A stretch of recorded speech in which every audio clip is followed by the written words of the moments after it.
now in session with the Honorable Kwame Rowe presiding. Thank you. Good morning. You may all be seated.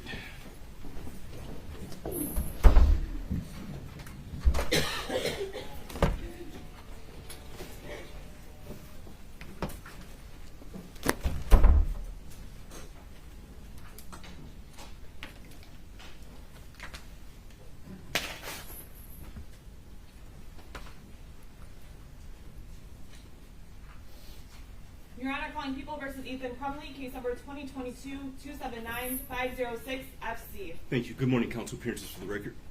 Karen McDonald on behalf of the people of the state of Michigan. Thank you. Mark Keast on behalf of the people. Your Honor, David Williams on behalf of the people. Paulette Michelle Lofton on behalf of Mr. Ethan Crumbley, who's standing to my left. Amy Hack on behalf of Ethan Crumbley. Good morning, Your Honor. Deborah H. McKelvey, court-appointed lawyer, guardian ad litem for Ethan Crumbley. Thank you. With that being said, you may all be seated. Before we get started, there are a few things that I need to state for the record. It's my understanding that there will be at least 2 minor witnesses testifying in this case. I will note that to the media that's in the courtroom, when the minor witnesses are testifying, you are not to video record or photograph their faces. I will allow you to have the audio recording of their testimony, but you shall not video their faces or photo their faces, and so that should not be done throughout this case. I will note that the people will identify for the record before a minor witness is called, and so that way you are placed on notice. With that being said, to those in the courtroom, I understand the sensitive nature of this case, and I'm going to ask everyone, because this is court, to please maintain composure.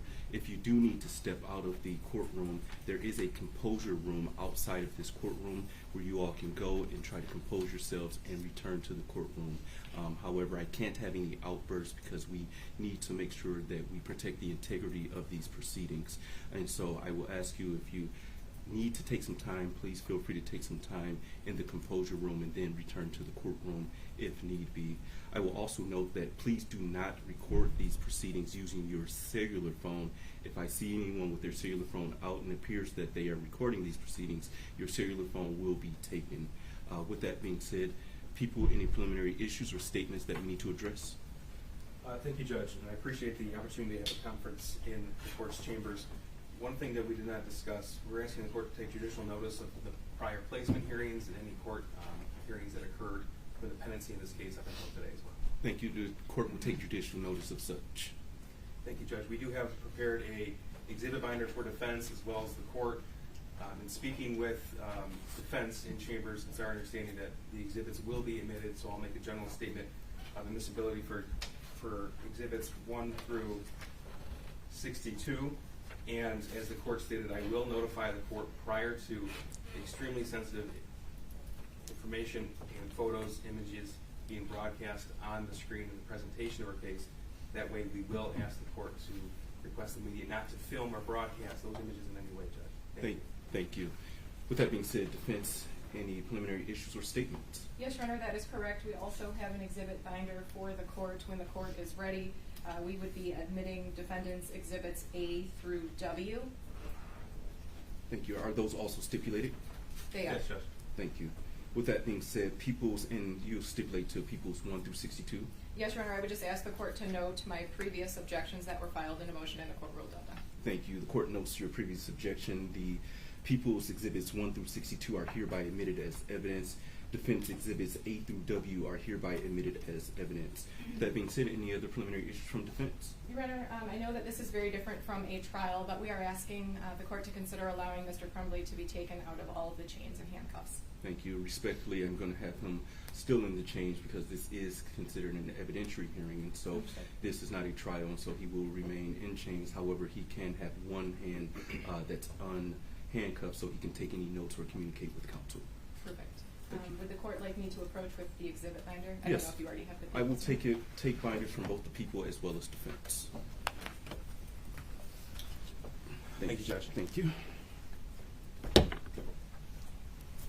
Thank you. That being said, any other preliminary issues from defense?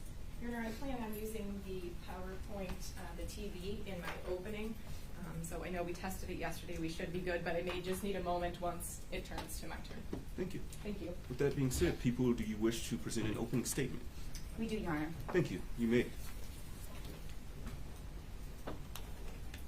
Your Honor, my name is Karen McDonald and I represent the people of the state of Michigan. The hearing today is the most important legal proceeding in the lives of nearly everyone in this courtroom. It is incredibly important for the defendant. His life is at stake. But everyone else is here in this courtroom today because this defendant made the decision to kill 4 other people and to take their lives instead of his own. Injured several others and terrorized hundreds. So the hearing today is just as important to these victims as it is to the defendant. And it is important to this entire community. Almost all of us have come to believe that a juvenile sentenced to life without parole should be exceedingly rare. And I believe that. I embrace that. I want to be clear that we acknowledge that we bear the burden of proof and we have a heightened standard when we ask for a juvenile to be sentenced to life without parole. As this court knows, you must consider the mitigating factors set out in Miller versus Alabama, and we also embrace that. There has been a misconception that charging this defendant as an adult and charging his parents is somehow inconsistent. That is not true. They are charged for doing 2 different things. This defendant has already pled guilty to killing the 4 victims who died, shooting 7 other victims with the intent to kill them, and terrorizing everyone else who was at Oxford High School that day. He's the only one who pulled the trigger. The parents are charged with involuntary manslaughter for their gross negligence in buying the obviously troubled son a gun, for not securing it safely, and then for not doing anything about it when they saw the defendant's drawings on the day of the shooting. They are not charged for being bad parents, and no one is saying they pulled the trigger. What we're saying is they had an obligation to the students who died, and their gross negligence resulted in those students' deaths. Neither one of them gets a pass because of the acts of the other. The defendant does not get a pass because his parents were grossly negligent. He is the one who researched and planned and carried out the shooting. And they don't get a pass because they gave their son a gun that he used, knowing he was a danger to use it. Each of them is only being held accountable for their own actions.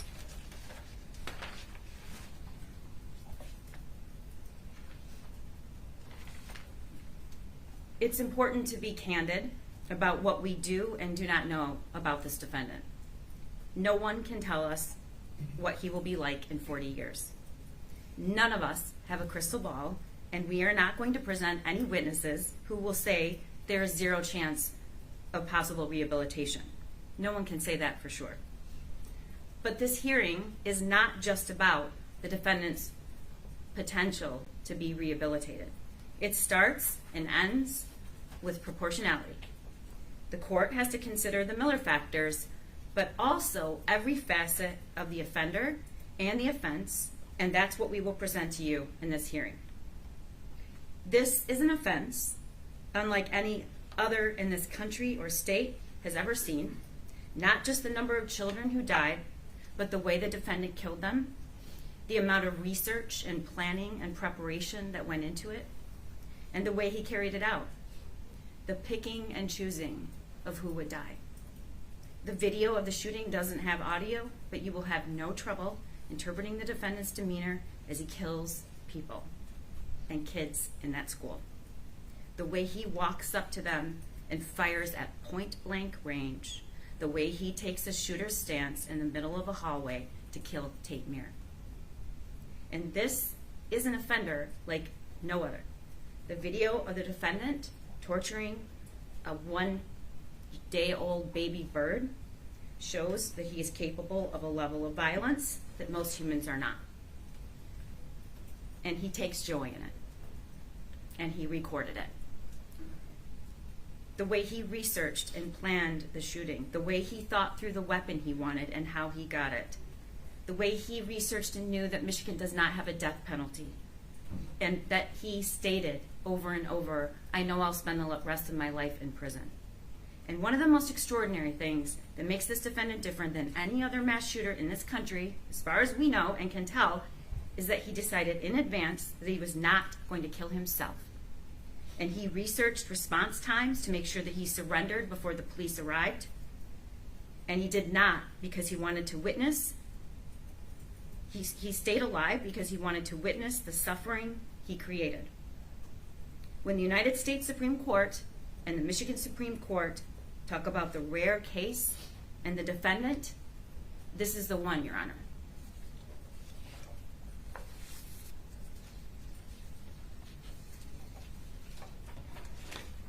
Finally, we seek to present this evidence to the court in the most respectful way we can to the hundreds of victims in this case, the parents who lost their children that day, and those that are here with scars and bullet holes in their bodies.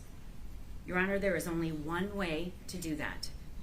It is painful and gut-wrenching, but the way to honor victims is the very same thing, Your Honor, that is essential to this court making its decision on whether or not the sentence of life without parole is proportional. Your Honor, this is it. We must tell the truth. Our witnesses must tell the truth, and they must tell all of it. We must have the courage and strength to listen and view the facts despite how horrifying it may seem. That is what we are called upon to do, and it is the only way to do so with the utmost respect that these victims deserve. Thank you. Thank you. Defense? Your Honor, if I just have one moment to Yes. ensure that Absolutely.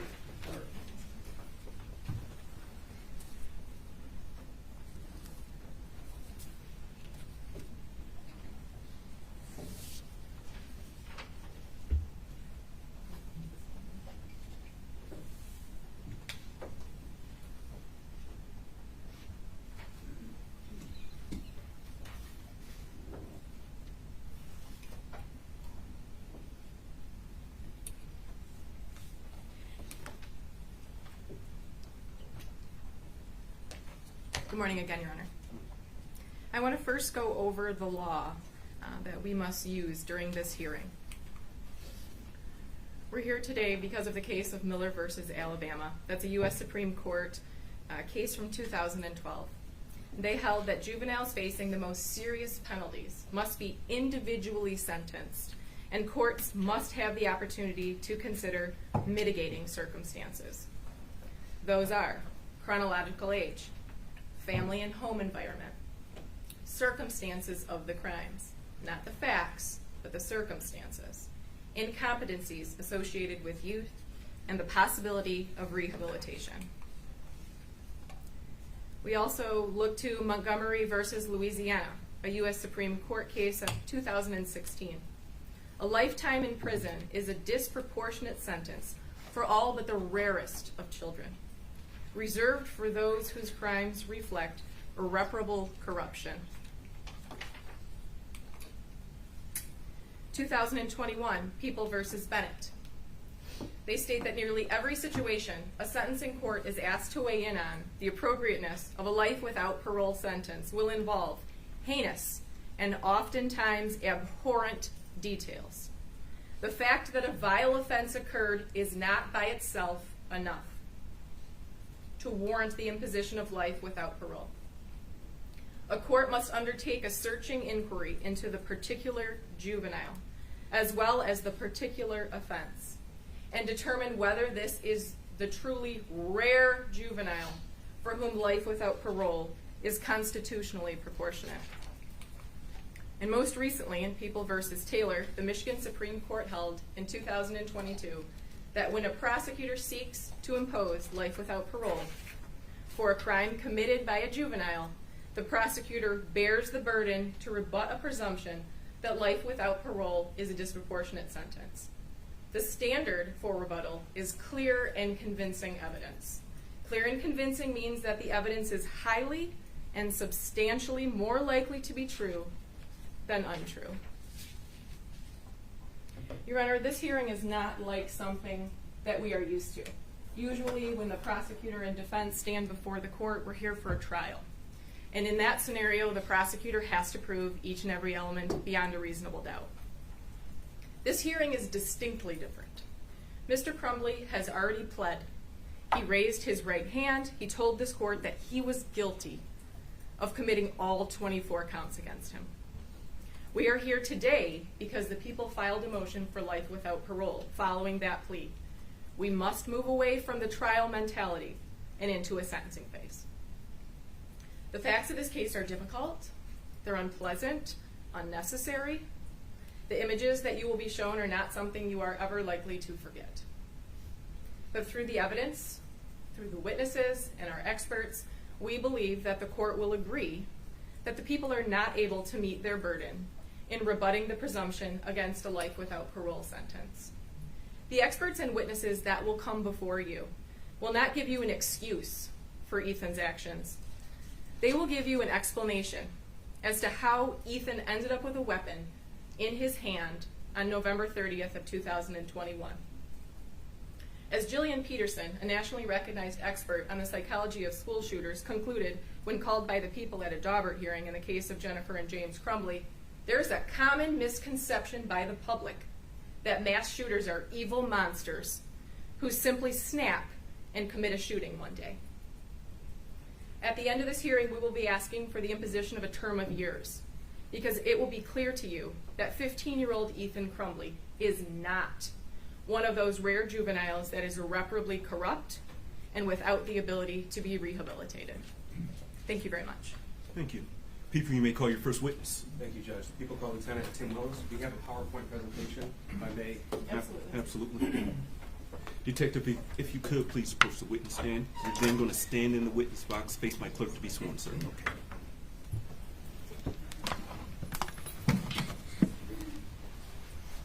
Okay. Please raise your hand. Under penalty of perjury, do you swear or affirm that the statements you're about to make to this court will be the whole truth? Yes. Thank you. Please have a seat. Sir, if you could, please state your full name for the record and spell your last name. Timothy Willis, Willis. Thank you. People, your witness. Thank you, Judge. Sir, when you're ready, would you please state and spell your full name for the record? Oh, sorry. Excellent, thank you. Sir, I first want to ask you how you're employed. I'm a lieutenant with the Oakland County Sheriff's Office. Okay, how long have you been a police officer? Over 27 years. What's your current assignment? I'm a lieutenant in the a detective lieutenant in the Investigative Forensic Services Division. Okay. And sir, can you tell me please what your general job duties are? So I oversee, excuse me, I oversee our computer crimes unit, our warrants division, our fugitive apprehension team, and our special investigations unit. Now, you've been a lieutenant since 2016, is that right? That's correct. Sir, I want to direct your attention right to November the 30th, 2021. Do you remember that day? I do. Were you working on November the 30th? I was. Do you recall where you were when you were notified of the shooting in Oxford High School? I was in actually at the prosecutor's office discussing another case. Tell me, please, about what time were you notified? I think it was about, the day was kind of crazy, but I believe it was around 1 o'clock. And when you received the notification, what did you do? I left the prosecutor's office, immediately made a phone call to try to confirm the information. I got confirmation immediately. I then got into my detective, which is just a Chevy Traverse with just some lights on it, and proceeded directly to the Oxford High School. When you say proceeded, can you tell me about that drive, please? It's a little, honestly, it's a little blurry. I don't recall all of it. I do remember the route I took, and I remember going up M24, and it was chaos. There were cars, police cars, emergency vehicles, and personal vehicles, all flying to that scene, which was kind of shocking to me. I mean, I typically expect cars with lights on it to do that, but once I realized, or I actually followed a civilian car to the scene, and I realized it was an off-duty officer that came from home. Was it looking for his child? Yeah. Now, as the lieutenant in charge of the Special Investigative Unit, when you arrived on scene, would it be fair to say that you were one of the ranking officers when you arrived? Yes. Okay. Is that how you came to be the officer in charge of this investigation? Yes. It's understood at the sheriff's office that major crime scenes will be handled usually by the Special Investigations Unit, and the fact that I was the lieutenant of it, it was how I became the OIC in that case. Now, can you tell us, please, what does it mean to be OIC, or officer in charge? So the officer in charge of the investigation, basically, especially with one this size, hands out assignments, follow-up detective work, be it interviews with witnesses, collection of evidence, or determining what evidence needs to be taken and analyzed forensically or otherwise. We also work with gathering, putting together reports, reviewing all the reports, talking with the prosecutor's office, and help assist in determining charges. So, for lack of a better term, you were running the show as far as the investigation was concerned? Yes, sir. Have you ever seen anything like this? Not even closer. Now, there was a massive amount of this evidence in this case.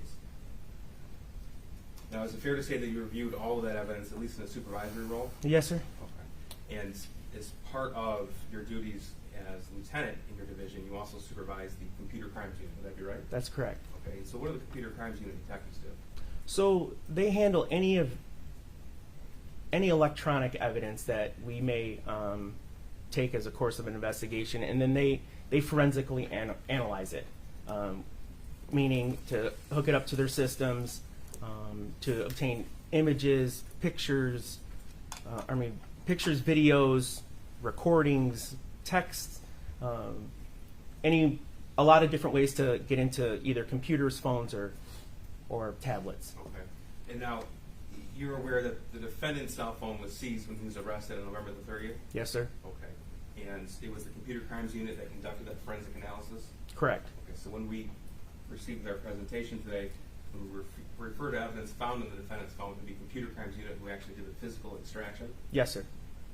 And sir, I want to take you right to the scene, November the 30th. If you could please tell us the names of those who were killed.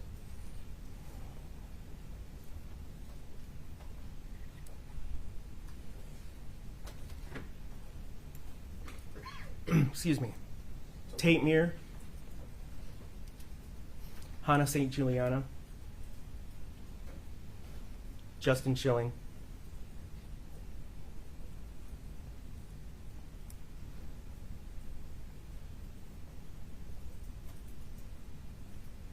I'm sorry. Take a moment, sir. Tim, we've never done anything like this. It's okay.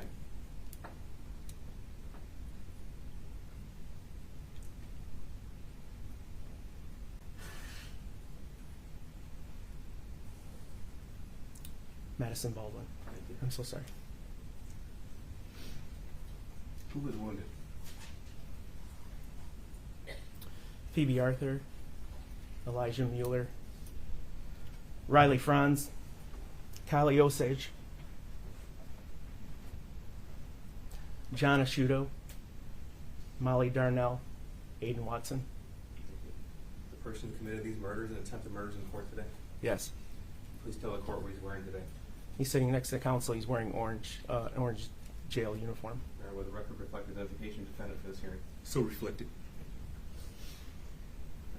Detective, the Oxford High School is equipped with surveillance cameras, is that correct? Yes, sir. And that covers both interior as well as exterior footage? Yes, sir. And in fact, there's over 90 cameras in that school. Yes, sir. And they were operational on November the 30th? Yes, sir. Now, as part of your investigation, your duties as the officer in charge, did you review the surveillance footage of the interior of the school on November the 30th, 21? I did, yeah. Okay. Now, you also reviewed eyewitness statements and things of the like? Yes, sir. Based upon that investigation, are you able to tell us where the shooting started at Oxford High School? Yes, sir. May I approach the witness, Judge? Yes. Lieutenant, all of these exhibits have been admitted. I'm going to give you a binder for you to refer to. Okay. First, I'll direct you to the screen here. This is the people's Exhibit 1. Can you see that, sir? Yes, sir. Okay. And this is a map of the layout of the Oxford High School, if you're right? That's correct. The highlighted portions, what significance is that? So the highlighted portion is what's referred to as the 200 hallway, and that's where the entire shooting occurred within that highlighted area. Now, this is a zoomed portion of that, and we have exit doors identified. Is that right? That's correct, sir. Okay. So door 7 is on the left next to room 256, 249. Then it moves on to door 6, door 5, and door 4. Correct. So where did the shooting first start? The shooting began, the defendant exited the bathroom just above room 258 there on your left. He made a left-hand turn out of that bathroom and began shooting. So you invested.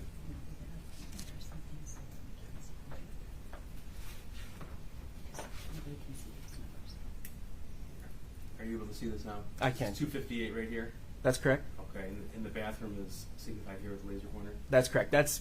He exited that bathroom, turned left, and began shooting. Now, sir, he was in the handicap stall before he exited the bathroom. Is that right? Yes, sir. Okay. And is this photograph from the handicap stall in that bathroom? Correct. And these are been identified as the defendant's items.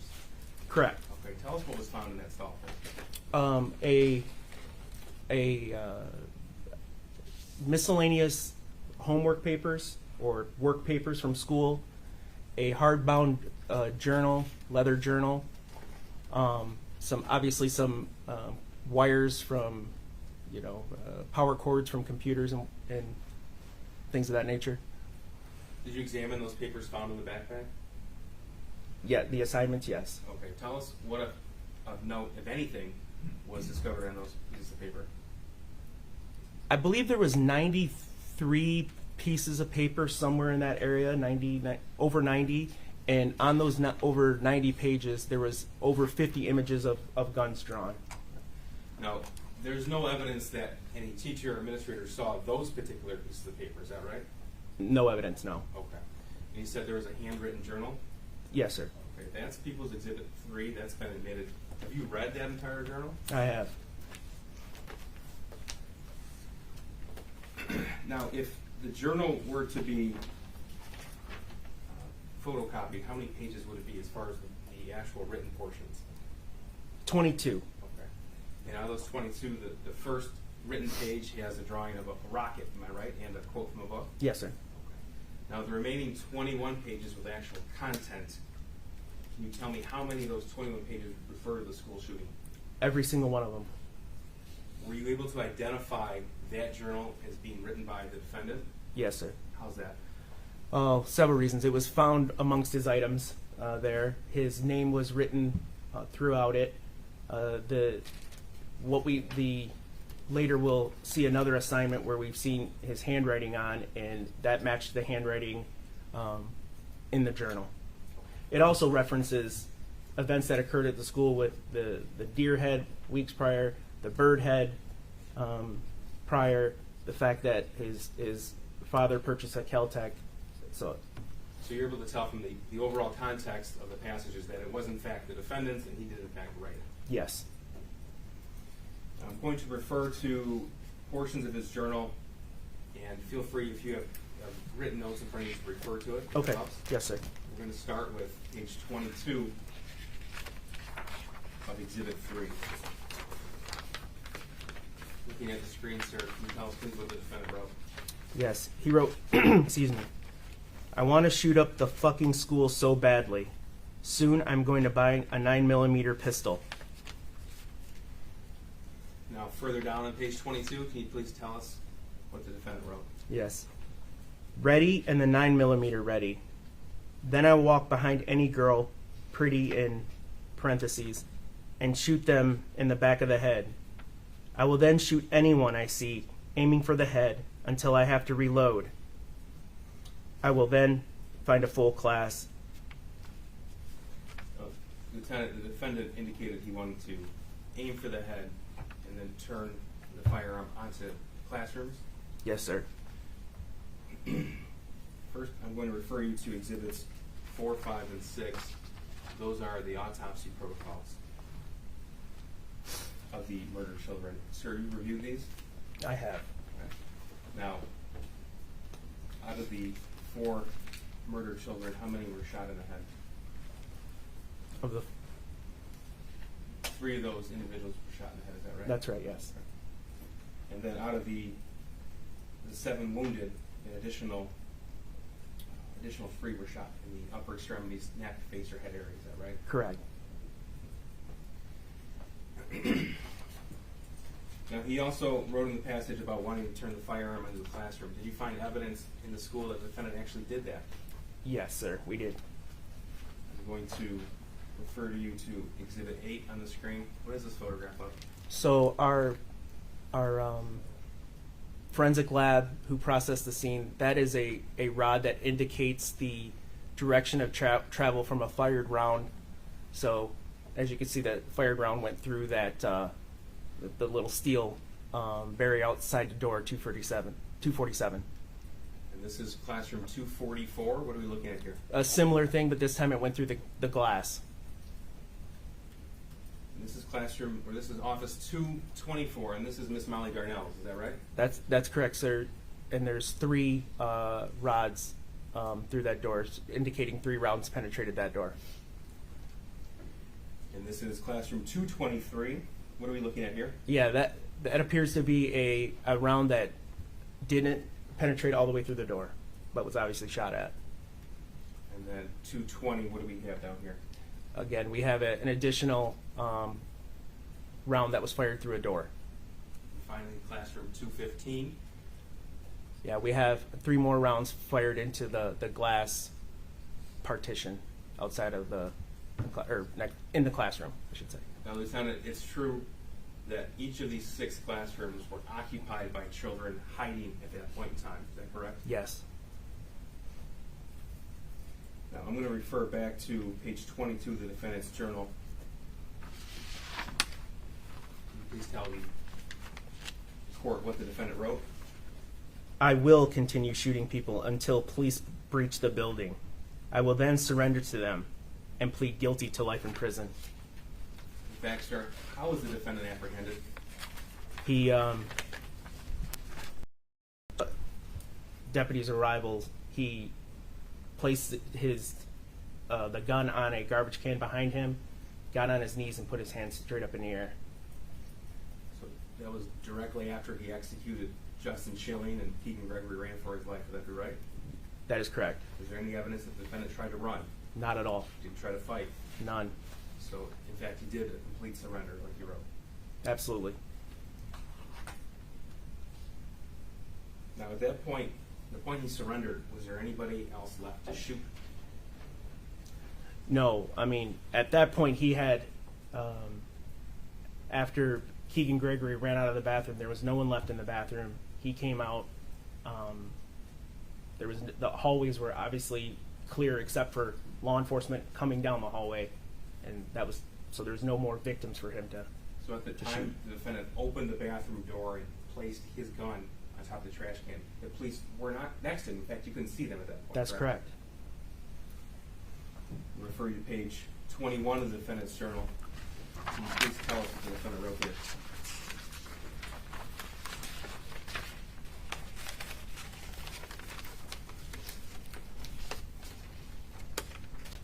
So in the margin there, it says, I wonder what life in prison will be like. Okay. And then throughout this page, does the defendant write a list of items that appears that he plans to take on November the 30th? Yes. Tell us about that, please. It says 1 9mm pistol, extra mags. And then to the right it says half blood, and the word underneath that it says fuck. And then 2 to 5 Molotov cocktails, 1 to 3 powdered, I believe it's NOS flares, pair of gloves, a hat, jacket, mask, knife. Now, Lieutenant, I want to take you back to the photograph of the defendant's backpack in the bathroom. Yes, sir. You mentioned these cords, these wires. Did that cause the investigators concern when they initially appeared on it. Yes. So to explain it, our first step is to identify, locate the shooter. That was done. Once he was in custody, we also look for secondary shooters and any additional type devices. But we also try to identify victims and sweep the rest of the building. During that sweep, that's when this was discovered. On or around that time, we also became aware of a YouTube video that the defendant made throwing Molotov cocktails. There was some concern by the officers who approached that there may be some secondary device in that bag. Second device meaning what? An explosive device. Okay. So we notified the Michigan State Police bomb squad. They came in to x-ray it. And of course, this all occurred before anyone ever examined the journal, is that right? Yes, sir.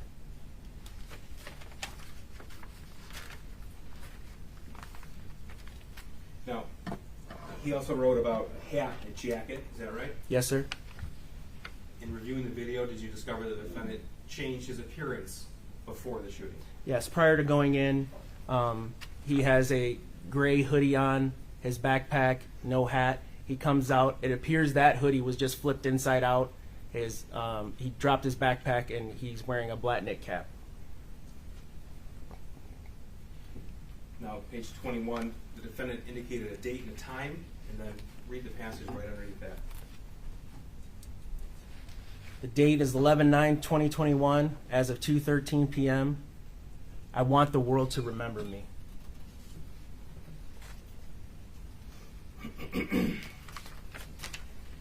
Now, we talked a little bit about how computer crimes is the division of the Oakland County Sheriff's Office responsible for a forensic examination of digital evidence such as a cell phone. And the defendant's cell phone was seized in search, pursuant to search warrant, am I correct? Yes, sir. Okay. Now, understanding that you're not personally a computer or cell phone forensic examiner, you did review the entire extracted download, is that right? Yes. Now, did you uncover, and your detectives uncovered, in the course of reviewing that cell phone extraction, a text message thread between the defendant and another juvenile, who we will not name, and that text message thread in particular was over 20,000 texts in total, is that right? Yes, sir. Okay. And if it were to be printed out, it would be over 5,000 pages. Correct. Okay. Now, first, for the record, Judge, and for counsel, we have Exhibit 15, is the copy of the full file extraction. That's on a portable hard drive. Should either party want to refer to it, for the court to review it. Thank you, so noted. Thank you, Judge. Now, in the course of this investigation, Lieutenant, were the defendant's parents' phones seized in search as well? Yes. Okay. So we also have Exhibits 16 and 17 for their cell phone extraction, should either party or the court need to review that, Judge. Thank you, so noted. Lieutenant, for the record, Exhibit 18 is an isolated portable hard drive of that text message thread that we recovered. It's between the defendant and the other juvenile, is that correct?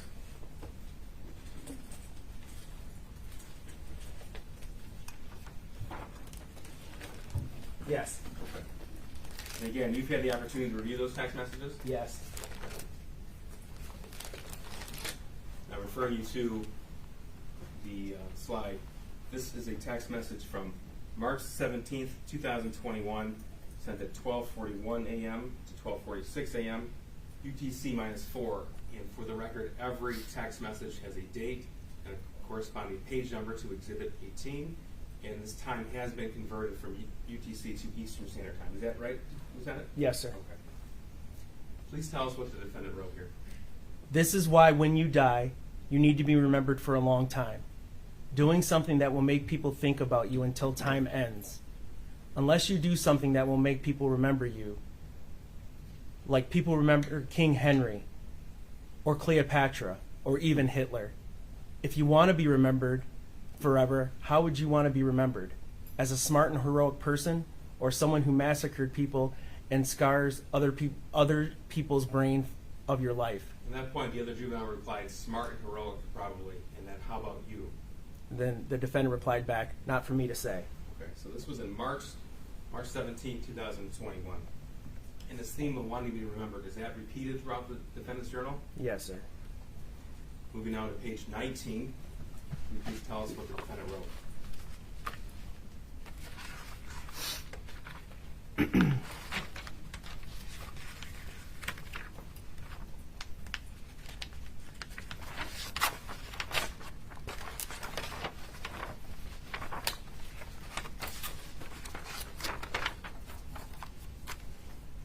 Killing myself is too much of a pussy move.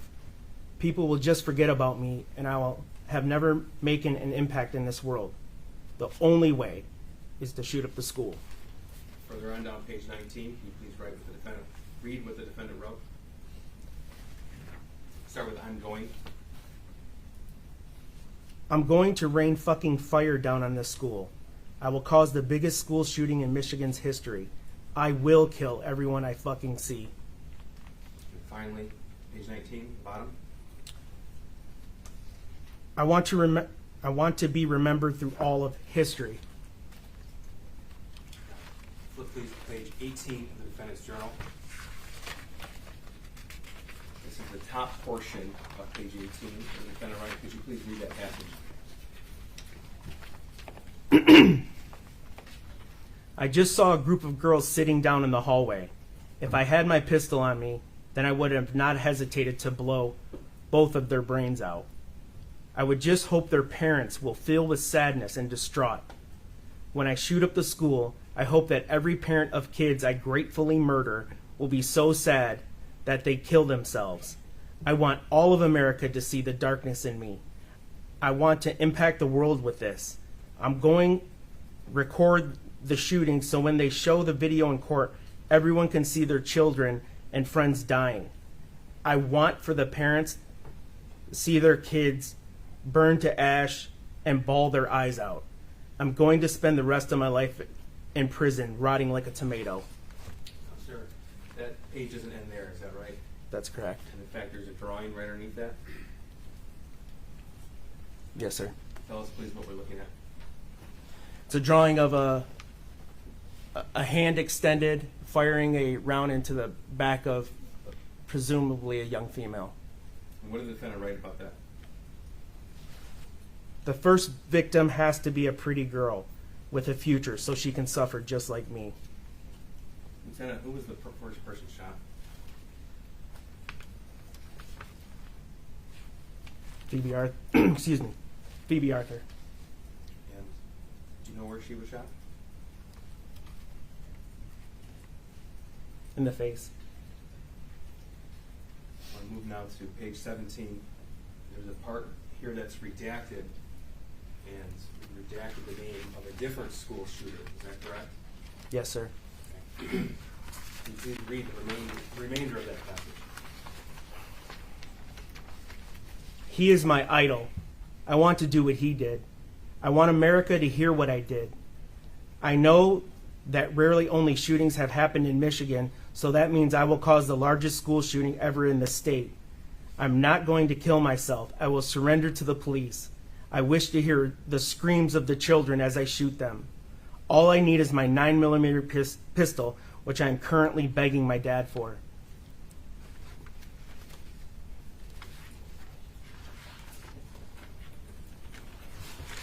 Lieutenant, the defendant actually eventually obtained a 9mm pistol. Yes, sir.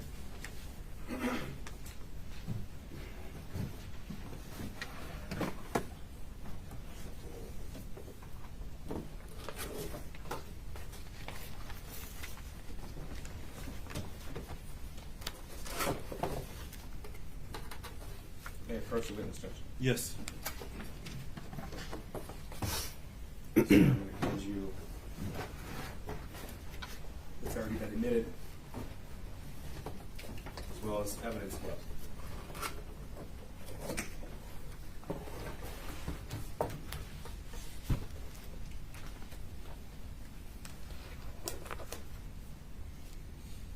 For the record, is that People's 19? That is just thank you. Thank you.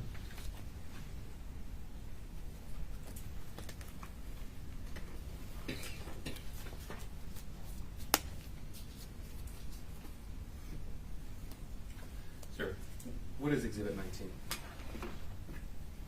19? It's a 9mm semi-automatic pistol. Now, is that actually the murder weapon from November the 30th, 2021? It is. It was the weapon used and the weapon recovered that day. When was that gun purchased?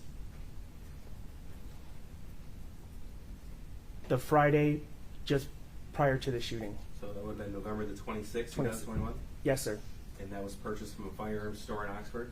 Correct. Who was the registered purchaser of that firearm? James Crumbley. And that's the defendant's father? It is. Were you aware that the defendant was with James Crumbley when that gun was purchased? We came to know that, yes. Now, sir, you were here when the defendant pled guilty on October the 24th of 2022, is that right? Yes. And so you heard his statements in court? Yes. And is it true that the defendant stated that he actually gave his father money for that gun? Correct. And he actually picked out that gun? Yes. Did you uncover evidence that this defendant posted pictures about that firearm on social media after it was obtained for him? Yes, those were recovered off his phone. Okay. Now I'm going to show you what's already been admitted as 20. This is a post from the defendant's Instagram account. Can you please tell us what the caption is on the photograph the defendant posted? Just got my new beauty today. Heart eye emoji. Sig Sauer 9mm. Ask any questions, I will answer. And that was taken November the 26th, 2021. Is that correct? Yes. And this is another post that the defendant posted to his Instagram account on November the 26th, 2021. Is it the same caption? It is. Again, is this the same weapon that we've identified as the murder weapon, Exhibit 20? Yes, sir. Now, this is another Instagram post. The defendant posted that picture November 26, 2021, and same caption on this photograph. Yes. What do you know about this particular picture? He has some, it appears to be some knowledge of how to handle firearms.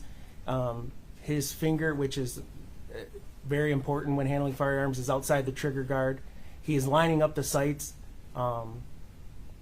You're trained with those kind of sights specifically to line them up 3 in a row. If you think of them like 3, equal light on equal sides, equal amount of lights on equal sides. Okay. So that's the correct way to aim that firearm, am I right? Yes. All right. And finally, Instagram post that the defendant posted on November, this is November the 27th, the next day, 2021. What was the caption on this picture? Took my new SIG out to the range today. Definitely need to get used to the new sights. LOL. Now, in the extraction, this forensic extraction of the defendant's parents' cell phones, we find evidence that the defendant's mother posted about going to the shooting range with the defendant as well. Yes, we did. All right. Now, this is from Jennifer Crumbley's Instagram, and this was posted November the 27th, 2021. What did the defendant's mother post? Mom and Sunday testing out his new Xmas present. My first time shooting a 9mm. I hit the bullseye. And this is another picture of a target. Yes, sir. Same caption referencing his new Xmas present. Correct. Again, November 27, 2021. Yes, sir. Finally, on her Instagram, what is this?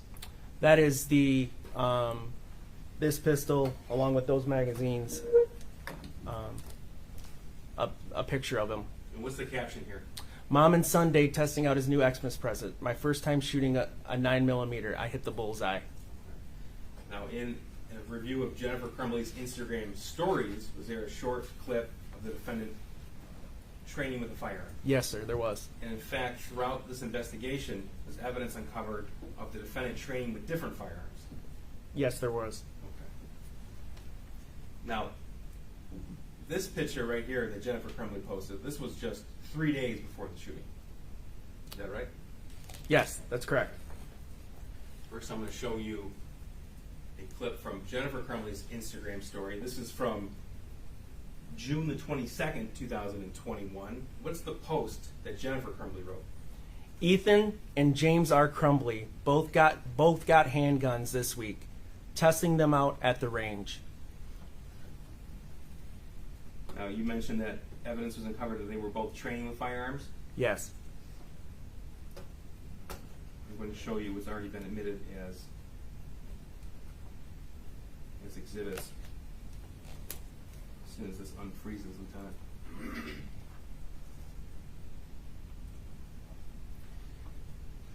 I'm going to show you a video from November the 26th, 2021. This is what the defendant posted. Is that correct? Yes. Okay. Oh.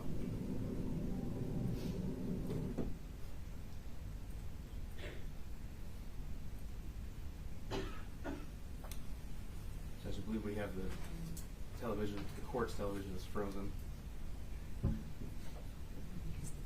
Just give me one moment, please.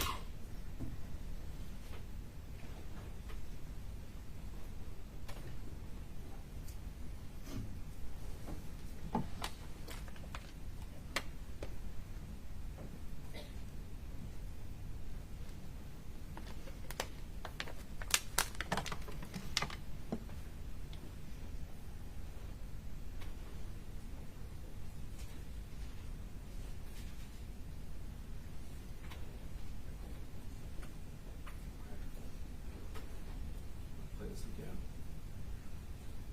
This was posted November the 26th, 2021, and the defendant actually posted this clip. Now, before I play the clip, what are we looking at here? I can't make that out. Okay. Well, I'll let it play, then you can tell us. All right. We're looking down the barrel of the gun, the weapon used in the In the shooting? murder. Yes.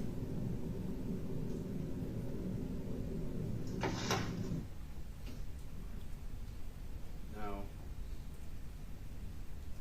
I'm going to show you a video from November 27, 2021 of the defendant and his mother, Jennifer Crumbley, at a shooting range. And for the record, which exhibit number is this? That is Exhibit 24. What we just saw was Exhibit 23. Thank you.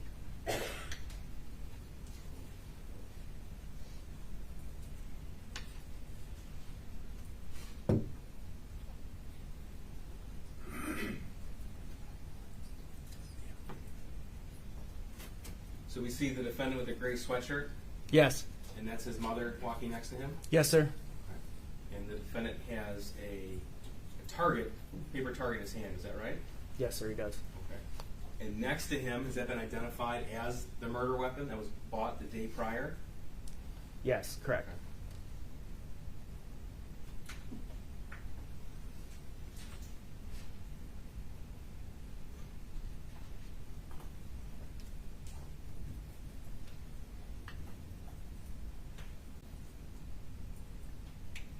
Tell us what he's doing, please.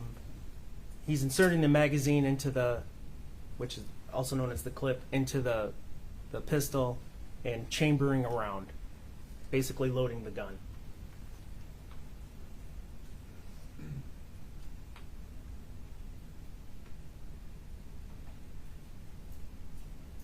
He doesn't have any help with him there, is that right? That's correct.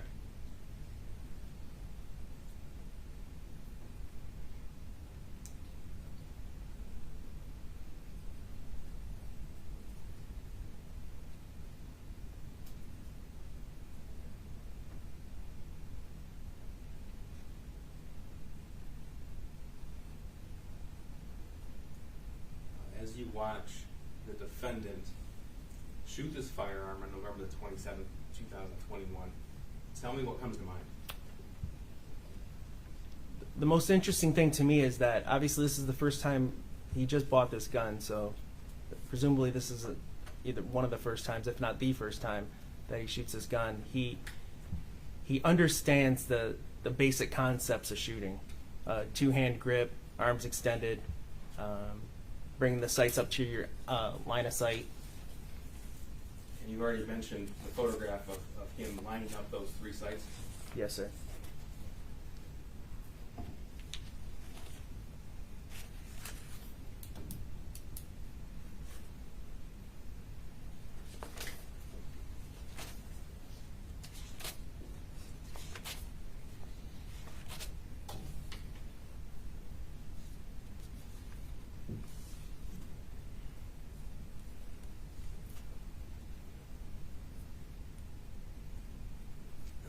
retracts his target. Yeah, so the last round, obviously, after it's empty, the slide locks to the rear. He removed the magazine and retracted the target. So what are we seeing right now? Now he is assisting his mother with her turn at shooting the weapon.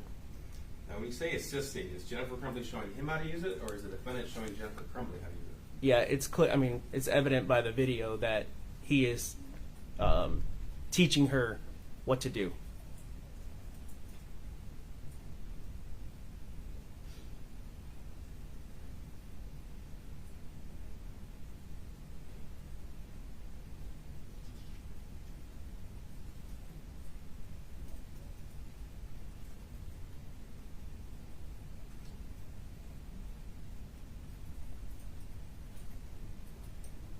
This video depicts the defendant actually pointing out different aspects of the gun. Where Yeah, if you remember, he loaded the gun, racked the slide, did everything, and he's kind of walking her through the steps now.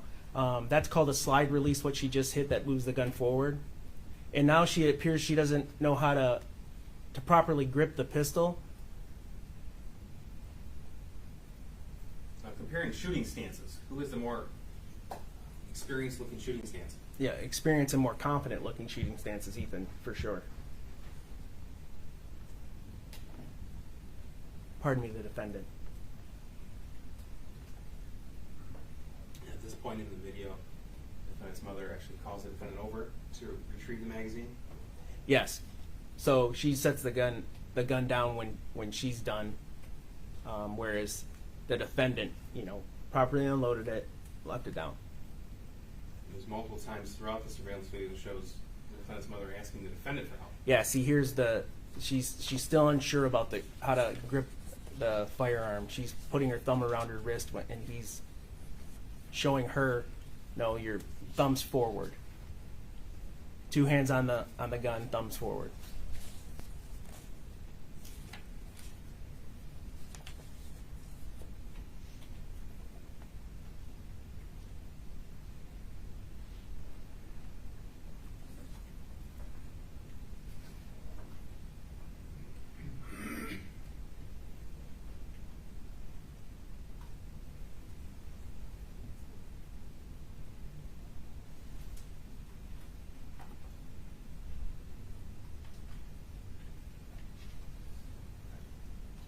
Then I'm going to move on now to what's been admitted as Exhibit 25. Now, speaking of videos that depict the defendant training with firearms, in the investigation, the video was uncovered from a different shooting range in September of 2021 when he was at the range with his father. Is that correct? Yes. This is September the 25th, 2021? Yes.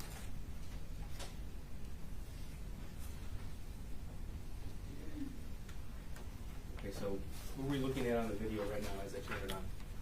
That is the defendant in the black hat, gray sweatshirt, and his father, James Crumbley, in the white sweatshirt. So it appears they're moving from different counters looking at the items. Yes. Now, shooting range, are you able to rent firearms to shoot as well as occasionally purchase firearms? Yes, you can. So at this point, they have a basket and they're moving into the range. Is that correct? Yes.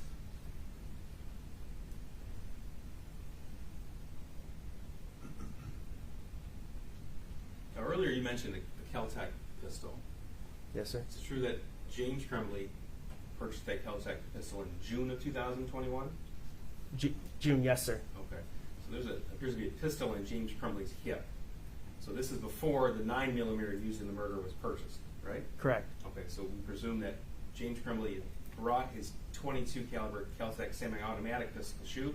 Yes. And it appears there's a second firearm on the table of the shooting lane. Would that be a firearm that they rented? I believe, yes. Okay. And again, who's stepping up first at the shooting lane? The defendant.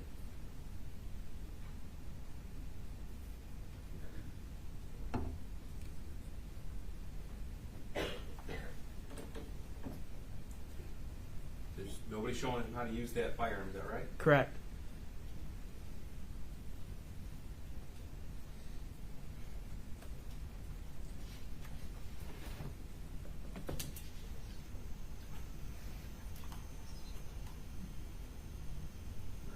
admitted as an exhibit, so in the interest of time, I will pause it right here. But again, when reviewing the defendant's shooting stance, does he appear to be confident and experienced? Yes, he does.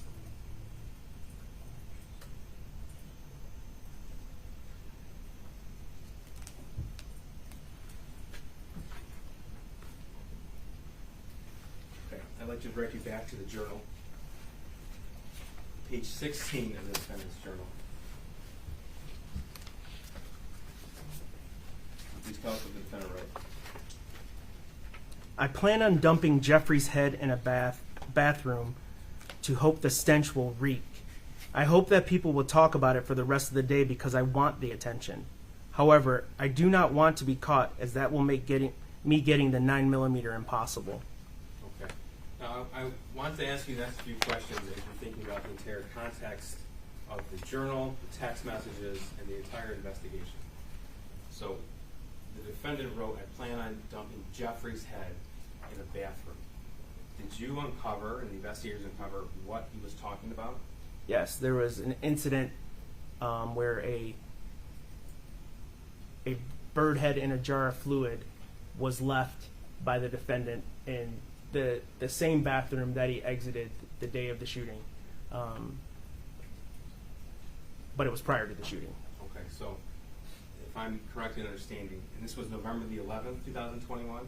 Yeah, it was yes, November 11th. Correct, sir. From the context of this passage where he says it would make me getting the 9mm impossible, obviously this is before November the 26th. Yes.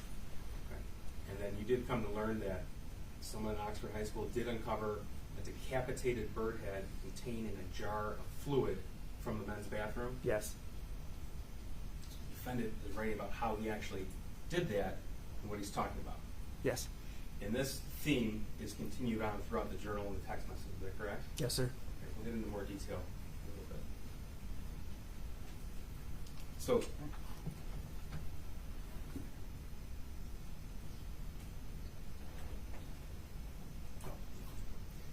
So later on, when we get into May of 2021, we'll be discussing the torture, mutilation, and killing of baby birds. But this is a different bird, am I correct? Yes. Okay, so I understand he named the bird's head Jeffrey. Correct. Okay. That bird head looked.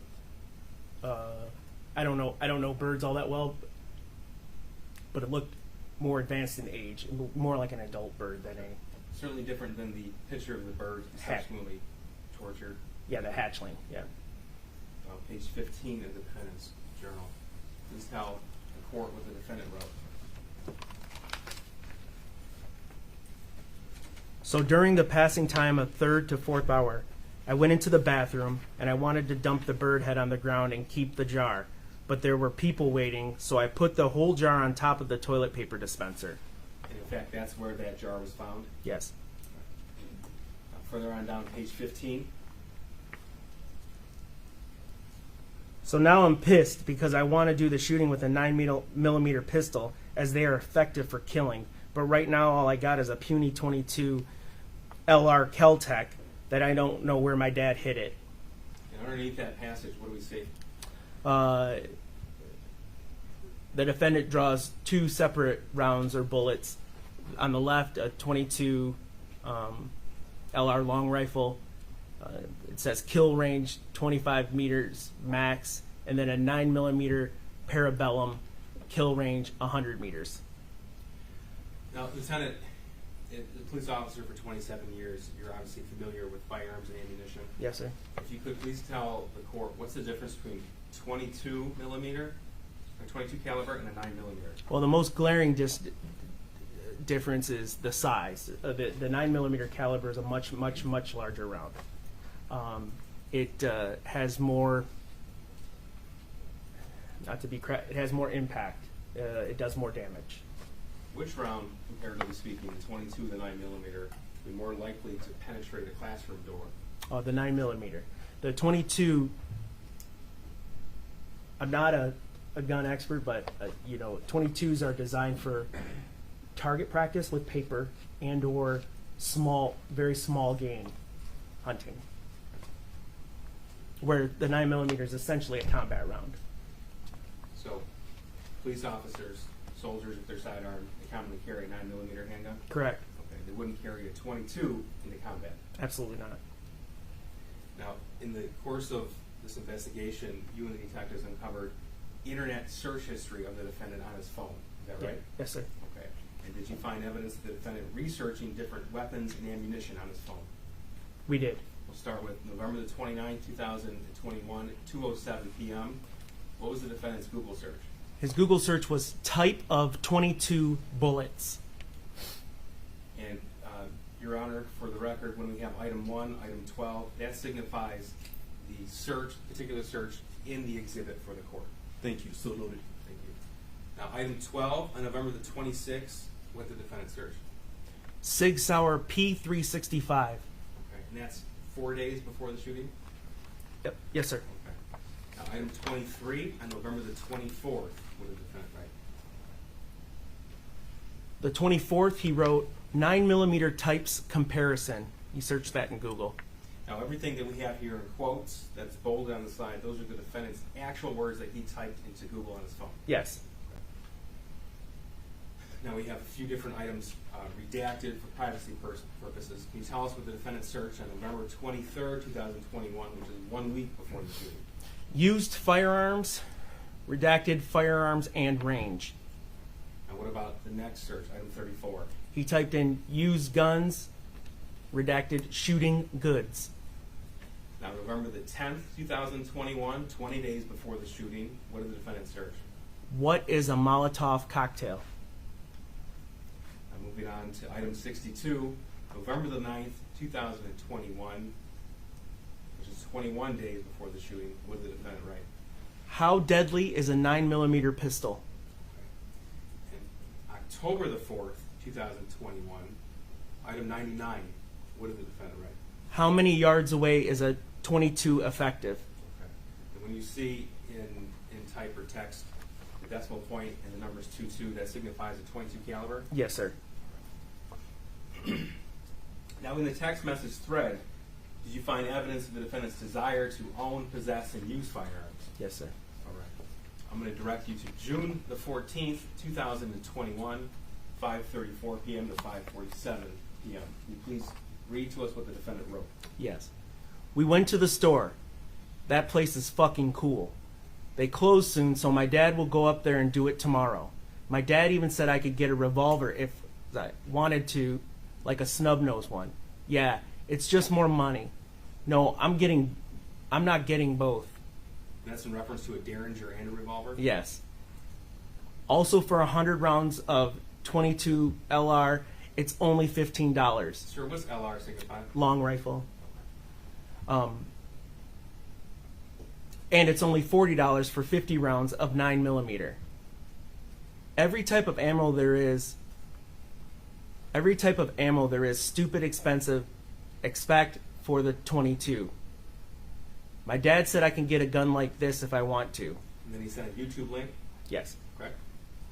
The only thing, though, is that I don't really want to spend $300, but it's worth it, I think. Okay, Lieutenant, I think it's worth noting that we have quotations, and those are the actual words the defendant texted. Is that correct? Yes. Okay. Now, June the 15th, 2021, 9:58 p.m. to 10 p.m., what did the defendant text? Also, I went to the gun store today and got the Derringer, but it was on a delay, so I won't be able to actually have it until a couple more days. I paid for it, just don't have it yet. I'm so hyped. My dad is also most likely going to get a gun. It's a handgun, 15 rounds, so I will have 2 guns to shoot. I don't know the type, but it's cool looking handgun. It's a magazine. Okay. May I approach the witness, Judge? Yes. This is Exhibit 27. I'll hand you this first. Can I have gloves? Is it a pair of gloves? Sure. Sorry.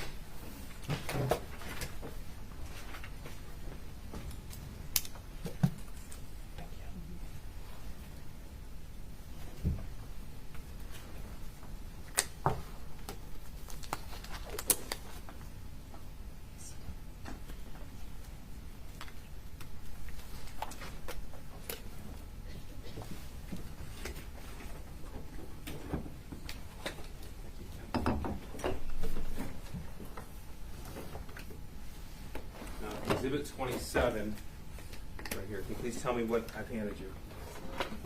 It is the Derringer pistol reference in the messages. Tell us, please, what is that? So a Derringer is a small firearm, a .22 caliber weapon. This actually has is 2 shots. So after 2 shots, you have to eject the cartridges and reload. Okay, so the capacity of that is only 2 rounds at a time, and then he would have to reload? Yes, And the bullet themselves would be very small? correct. Okay. And that was purchased in June of 2021, is that correct? Yes, Okay, and is that what the defendant's referring to in this text message that we've identified as Exhibit 18? yes, it is. Okay. Now, looking at 28 here. Tell us, please, what is Exhibit 28? This is the Kel-Tec 22 automatic. Okay, and that was purchased by James Crumbley in June of 2021? Yes, Okay, now that's a semi-automatic handgun, it is. but it doesn't have the same sort of power as a 9mm, would that be right? That's correct. And that's because of the type of caliber bullet. Mm-hmm. Yes, sir. Now, I'm going to show you 2 more text messages and then 2 videos. Okay. So moving on to June the 29th of 2021, at 2:42 a.m., what did the defendant text? Thing is, I had like over $1,000 before the Derringer, but now I only have like $800. What about July the 29th, 2029? He says, I want to get the Glock now. The only thing is they're like $500, and 9mm is expensive AF as fuck. Shotguns are cool. Yeah, but Referring to Glocks? Yeah, but Glocks are lightweight and shoot fast. It's like my type of gun for safety and not to shoot at the range. Kel-Tecs are really fun to shoot. When I shoot my dad's last time, I barely got any kickback. From the context of these text messages, it's apparent that the defendant is actually paying for those firearms.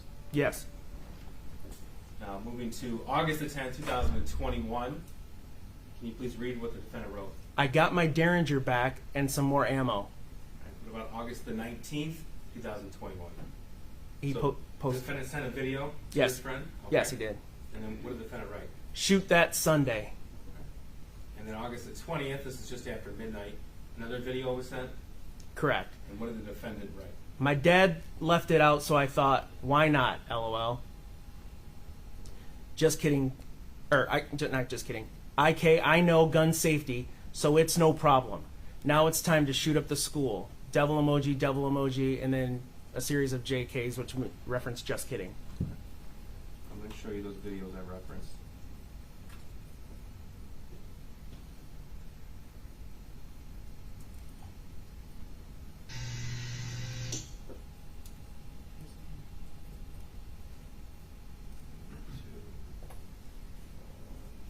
Just bear with me, I believe I'll plug it back in here. Sure.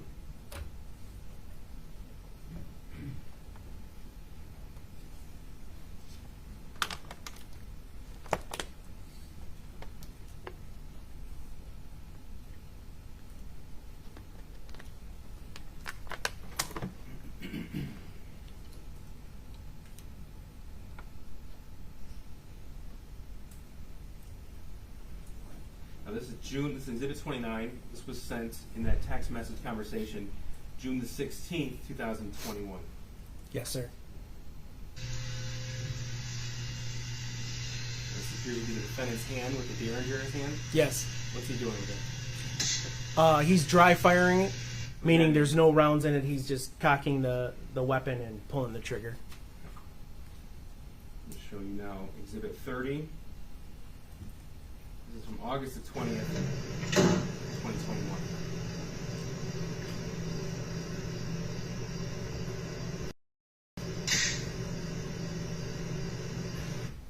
That was a video of the Kel-Tec. He slammed it down to insert the magazine, and then hit the slide release to move the round forward, or to move the slide forward. Okay. When we say the Kel-Tec, we're talking about what's been emitted here? Yes. Exhibit 28? Yes. Okay. Lieutenant, now I want to direct your attention to page 14 of the defendant's journal.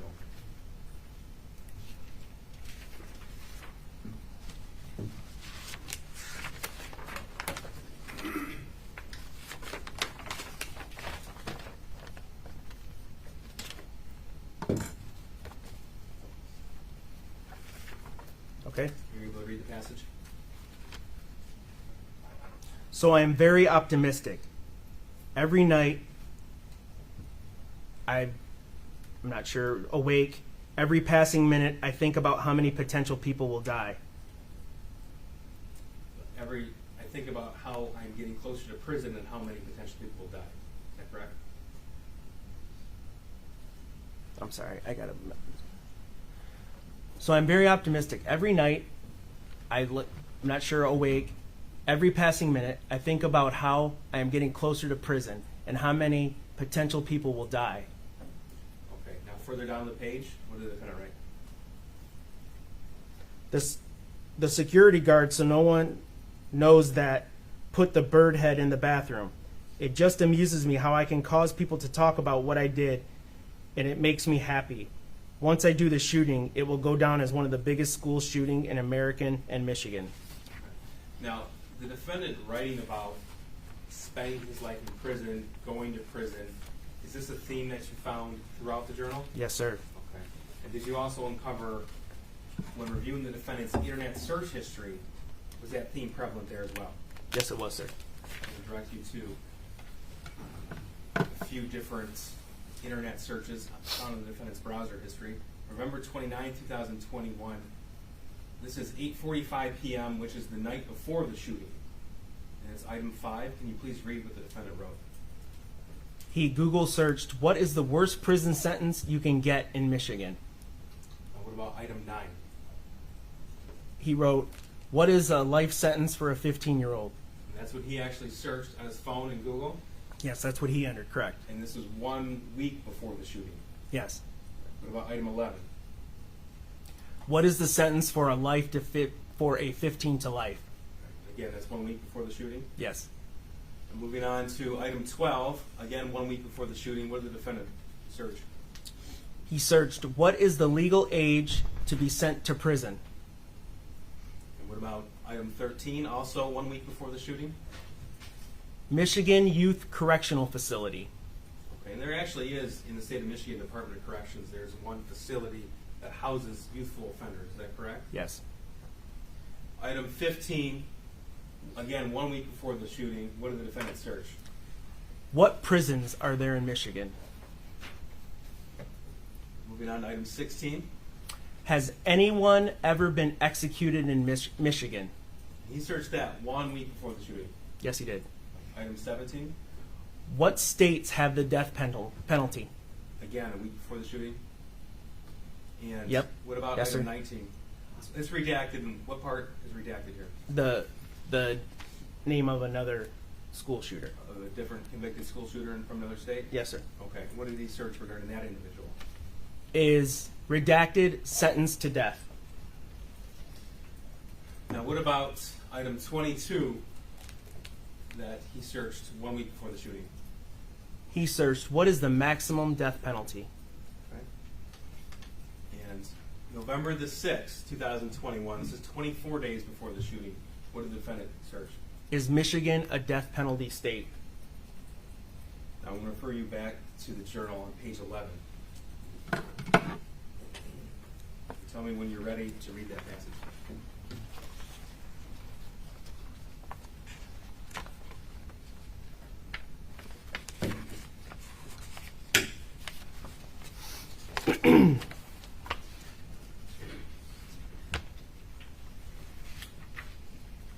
I started making a plan. It was a plan to kidnap, rape, and kill her.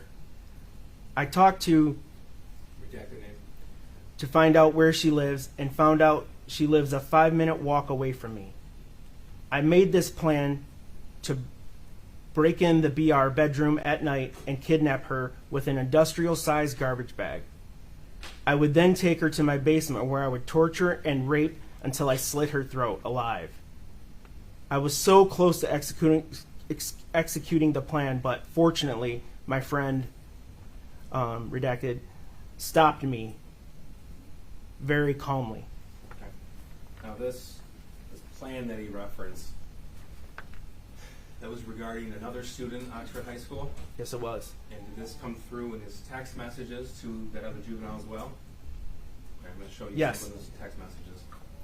This is May the 12th, 2021, 11:23 p.m. And this is in reference to that same individual that you wrote about in the journal. Yes, sir.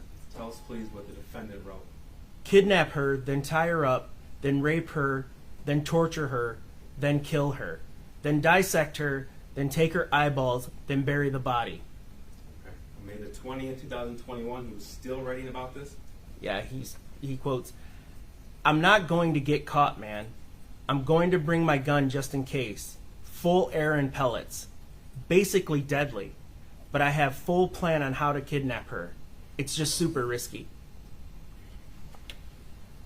Now, you uncovered evidence in this text message thread of the defendant's desire and discussion of committing violent acts towards other individuals as well.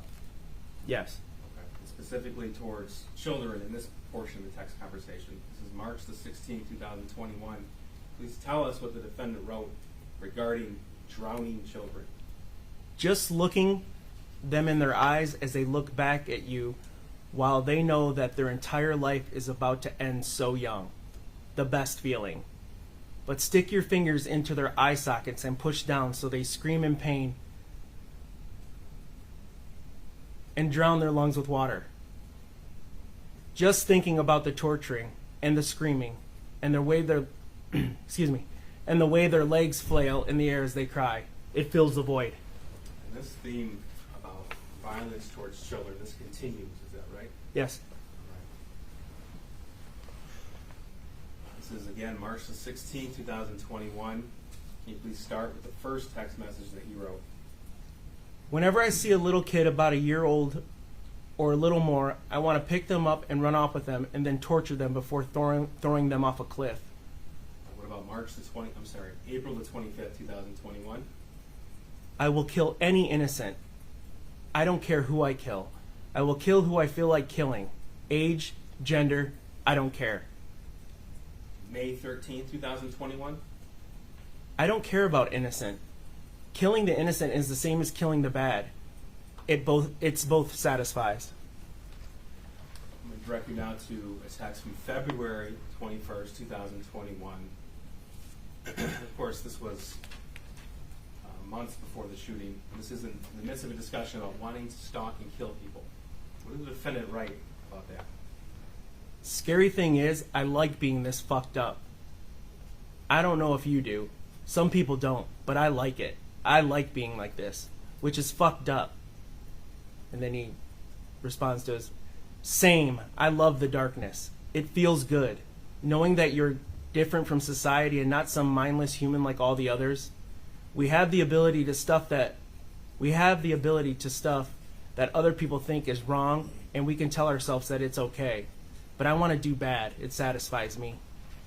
And again, that was written in February of 2021? Yes. Okay. Well, this time I want to direct you back to the defendant's journal, this time at page 8.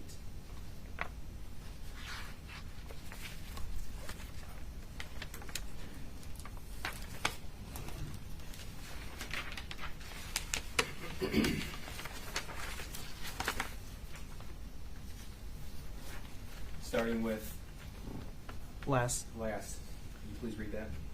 Last night, I made a plan on my phone of what I'm going to do. It's printed out in 5th hour. Never mind, the colored printer in my hour is out of paper. So I'll just have to plan. I will just have to have the plan on my phone. Now, Lieutenant, from the context of the rest of the journal, it's apparent this passage is referring to the school shooting on November the 30th? Yes. Okay. So, was evidence found on the defendant's phone that he downloaded a map of Oxford High School? Yes, sir, there was. And then was evidence uncovered that with that map, he actually modified it and marked that map up on his phone? Yes. Okay, I'm going to direct you to the screen here. And this picture, this was found on the defendant's phone. Is that right? That's correct. Okay. And so we have certain portions here with different colors. Yep. We have Yes. blue markings on the exterior of the school. We have a purple circle. We have black lines. Can you tell us, first of all, what do these blue lines signify? Those denote the exits at the school. Okay. Now, this was actually found as modified on the defendant's phone, meaning that he's the one who actually put those drawings on there. Yes, sir. Okay. And what about this purple circle here? Does that signify anything? It denotes the area where the murders began. Okay. And again, he put the severed bird head that he called Jeffrey. He put that bird head in this bathroom right here, adjacent to room 258. Yes. Okay. And that's the same bathroom that he exited before he began the shooting. Yes, sir. And that's contained within that purple circle there. Yes, sir. Okay. Now, sir, the evidence showed that this occurred, this download and this modification occurred November the 10th, 2021. Is that right? That's correct. Okay. Now, I want to direct you to the defendant's internet search history at that time. So, specifically, the first text here, November 10th, 2021, he entered into Google Oxford High School layout. Is that right? That's correct. Okay, and that's November 10th at 11:10 p.m. Yes. Okay. And then based upon the cell phone forensic data, we know that he uncovered a clean copy of this map, but then modified that some minutes later? Yes. Okay. Now, I want to talk about the searches he conducted directly preceding that. So, when he downloaded the Oxford High School map, that was item 19. The search directly before that was item 20 on November the 10th, 2021. And what did he search there? What is the average response time for a shooting? Okay. And directly before that, what did he search? How many police do schools have in Michigan? And directly before that, what did he search? Do school resource officers carry guns? And then finally, right before that, what did he search? What is a school resource officer? Okay. So the order of events is that he started with what is a school resource officer, and then he continued until he obtained and modified this map. Is that right? Yes. Okay. That was a full 20 days before the shooting. Yes, sir. I'm going to move to page 11 of the journal now. Okay,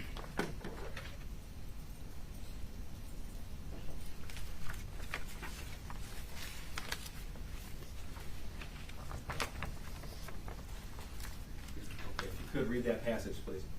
I killed 8 infant baby birds by slowly torturing them until death. If I would have never thought of the brilliant idea of shooting up the school, then I probably would have become a serial killer. And I don't know which one's worse, LOL. That's page 11. I want to direct you now to page 6. This theme of the birds continues. Is that correct? Yeah. Yes, sir.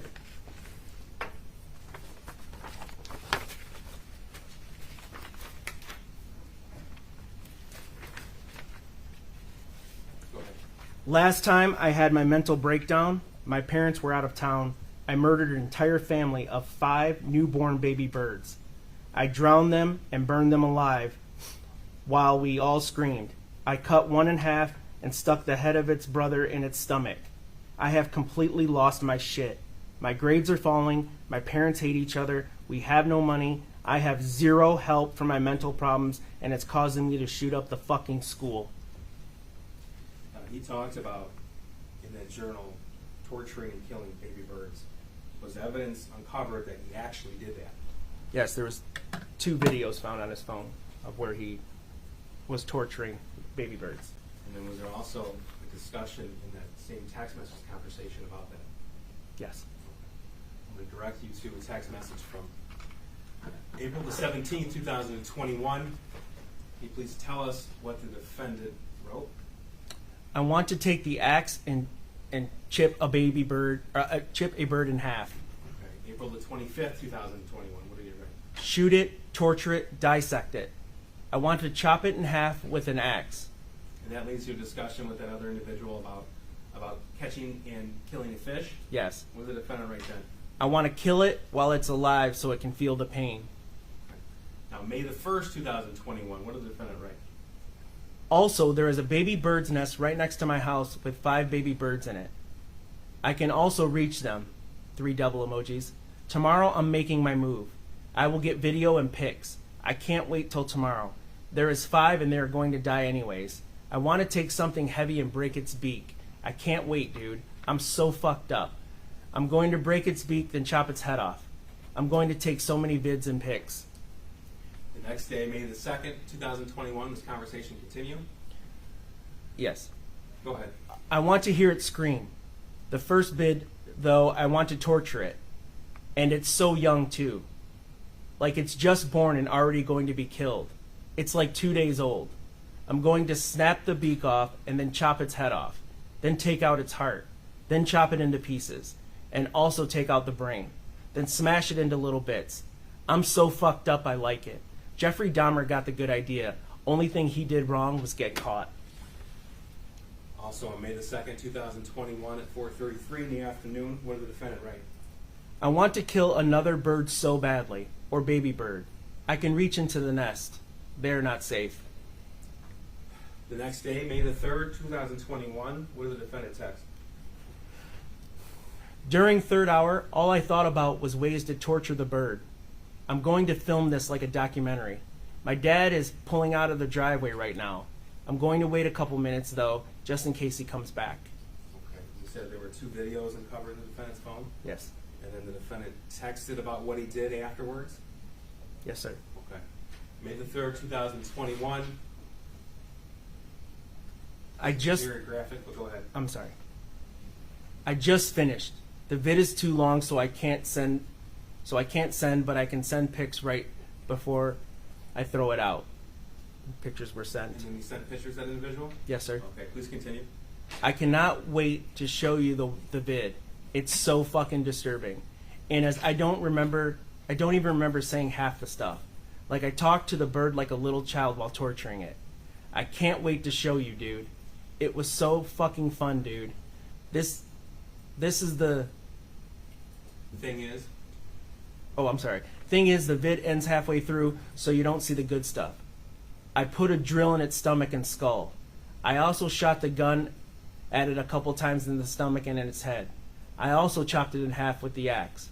I also smashed its head with the hammer at the end of it, and at the end, and its eye bulged out, just like Glenn's. What's Glenn in reference to?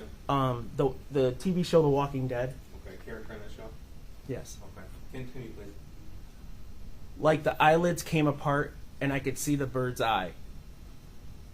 There are still 3 birds left. I was originally going to try and stick a toothpick up its ass, but I couldn't find any. God, I can't wait to show you the vid. It's 8 minutes long. Like I couldn't stop laughing my ass off when I rewatched the vid. Lieutenant, you've reviewed the evidence on the defendant's phone. You've reviewed these 2 videos he references. Yes. For the record, Judge, for the court's in-camera review, pursuant to the court's order, those are exhibits 37 to 38. Thank you, so noted. I'm not going to show you any images from the torturing, but I'm going to show one still shot of what the bird looked like prior to the defendant committing these acts. Now, so we understand what we're going to see.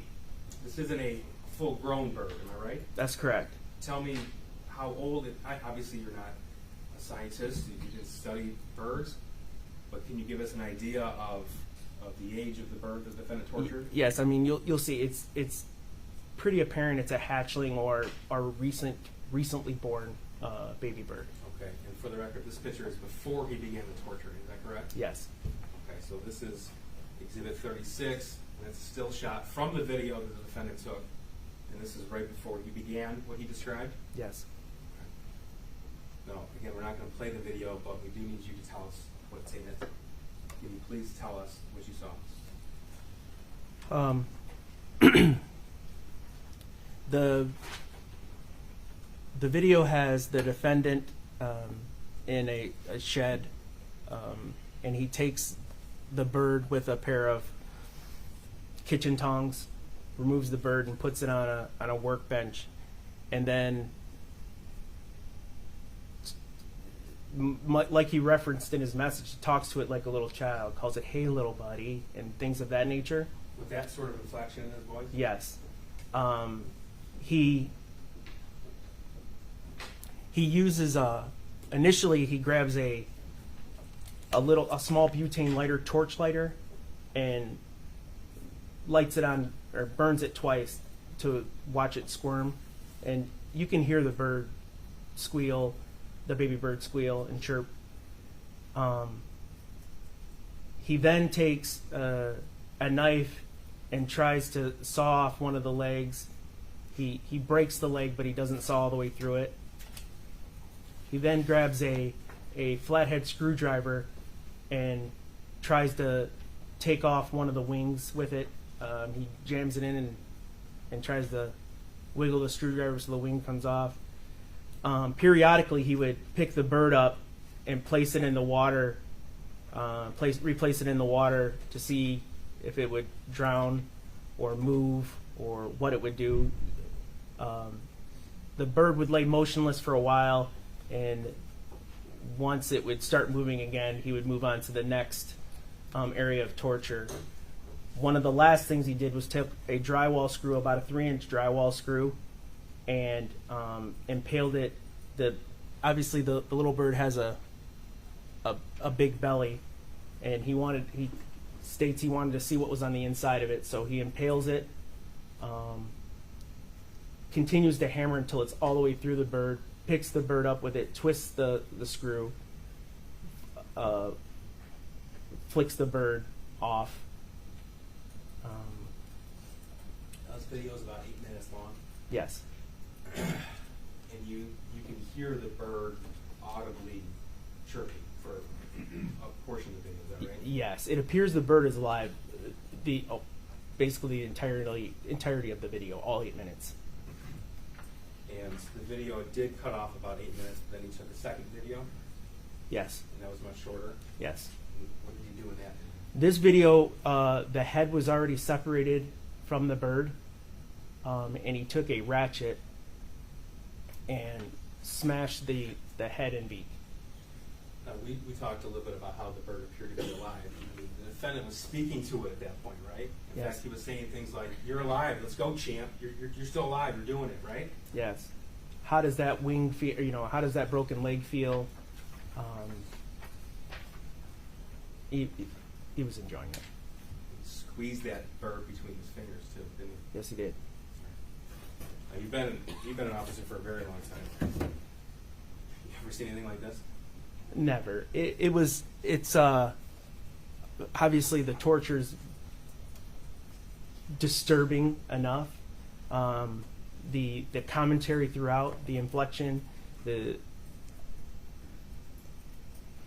knowing, the prior passages and the enjoyment this brings the defendant is, you can't put it into words. Thank you, Lieutenant. I'm sorry that you had to watch that. You had to describe that. I want to move to additional text messages with the defendant discussing general torture, killing of animals and people. Can you read what the defendant wrote on May the 3rd, 2021? Yes. Also, most serial killers get their damage from their family or accidents, but I have no trauma from my past. I was just born this way. And then May 13th, 2021, the defendant's still talking about the bird, correct? Yes. This is what I meant the other day of how I need a recharge to kill again. Now tomorrow, I really want a bird, but I want it to be alive when I chop its head off. That was May 13th, 2021? Yes. That was 10 days after he filmed himself torturing the one we just referred to, is that right? Correct. Okay. Now, the following week, May 21st, what is the defendant text? God, I want to kill right now. I hit a bird yesterday 2 times, but it flew away. And this continues even long after that video was taken. Yes, sir. June the 30th, 2021, what did the defendant text? There have been no baby birds to torture in for a long time, and I'm getting that feeling where I need to kill again. Again, June 30th, 2021 at 12:30 a.m., what did the defendant text? I like killing the big birds, but I like the killing of the baby birds more. Mostly because they're so young and they had a whole life ahead of them, but then I took it away. That is what I like. And also they are helpless and they scream when you hurt them. So this is nearly 2 months after the video that depicted him torturing the bird. And Yes. this theme talking about the innocence, babies, this continues throughout, this phone continues throughout his journal. Yes. I want to direct down to page 6 of the defendant's journal. Can you read us, we're going to go page 6 and then page 3. Can you read us what the defendant wrote? Page Yes. 6. Fucking N-word bitch. If I kill myself, then people will not care about me and I will be forgotten within half a lifetime. That's why I'm going to cause the biggest school shooting of this decade and the only real one in Michigan. Now further on page 6, what did the defendant write? Not sure if I'm going to kill myself during the shooting, but I also want to react on how the world reacts on my shooting. I'm probably going to live the rest of my life in prison. I hope I can talk to someone, though, so I don't take my anger out on other prisoners. Okay, now page 3 of the journal.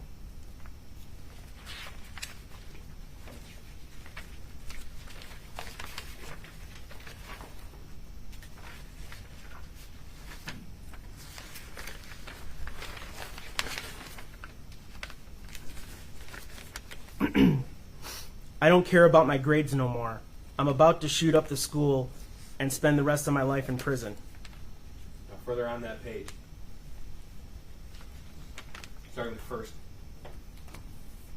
First off, I got my gun. It's a SP 2022 Sig Sauer 9mm. Second, the shooting is tomorrow. I have to access the gun and ammo. I am fully committed to this now, so yeah, I'm going to prison for life, and many people have about 1 day left to live. You wrote, I have access to the gun and ammo. Is that correct?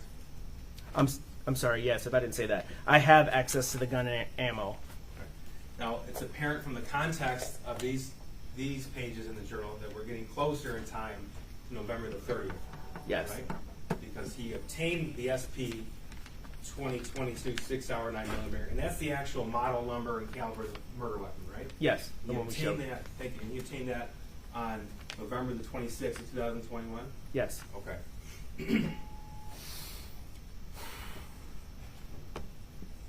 Now we'll go to page 2. Can you please tell us what the defendant wrote there?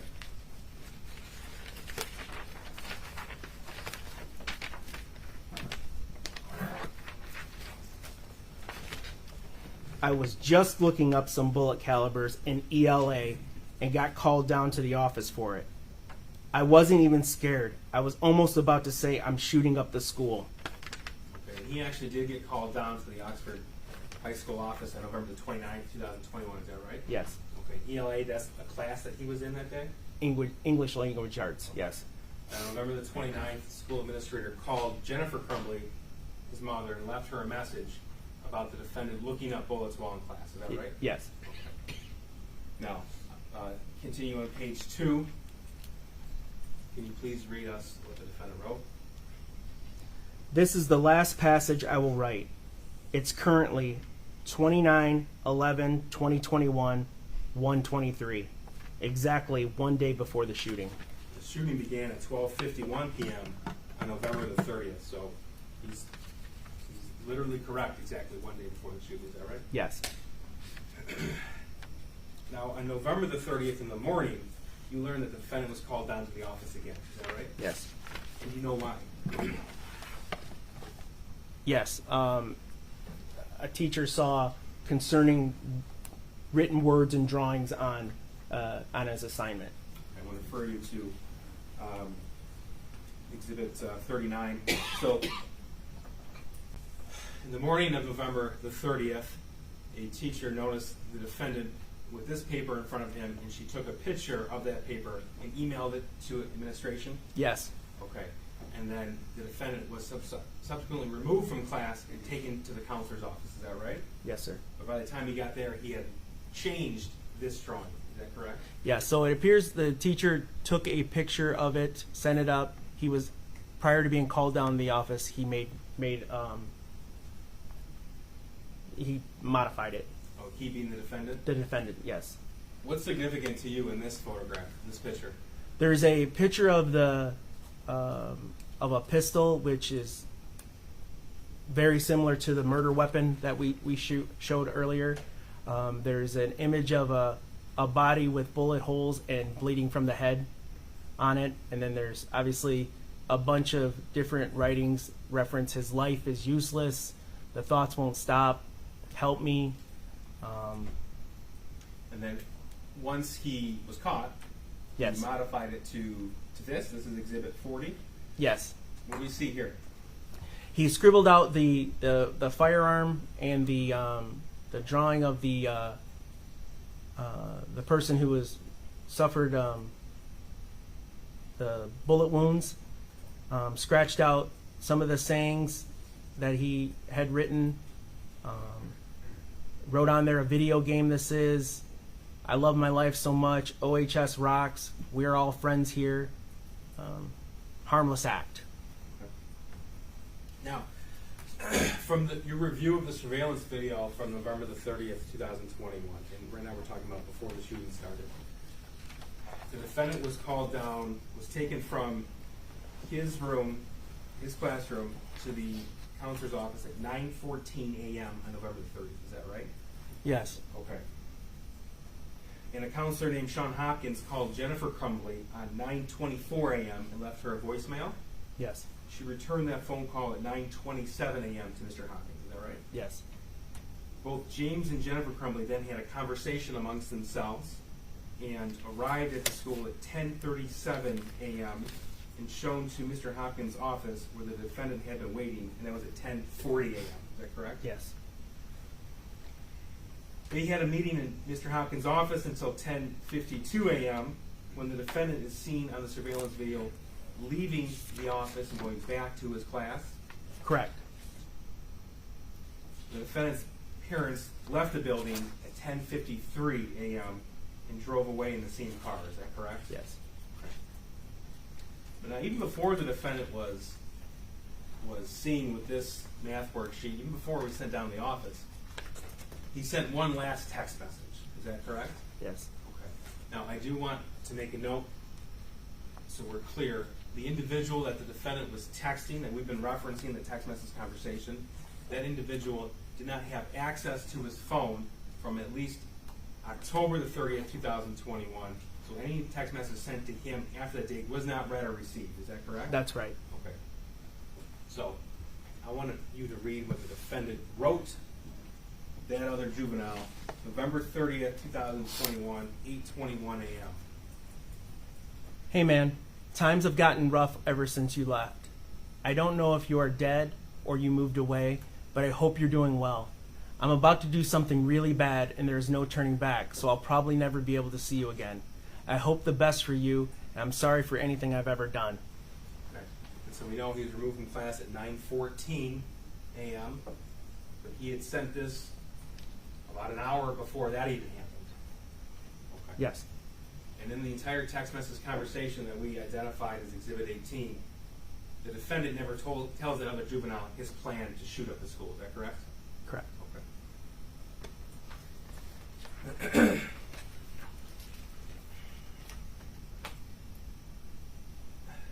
What time?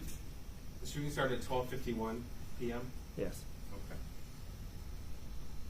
Judge, in a minute, I'm going to play the surveillance footage. I'll ask if the court can instruct the media not to broadcast any images on this, and I also want to let the victims' families know that in a minute we're going to play that footage. So if anybody would like to step out. Thank you. At this time, this would be the appropriate time to step out if you do not wish to view this video, as well as to those of the media. Please do not broadcast this or photograph this in any way, shape, or form. That being said, people, you may continue. Thank you, sir.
Yes.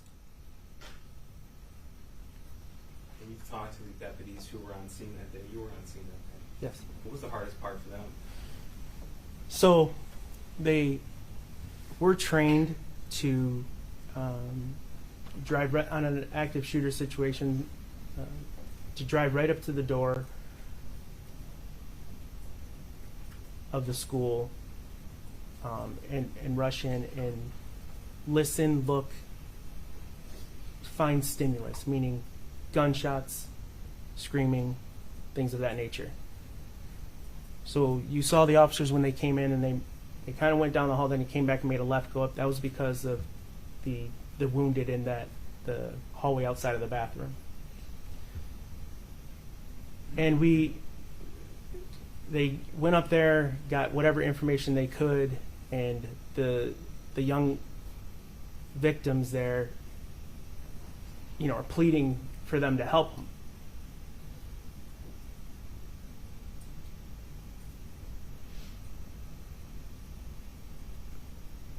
And we're trained to push past that. And fine, because there's someone actively killing in the building.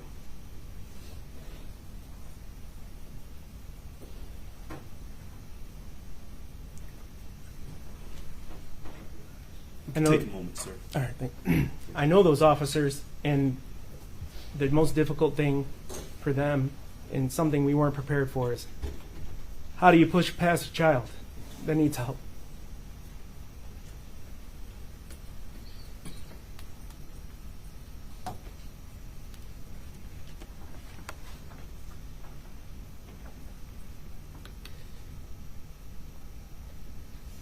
So that was the most difficult part, was bypassing hurt children who needed help. Thank you. I'm going to show you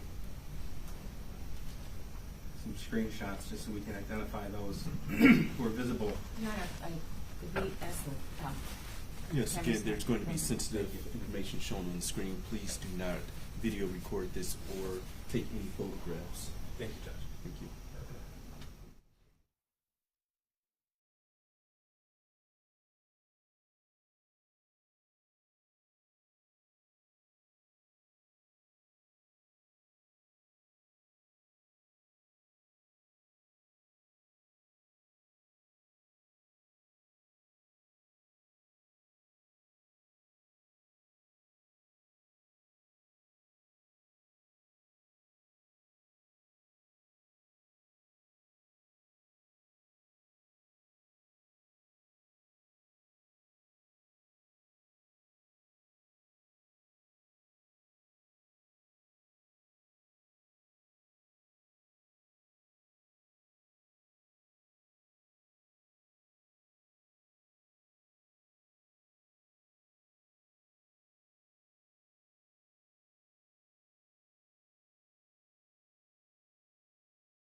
Yeah.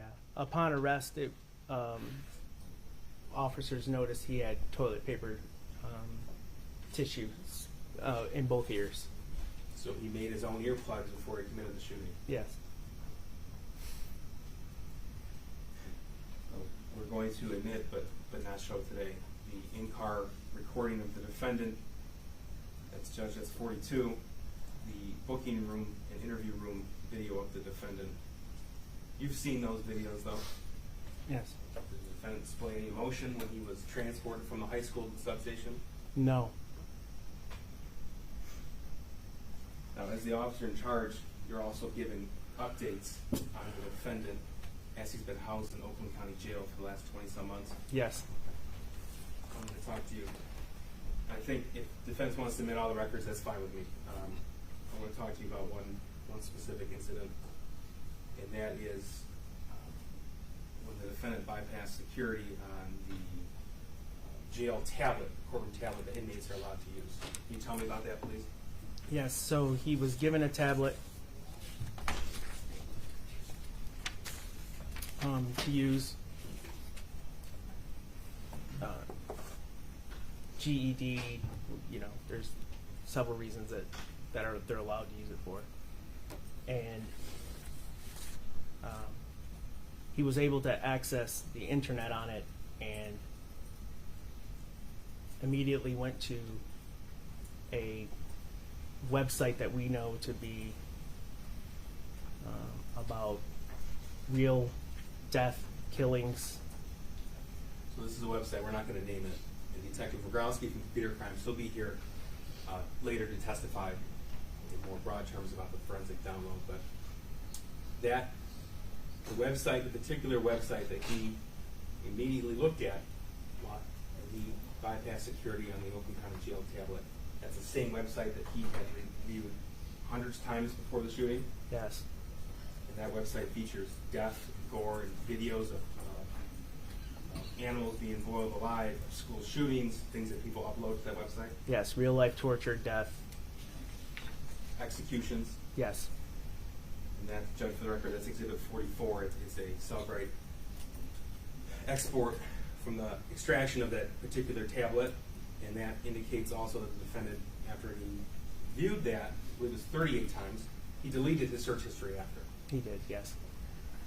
And at some point, another juvenile got a hold of that particular tablet, and the other juvenile was the one caught with it. Is that right? Yes. Tell me what happened? The other juvenile was, after the defendant was done with it, they gave it to the other juvenile. The other juvenile was Instagram living from inside of his room. Our investigators became aware of it, and that's how we tracked it back. The defendant was interviewed about this incident, and he's the one. He admitted to being the one to put in the password. Yes. He admitted to he admitted to not being able to resist himself to go on that particular website. That's correct. He was asked about it. Obviously, was concerning that he accessed the internet. So a investigation was conducted, and he admitted to accessing the tablet improperly, and then when asked about what websites he looked at, he told the sergeant what he looked at and said, I didn't want to, I tried to stop it, I couldn't. So according to the software that forensically examines the tablet, this occurred January 22nd, 2023. I believe that's right? correct, yes, that sounds right. So now we are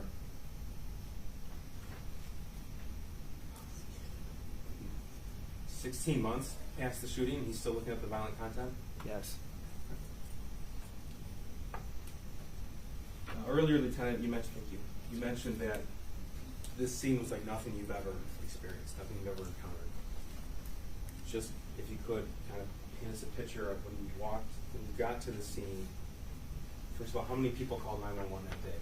It was over 100, in the immediacy directly after that incident. How many first responders arrived on scene? We're somewhere over 500 first responders showed up. And over 100 paramedic EMS personnel? Yep. Yes. Tell us a little bit, if you could, paint the picture for us of what it was like when you got out of your car and you realized that this was a school with children who were shot. So when I arrived, there was still kids walking down the road. some without coats, some, they were what I found to be, because I'm not from that area, I don't patrol that area, but it was the reunification point was the Meyer Super Center there. And so I'm passing all these kids, and obviously that's, again, you see somebody, especially a child on the side of the road, you stop to help. So past all those, we get to the school, and it was chaos. It was officers, being directed to, search for additional victims. There was just, I've been to a ton of crime scenes where, that have been horrible, and you look, you do your job, and, you meet with the officers, and you can, but there was, in this case, it was just this, you looked around and everyone was just, I don't know if bewilderment is the best description, but everyone was just confused and sad. I mean, it was just a. Now, those 500 police personnel, that's off-duty and on-duty, right? That's right. You described earlier the civilian was an off-duty officer. That's right.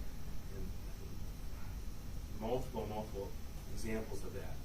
Yes, we have several of our officers that work in our agency that are in that community.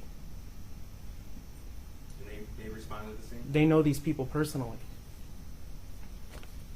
And when they're clearing, looking for an active shooter, they're not supposed to stop at help, are they? No, you don't until the suspect's in custody. I mean, it's. I know it sounds callous and awful, but especially the layperson, but you can't allow an active killer to keep killing. Are you involved with peer counseling and trauma support? Yes. Right. Tell me a little bit about the impact this has had on the first responders who arrived.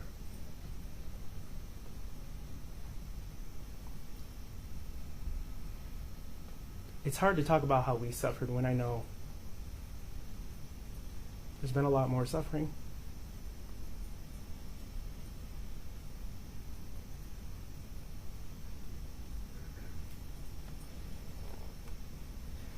But we had several officers that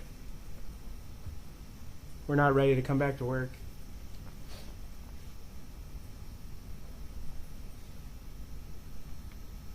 Those are officers who've been to homicide scenes. Yeah. They've been to child abuse scenes. Those, I mean, as bad as it sounds, a lot of times they're not right, they're awful, but you can make sense out of them. It's something you've witnessed before, this made no sense.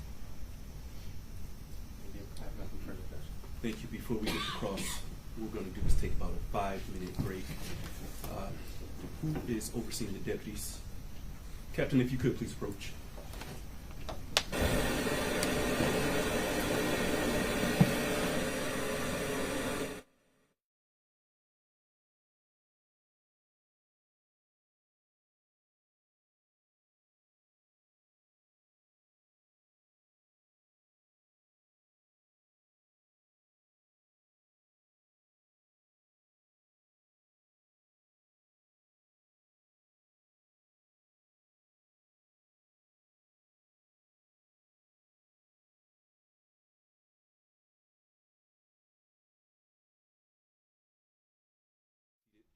We're going to go ahead and allow the deputies to take the defendant back downstairs. And again, we're going to take about a 5 to 10 minute break to allow everyone to compose themselves before cross-examination. With that being said, deputies, you may take the defendant.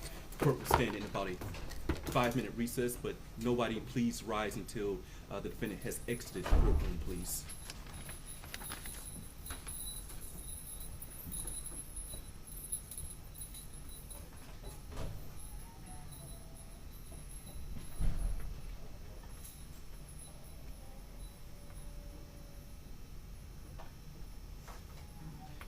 Thank you, Lieutenant. You may step down, sir. The court will stand in about a 5 to 10 minute recess. Court stands in recess. All rise.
Thank you.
All rise.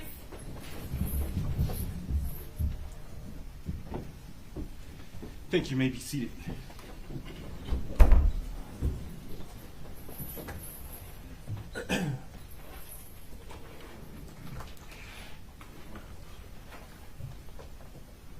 Your Honor, calling People versus Ethan Crumbley, case number 2022-279-506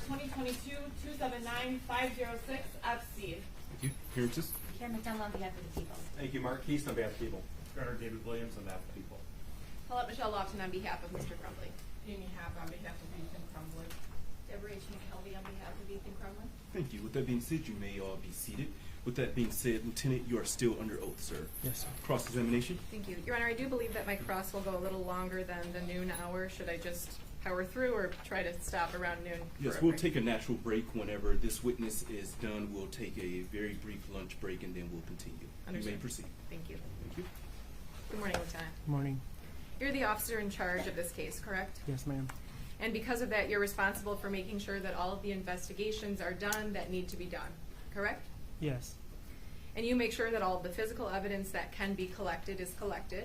Yes. And most importantly, you go over all of the evidence before turning it over to the prosecutor's office, correct? Yes. You're also involved as the officer in charge on the cases of James and Jennifer Crumbley, is that correct? Yes. And in that case of the parents, both James and Jennifer are charged with 4 counts of involuntary manslaughter, correct? Is that yes? I'm sorry, miss. Yes. You would agree with me that the investigation that you did into Ethan Crumbley and the facts and circumstances around his home life and childhood led you in the direction of then investigating James and Jennifer. Is that fair to say? Can you repeat that? I'm sorry. Sure. Would you agree with me that the investigation that you began into Ethan Crumbley and the facts and the circumstances around his home life and childhood led you to then investigate James and Jennifer Crumbley? I think that's fair. Yes. Would you agree with me that it's not often when you're investigating the actions of a single defendant that you would get a subpoena to search the defendant's parents' phones, bank accounts, work emails, HR accounts, contact people that they're having affairs with, reach out to every single neighbor that they have ever lived next to, even outside of the state of Michigan? You would agree with me that that's not common? Yeah, no, that's not common. Now, I want to go over some of the evidence that was found in your investigation. I want to first talk about the interviews that were done with the neighbors of James and Jennifer. Your Honor, most specifically Exhibit E in my binder. Thank you.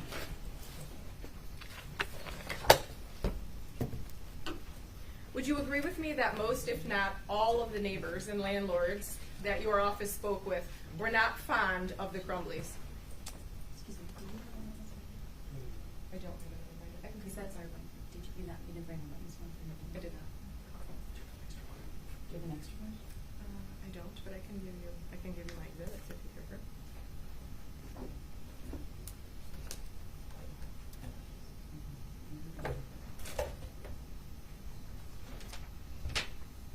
There you go.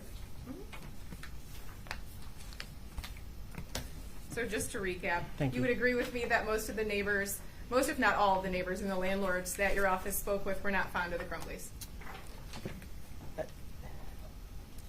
Yes and no, if I can explain. Sure. I don't think most of them really knew much about him, but the ones that did know some things about him had a negative interaction for Correct. the most part.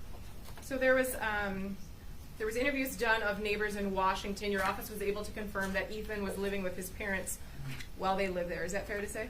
Yes. Okay. And he was somewhere between 4 and 6 years old. Is that correct? I think that's correct.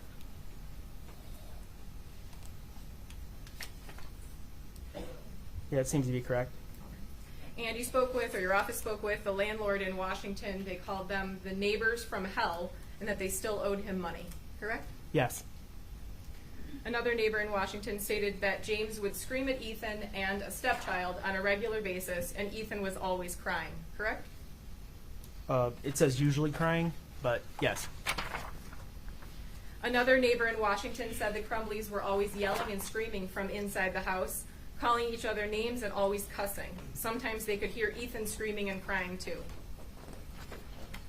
I'm sorry, where's that at, Miss? I believe it's on the second set of the investigative reports. It's still in that same section. This.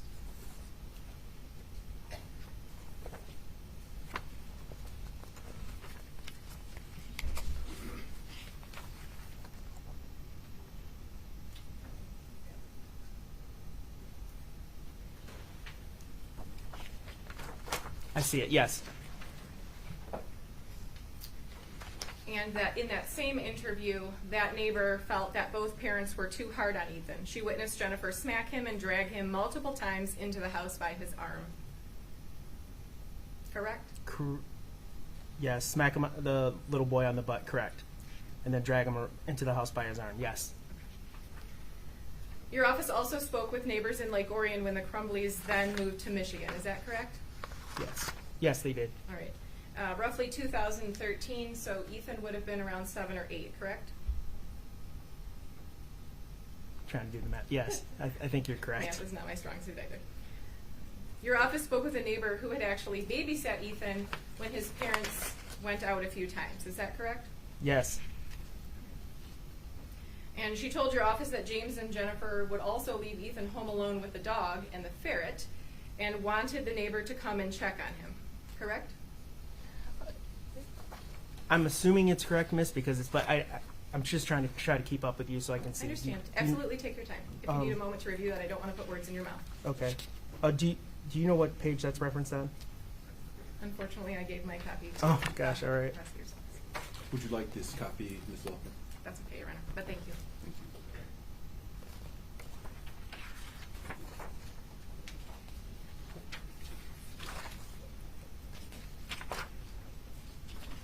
I see it. Yes. I'm sorry. That's all right. And in that same report, the neighbor stated she was shocked because parents would leave him home alone at night. Yeah. He has the highlighted copy. Mm-hmm. Can I just look at it as the documentation?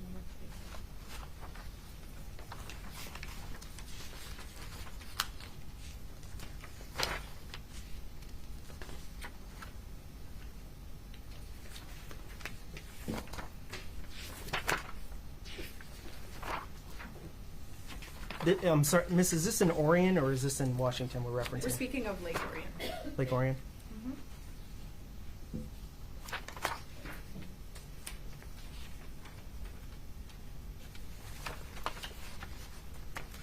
And can you repeat what you asked, please? Sure. The same neighbor that you just agreed with me that she told your office that James and Jennifer would also leave Ethan home alone with the dog and the ferret and wanted the neighbor to come and check. My follow-up question was, the neighbor was shocked that the parents would leave him home alone at night. Yes. You spoke with another neighbor in the same complex in Lake Orion, and he stated that the parents were always yelling at each other. I'm specifically speaking of page 5644. Thank you.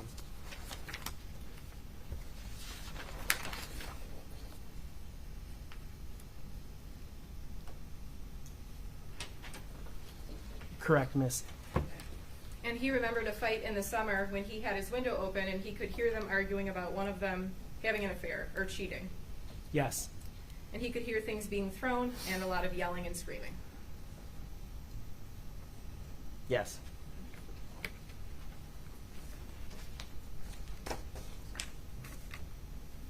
That's all from that section. Thank you. Thank you. You also spoke to an individual from a bowling alley that Ethan Crumbley played on a league or a team there. Is that correct?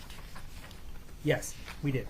All right. And do you recall the discussion with that individual stating that when James and Jennifer would come to watch Ethan bowl, they were unlike most of the other parents. They would drink a couple pitchers of beer.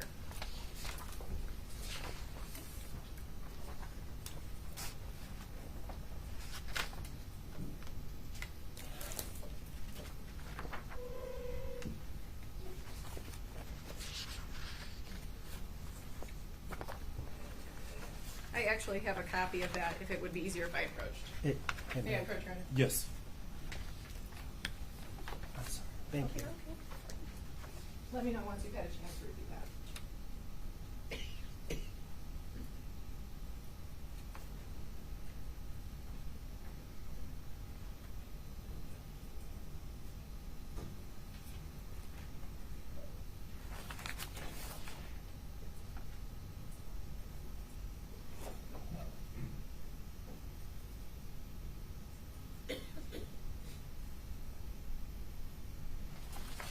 I reviewed it. Yes, you're correct. Thank you. Also stated the parents were loud and obnoxious, correct? Yes, it does. In your extensive investigation into what Jennifer and James did to occupy their time, it was clear that horses took up a majority of their time. Would you agree with me? Yeah, I would agree with you. Yes. And from speaking to individuals at the barn, it was clear that Ethan was not there with James and Jennifer when they would spend hours there, correct? Yes. You would agree with me that from looking at the text from both James and Jennifer that even on the day of the shooting, the horses were a top priority for them. Yes. I want to talk about a video that surfaced from the 5-1 diner. Are you familiar with that video? Yeah. Yes, I'm familiar with it. Okay. And at some point in your investigation, did you or the officers under you go and actually speak to the owner and operator of the 5-1 diner? Yes, they did. Okay. And at some point, did you become aware of a video that actually made its way onto TMZ that showed Ethan falling pretty significantly? Yes. And do you recall in that interview with the owner that she recalled that incident as well?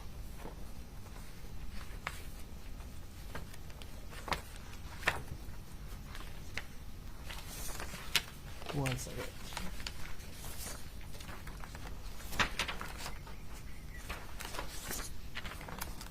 It should be page 5724. Yeah, I got it right here. Oh, great.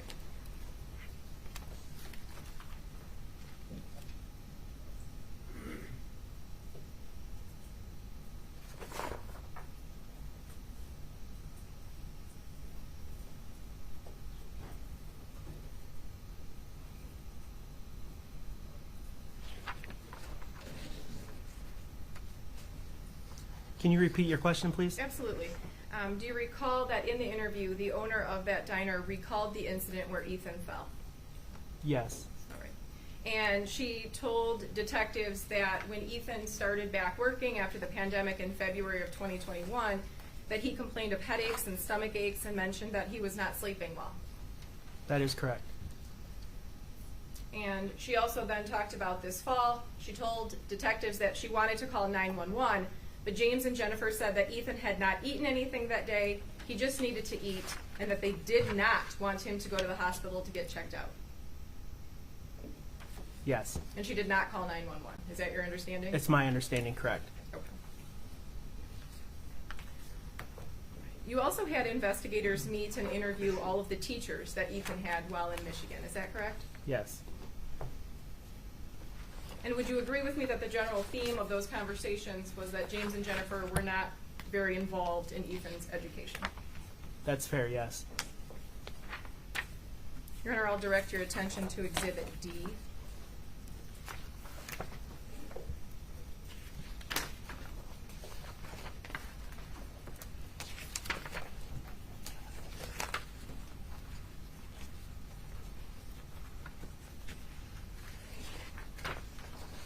going to first draw your attention to the interviews that were done at Bailey Lake Elementary.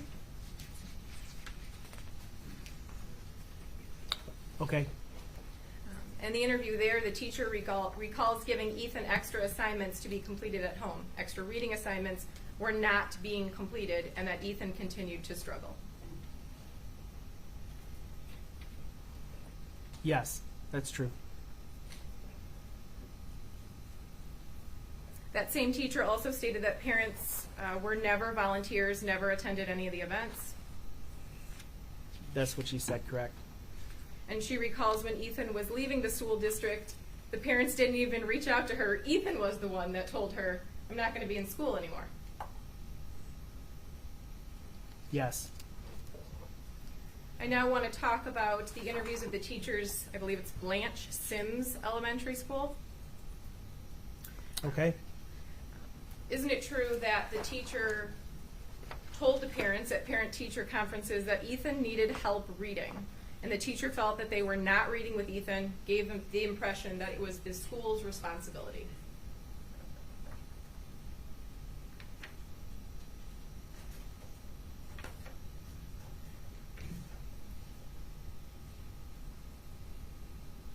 Yes, Nancy thought to herself, you could read it. You can at least read to him at home. Yeah. And then she states that, yes, you're correct. Now let's move to Oxford Middle School. It's correct in speaking with the teachers there that it was indicated that Ethan never had trouble with peers, even though his parents were not present much. This is... We're talking about Oxford Middle School. Page 5467. with the phys ed teacher? Correct. Yes, the phys ed teacher said he participated, always participated, and never had any conflict with his peers. And he never met his parents and never had any contact with them. Moving on further then to page 5469, isn't it true that a teacher reported that Ethan didn't interact with other kids and he struggled with logging onto the system to submit his homework? Yes.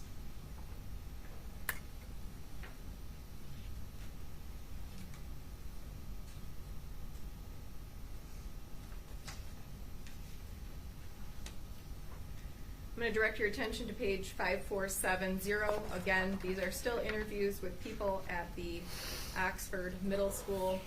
Isn't it true that the teacher stated, it's obvious that parents were not involved, no contact with the parents until the end of the year. This specific teacher emailed the parents when their child needed extra help with math, that Jennifer sounded interested but then never followed through. Yes, that's correct.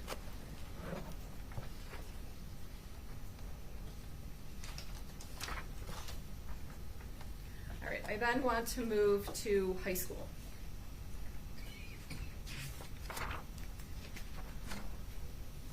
Isn't it true, after speaking to one of the teachers, that there was an assignment, and I'm looking at page 5590 and then the following page that does not have a number on it? Okay. So specifically, the interview, 9th grade teacher Getz, I believe is the last name. Okay, yes. And she asked the kids what their physical health was like. How would you rate yourself? How would you rate yourself socially? And how would you rate yourself emotionally? And she recalled that Ethan's response was a little bit different. He stated, I wish my parents were home more. Yes.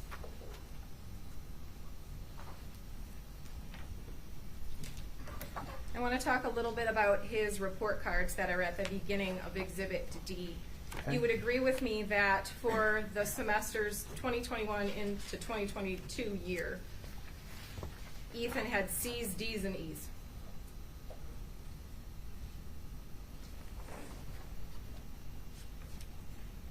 Yes. And if you look at the report card from middle school, which is that first page 433, you would agree with me As of 1 of 20, he had all A's and B's.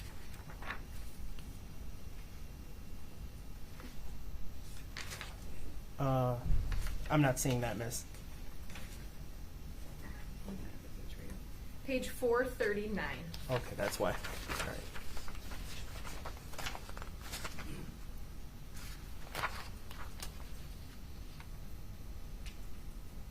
That would be the report card for January 28th of 20.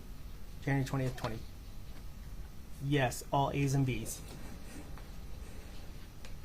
In all the conversations with the teachers from the multiple schools, it was clear that Ethan was not a problem child in school, correct? That's correct. Disciplinary, you mean? Correct. Yeah, correct. Really no misconduct to report until the end of November. Correct. And I'm sorry, of what year? 2021. Thank you. I want to take some time to go over the journal. I know that you went through specific portions with Mr. Keast, but Okay. I think there were some important portions that I'd like to take a look at.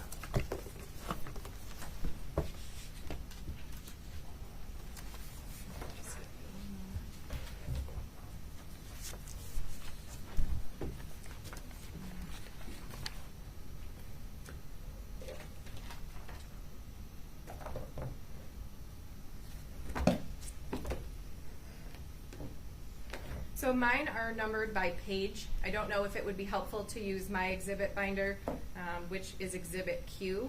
I don't know. Mine are not pages of the journal. Mine are pages of discovery that the prosecutor listed. All right.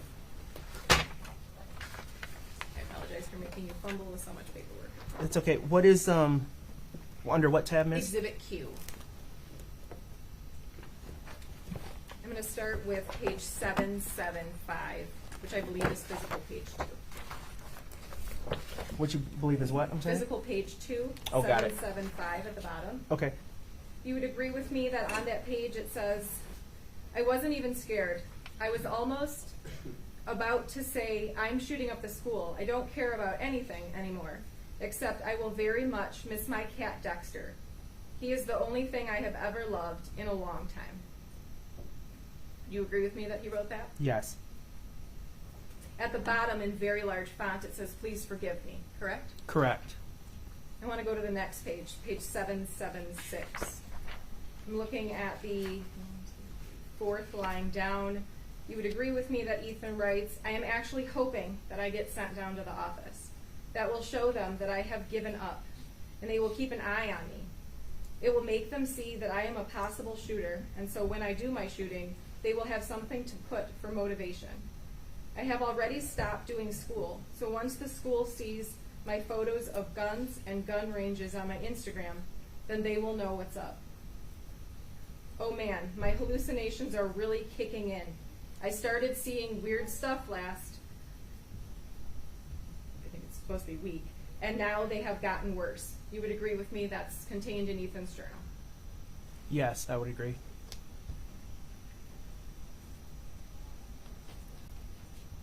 Ninth line down in the second paragraph. My dark side has now taken over. Do you recall reading that? Yes. I want to go to the next page. Mine does not have a set of numbers on it, but it's just the next page in the journal.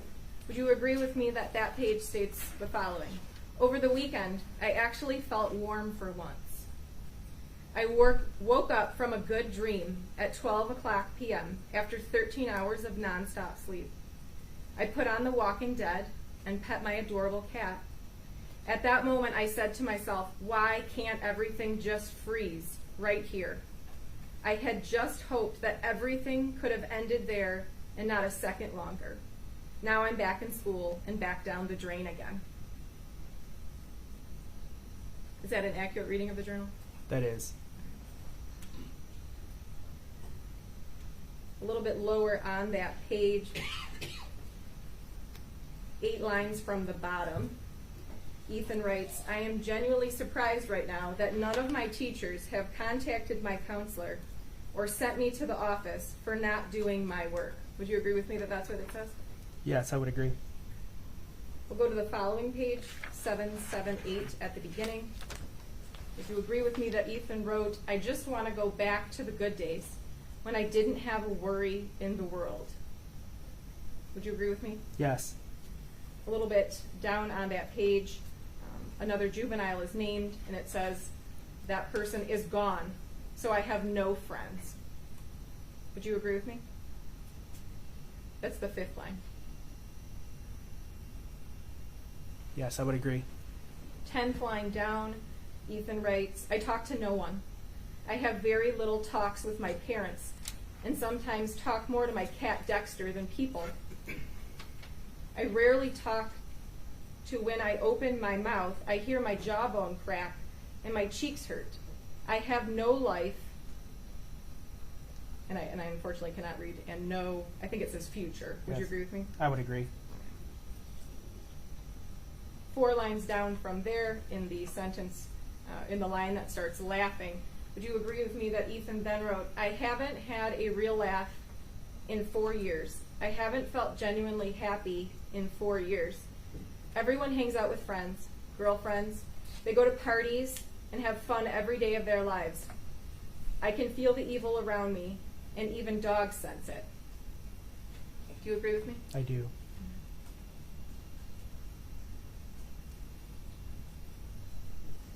Then we're looking at 2 lines down from there. It begins with, all one of my teachers has to do is send me to the office, and I will tell them about the bird head, and I can get help.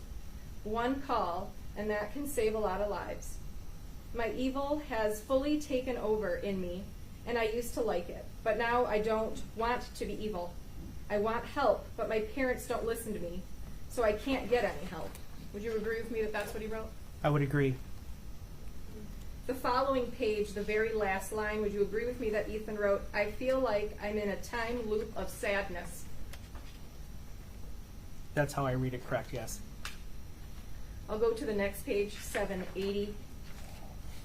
3rd line down. Do you agree with me that Ethan wrote, I'm pretty sure that my crush does not like me, to what I thought before. I will never ask her out, and it makes me know more that I will forever not feel the love of another human being, and not even I can love myself, as I hate myself, probably more than some people already do. That is accurate. 9 lines down from the end of that statement, would you agree with me that Ethan wrote, I sometimes even regret about doing the shooting. If I don't, though, then what is there for me? 1 line below that, I don't eat at all. I had a frozen food breakfast burrito for dinner last night. Maybe if my dumb fucking parents didn't get rid of our couch and buy a brand new TV and couch set, we could have food. And my 45-year-old dad doesn't have to do DoorDash. I'm on the verge of losing it again. I have so much stuff compacted in a tight space, and it's about to explode. That is accurate. Please turn off your device. You may continue. Thank you. I want to turn now to page 783. It's a few pages down.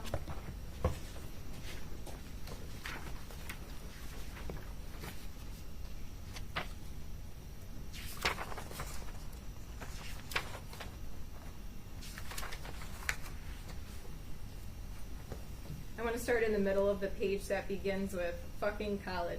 Okay. Oh God, college. You apply to 5 colleges hoping to get accepted into one. Then you get accepted, you get to find out how much it costs to attend. Then if you can go, you really only have 10 major choices out of hundreds that actually leads to a good life. Is that correct? Yes, that's correct. Oh, you're doing bad in a class. Well, fuck you. You still get to pay us for our 2-hour lectures and for the 15 by 10 foot closet we house you in. Oh, you have to give out because you ran out of money. Well, fuck you again. You're going to owe us a debt that's going to take half your lifetime to pay back. Do you agree with me that's what he wrote? I would agree.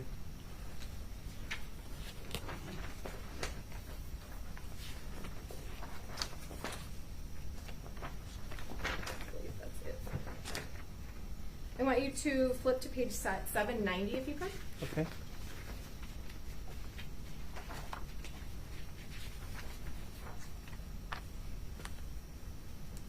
I'm going to go about halfway down the page, 10th line down. I barely made it through 9th grade mentally, as my depression was rough. Then I made it to 10th grade, and I have fully lost control. How the hell am I supposed to make it 2 more years when I have already lost my breaking point? This morning I woke up to my mom having one of her worst rants about how we have no money and can't pay the bills. This just furthers my desire to shoot up the school or do something else. I have no happiness or optimism left in me, as I am a burden to my parents.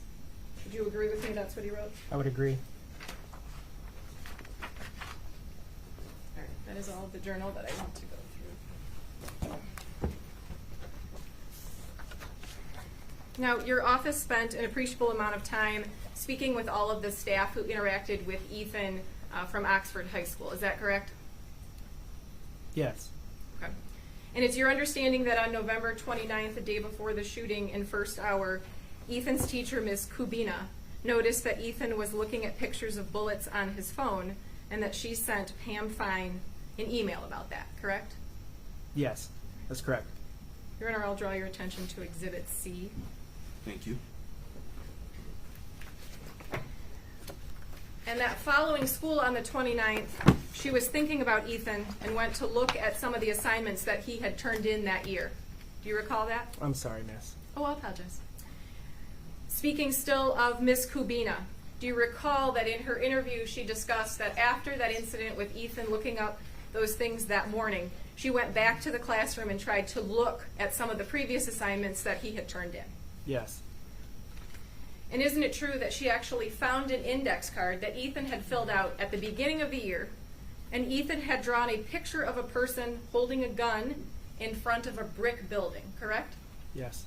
The gun was erased, but she said you could still see it, correct? Yes. She passed this information along to the dean and the counselor by email, and that email was sent that same day on the 29th, correct? That's correct. Following that email, is it your understanding that Pam Fine brought Ethan down and discussed that it was inappropriate to look up bullets at school? Yes. And in that interview, is it your understanding that Ethan disclosed that he had just been at a shooting range with his mom? Yes.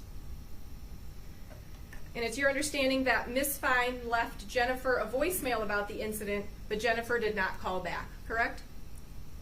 That's my understanding. And in your investigation, you even found a text exchange following that call between Jennifer and Ethan, correct? Yes. Where Jennifer tells Ethan, try not to get caught, correct? Yes. Now, the following day at 8:45, Miss Fine tells you or tells someone in your office that she receives an email from teacher Alice Karpinski, correct? That's correct. That Ethan was watching violent videos of a guy gunning down people while in class, correct? Yes. Can you Yes, reference it's that page somewhere? 300 Thank you. in Exhibit F. Thank you.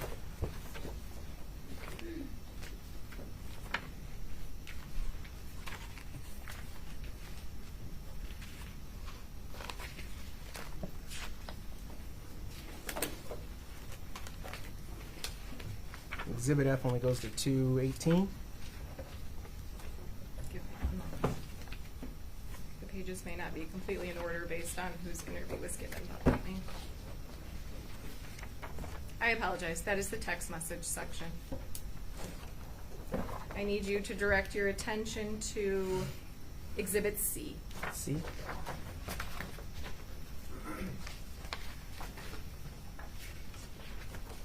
And what page was that again? Yes.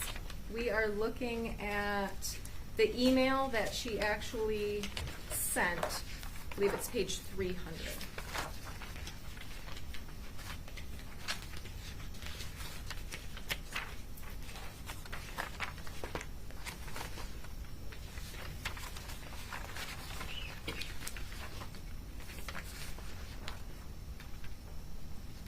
I think it may be a different page because I'm looking at two sets of discovery. So let me just ask the question again, because I don't know specifically if you'll be able to find it in your Okay, binder. sorry. No, it's all right.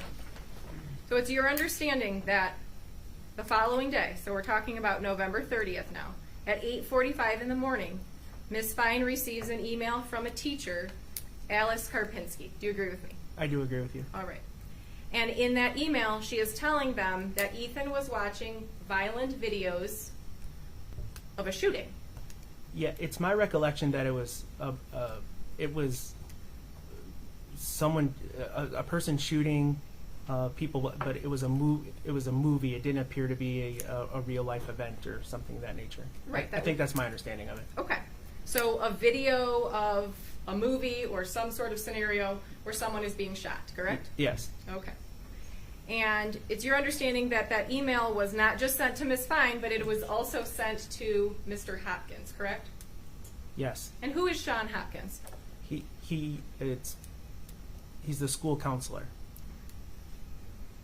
It does not appear that action was taken just based off of that email, correct? That's correct. So that's at 8:45 a.m. Then at 9:32 a.m. Can I go back real quick? Absolutely. So the action, there was, you mean action with the defendant? No, but there was, I think there was discussion about it. Okay. But he wasn't pulled down to the office You're- immediately following You're that? correct. Okay. All right, so 9:32 a.m., another email is sent, and it's my understanding that that email is sent to Pam, Nick, and Sean. They all receive an email from yet another teacher. I believe it's Becky Morgan, and that's the picture of the assignment that you were previously shown, correct? Yes. So in your multiple interviews with Sean Hopkins, he told law enforcement that he was alerted to a problem by Becky Morgan, who was Ethan's math teacher, correct? Yes. And he went to retrieve Ethan at 9:14 a.m. and then takes him to the counseling office, correct? Yes. It's your understanding that his backpack with the gun in it was left in the classroom, correct? That's my understanding.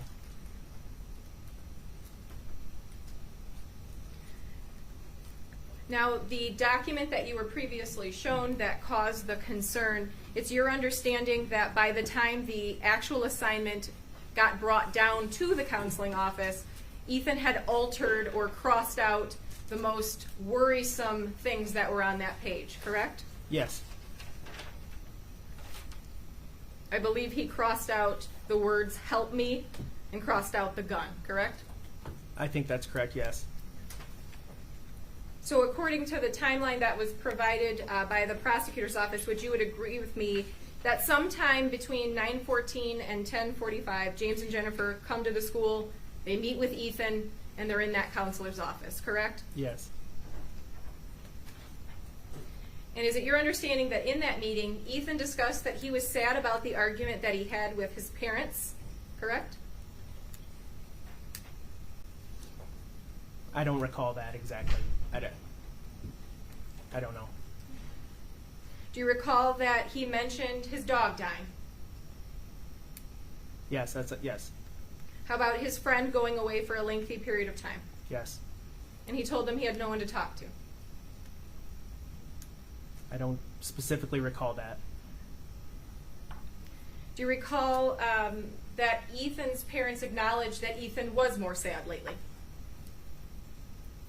I'm sorry, I don't specifically recall it. That's all right. Nothing in any of the discovery that any counselor or staff that you've reviewed, did any counselor or staff member ask if he was suicidal? Specifically ask that question. So repeat that again? Sure. Nothing in my investigation, or? Correct. In all of your investigations, speaking to all of the individuals that were in that counseling session with the parents, or in that meeting with the parents, you are not aware that someone actually performed some sort of assessment to see if he was suicidal? I see. I don't believe there was an assessment. I believe Mr. Hopkins said that he thought there was potential for suicidal ideation. It's your understanding that both parents were resistive to taking Ethan home with them, correct?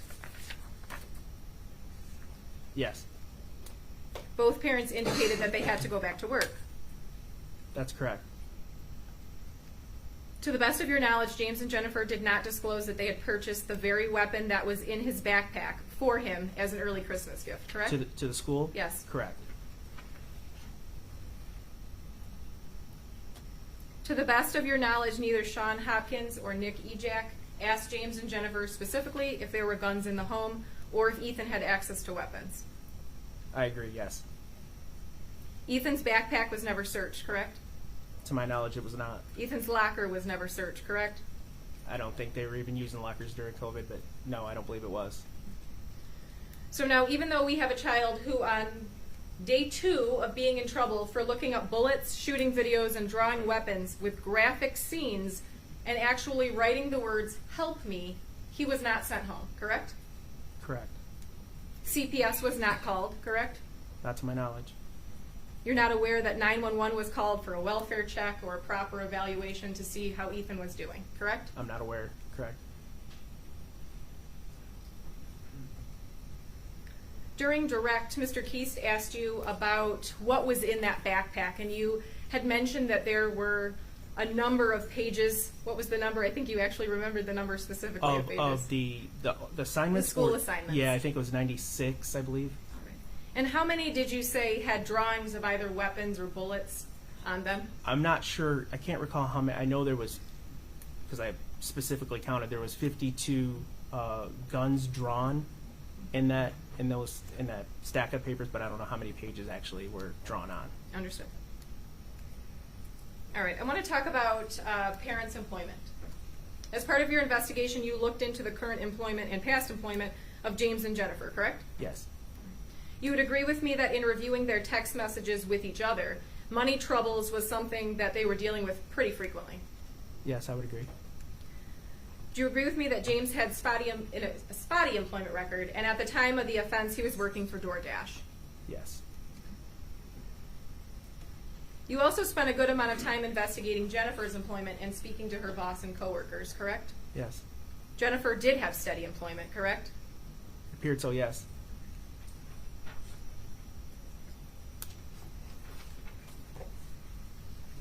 In your investigation, did you become aware if Jennifer could have purchased health insurance for Ethan? I don't recall. In your investigation into Jennifer's employer, you came to understand that the work had a family-first attitude. Would you agree? That's what they testified to, yes. Yes. So in fact, if Jennifer was unable to return to work on November 30th because Ethan had to go home, it wouldn't have been a problem. Is that your understanding? That's my understanding. It's also your understanding that right after meeting in the principal's office, James went and I believe he delivered an order of food, correct? It's my understanding, yes.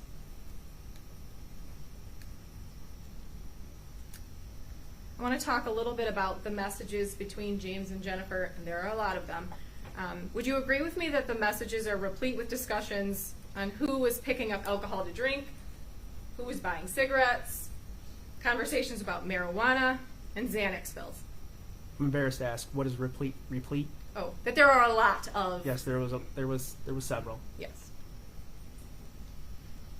Now let's talk about the crime itself. As we saw in the video, when the police arrived at the school, Ethan was out in the hallway with his hands up, correct? Yes. He had already put down the gun, correct? Correct. He followed all the commands of the deputies. Yes. He was placed into handcuffs without issue, correct? Correct. He gave the officers his name. Yes.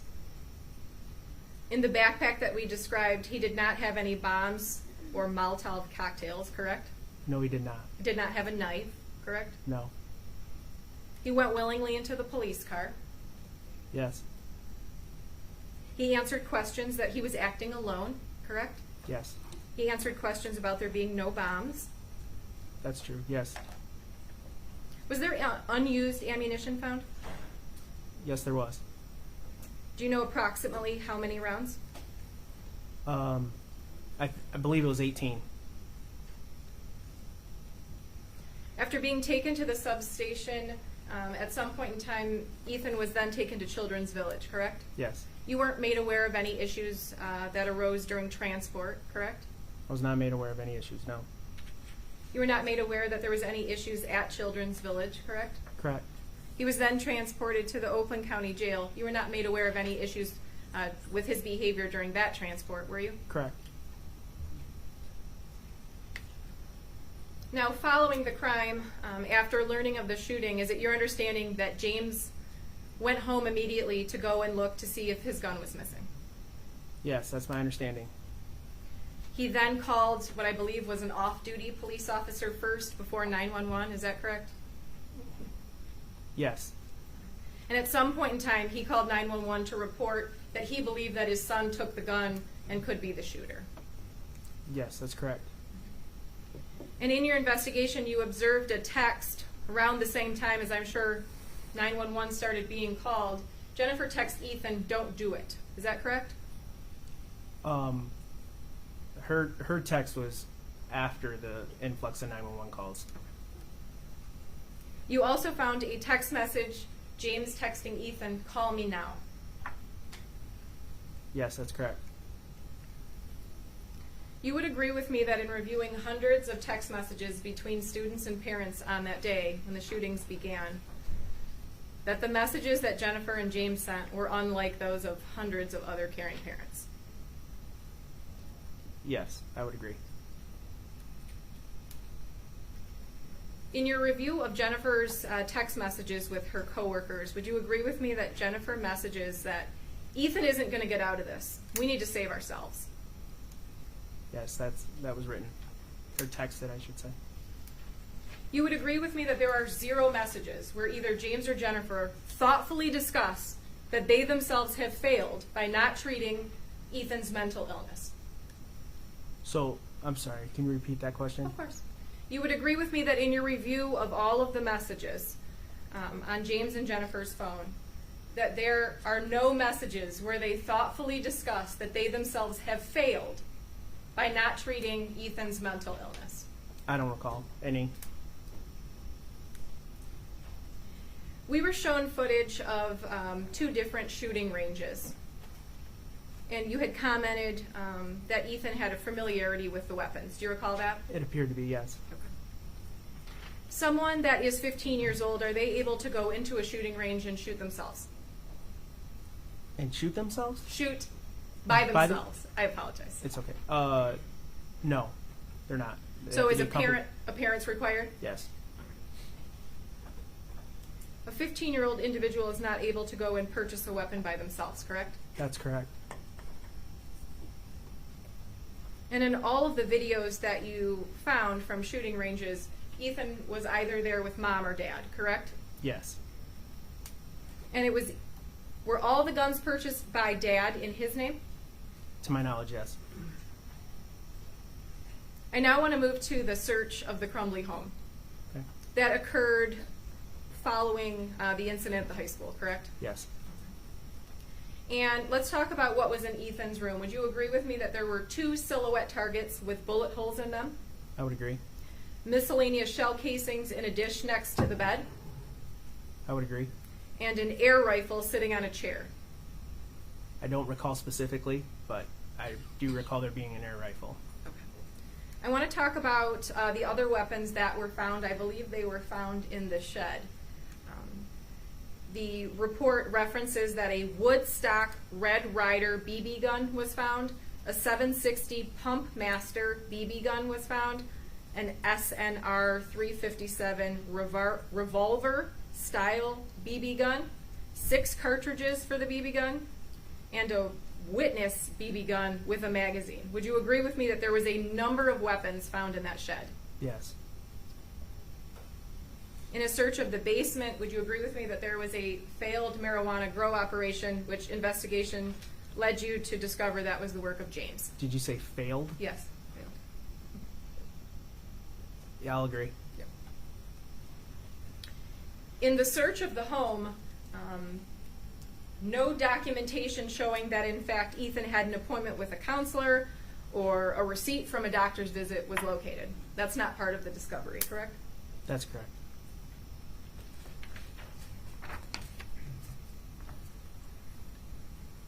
Jennifer was interviewed at her home, correct? Initially, when the police arrived? You gotta give me a second. I gotta Of recall course. some events Take here. your time. It's allowed to remember. I believe yes, she was first spoken to at her home. And during that interview, she had told the police that Ethan had been upset because his friend had left and his dog had died. That's my recollection of it, yes. Okay.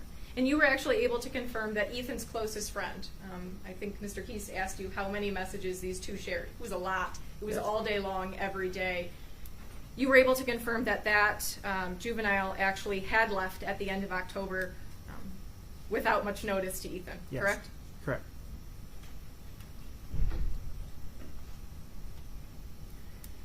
In the interview that was done with James at the home during the search, isn't it true that he told the police that he purchased a Sig Sauer 9mm handgun and he had it hidden in the armoire in the case and the bullets were hidden in a separate area? That's my recollection. And after he saw all of the cops, he raced home and that's when he found the gun missing. Yes. At some point after your investigation, it was announced publicly that the parents were going to be charged, correct? Yes. And instead of walking into a police station or walking into the Rochester District Court, isn't it true that James and Jennifer bought burner phones, ditched their car, left Oxford, and left their son sitting in jail?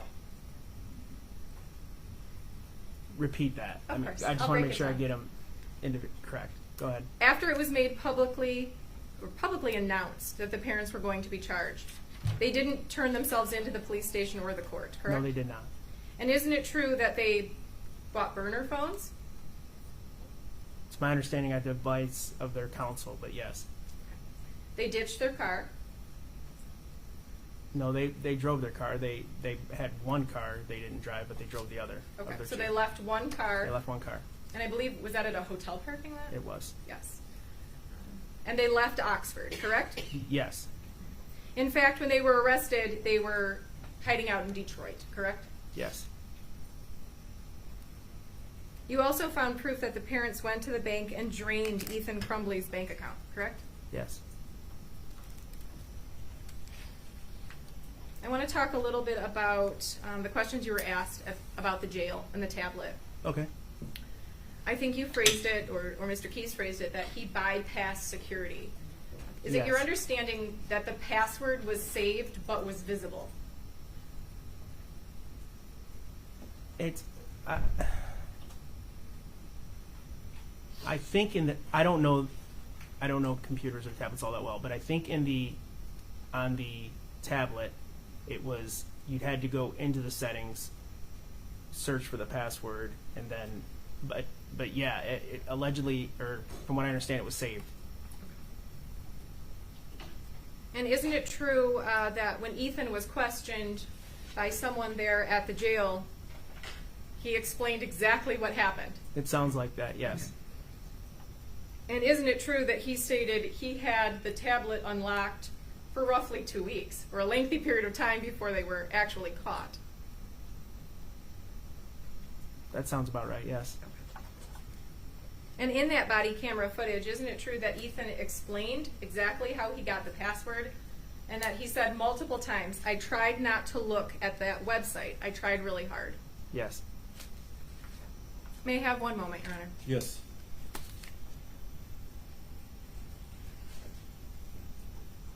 I have no further questions. Thank you very much. Thank you. Redirect. Starting with the last question, so if I'm understanding this correctly, then the defendant couldn't help himself. It's not like. That's the way I understood it, yes. I'm going to go back through a few things that counsel asked you regarding the journal. You were asked about a passage where he wrote that he wished that he would be sent down to the office so he would be caught and prevented from the shooting. Correct.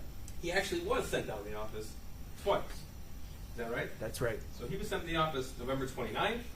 He was sent to the office again November the 30th. Yes. He sat in the counselor's office for 90 minutes. His parents were there. And he never once stopped himself from the shooting. That's all correct. Okay.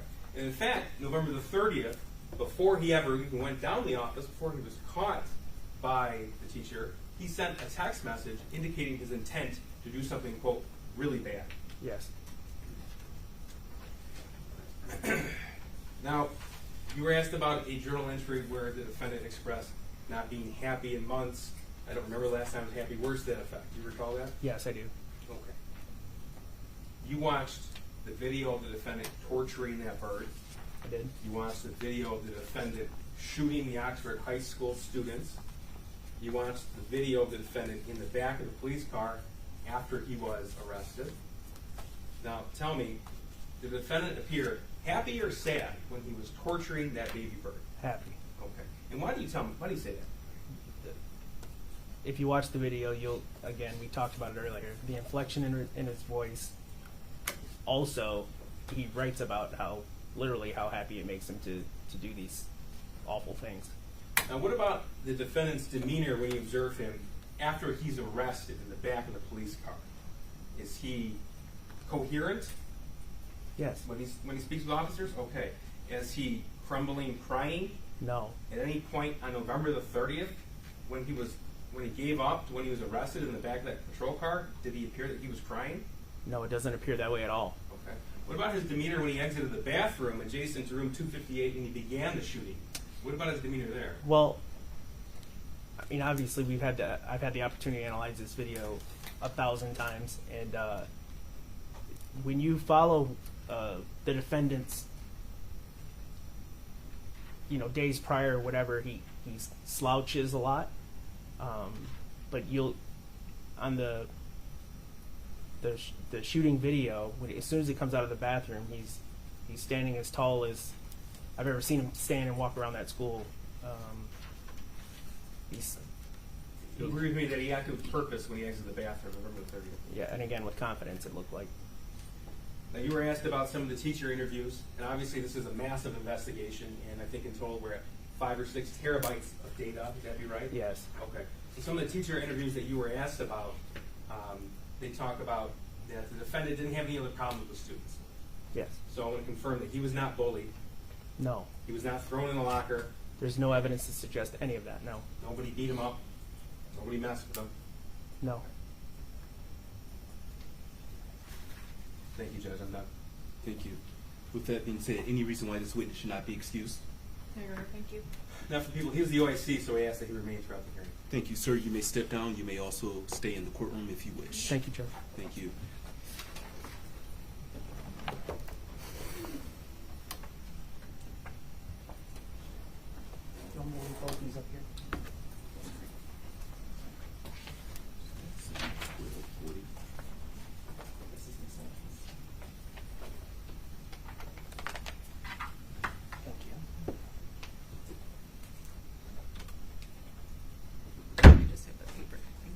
Thank you. With that being said, we're going to break very briefly for lunch.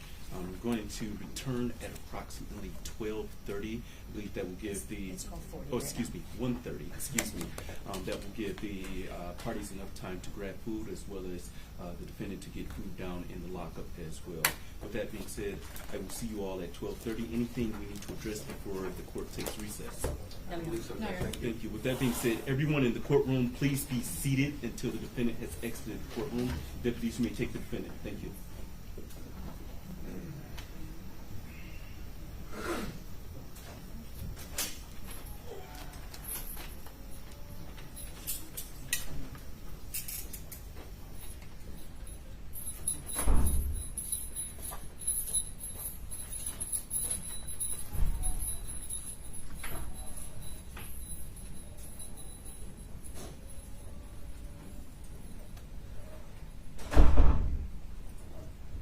That being said, I will see everyone at 1:30. The court stands in recess. All rise. Thank you, Your Honor. Thank you, Judge. You're very welcome.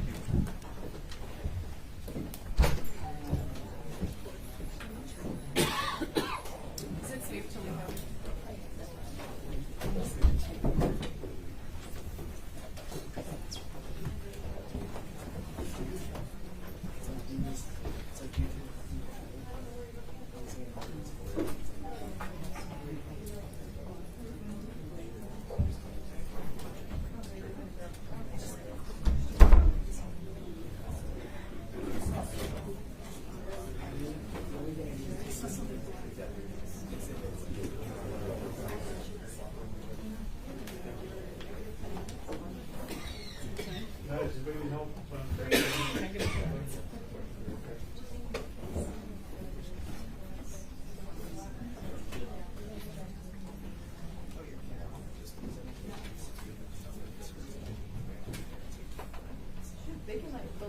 the locker.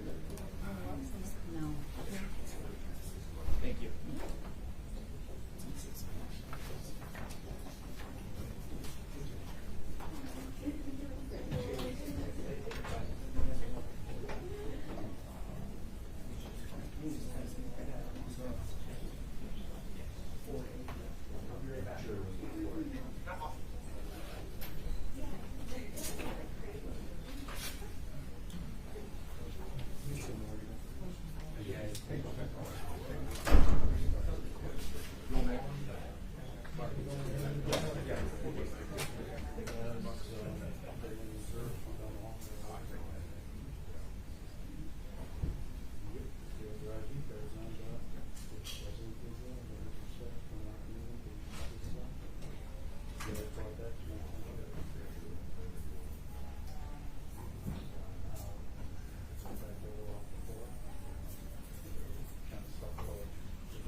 I was just going to ask that question.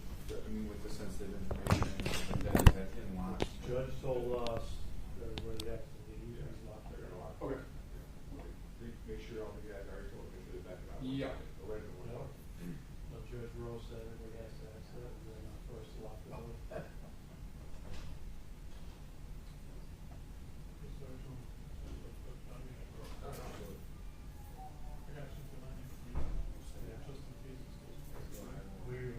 We are prepared all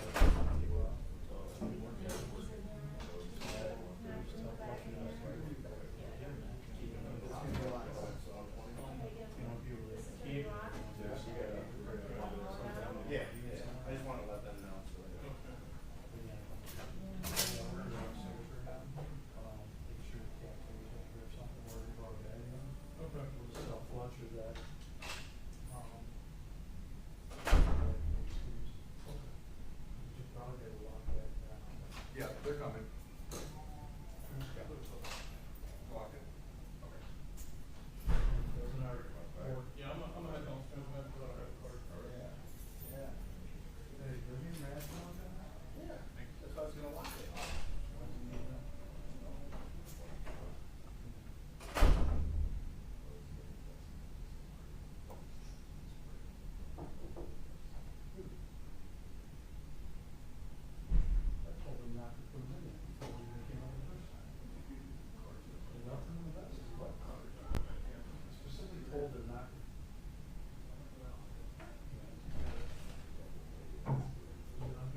switch from people flipping it back and forth.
Judge, thank you. In this presentation, we do have crime scene photographs. So as we introduce evidence, I would again ask the court to instruct the media not to broadcast anything that we display on the screen. Thank you. As previously stated, please do not show anything on the screen that's sensitive in nature. If you could, please turn the cameras around when that's being presented. You may want proceed. the victims' families aware as well. There will be some graphic photographs.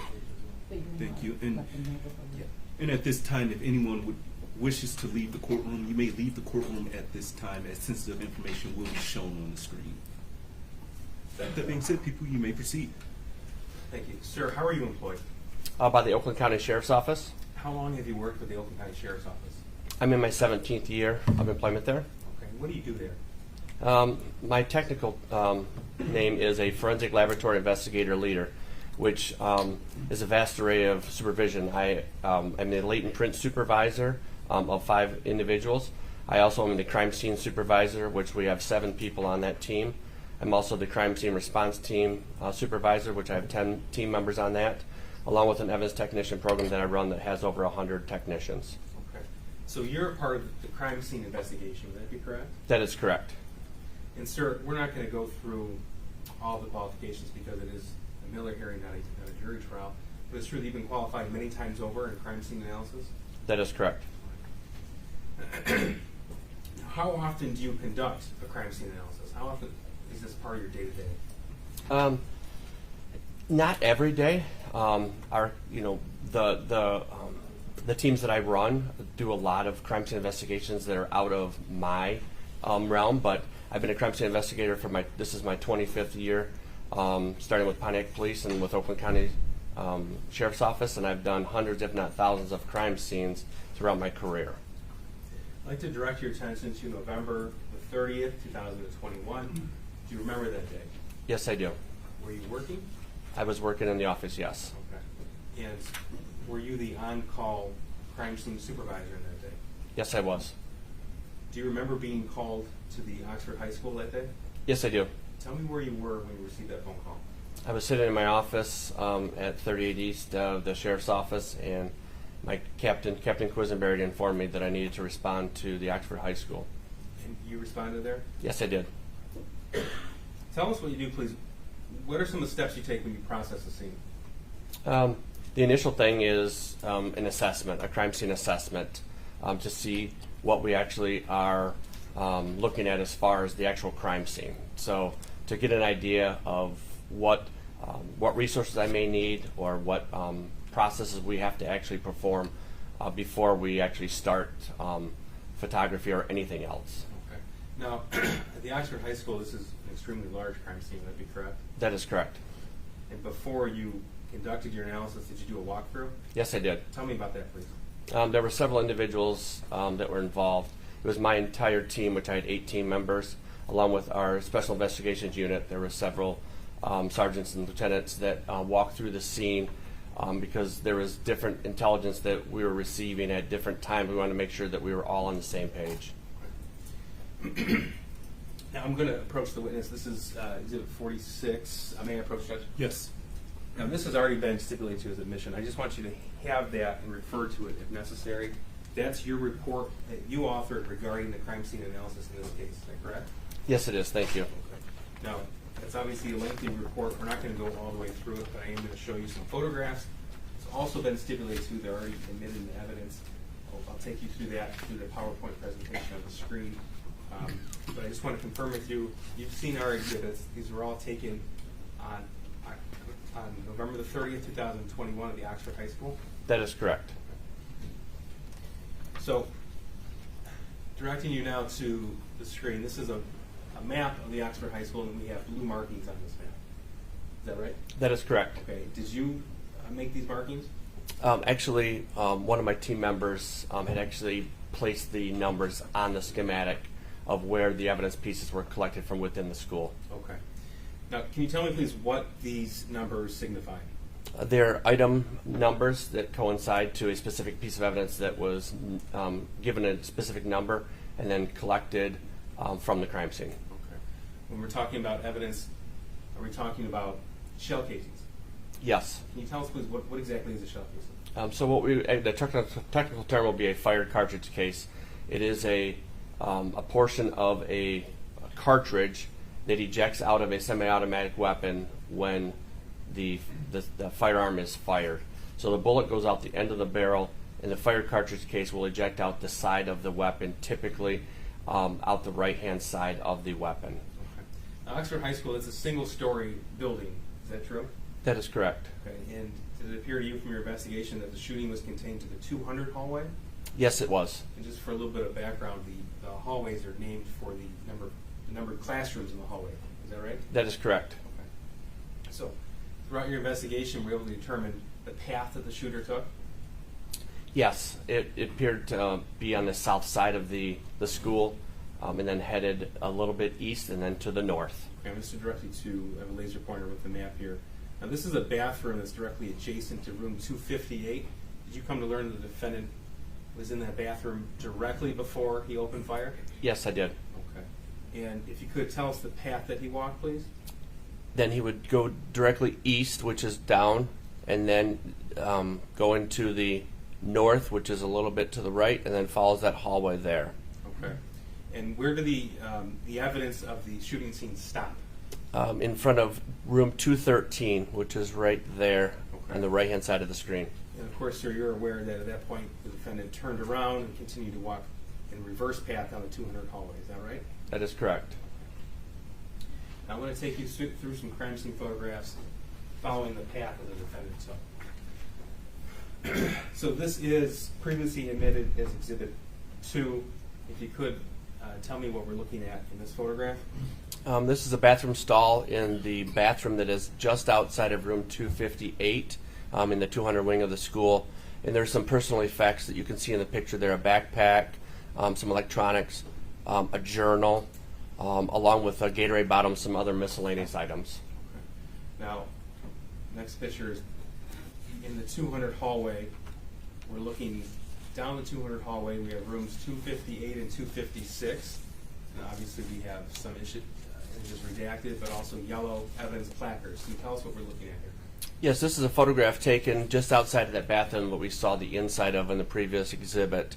This is a photograph taken to the east on that hallway outside of 258 and 256. And the yellow placards are items that were marked as evidence pieces within that crime scene. Now, I want to ask you specifically about what I call shell casings, or you fired cartridge cases, that's the official term. Would that be right? That is correct. Okay. How many of those did you uncover, or did you recover, rather, in this portion of the 200 hallway? In front of, outside of 258 and 256, there were 14 fire cartridge cases located. Okay. And, sir, you told us that every time a semi-automatic handgun is fired, it ejects that cartridge case. That is correct. Okay. So that means he fired 14 times? That is correct. In this area, is that right? Yes. Now, further, following this hallway, following the shooter's path, this is looking at the corner where 249 would be right around to the left of the photograph. This is past room 256. That would be behind us. So, what do we see in this photograph? You start to see where the hallway turns to the left, which would be to the north, outside of 249, and you see a couple more evidence placards there that are marked with evidence. Okay. Now, as we turn that corner, we're looking down the long part of the 200 hallway. What are we looking at in this photograph?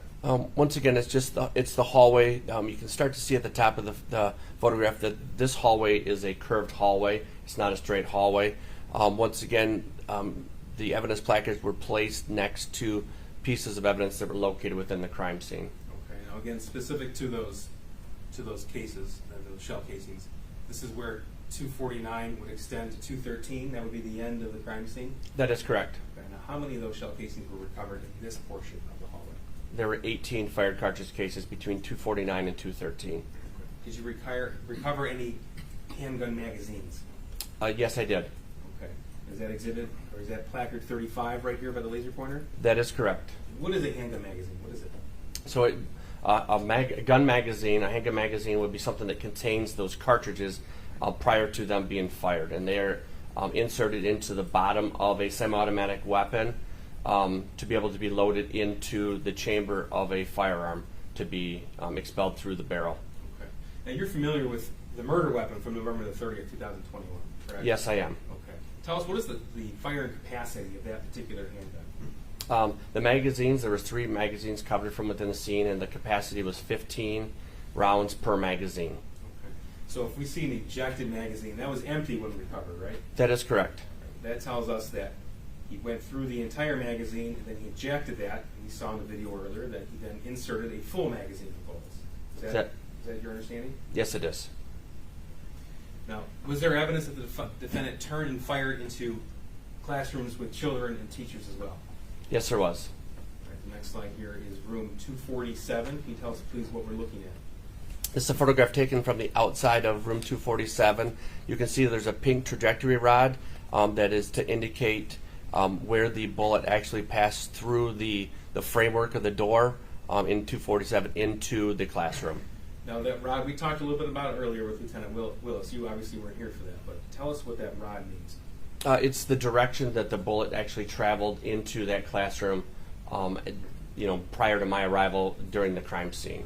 Okay.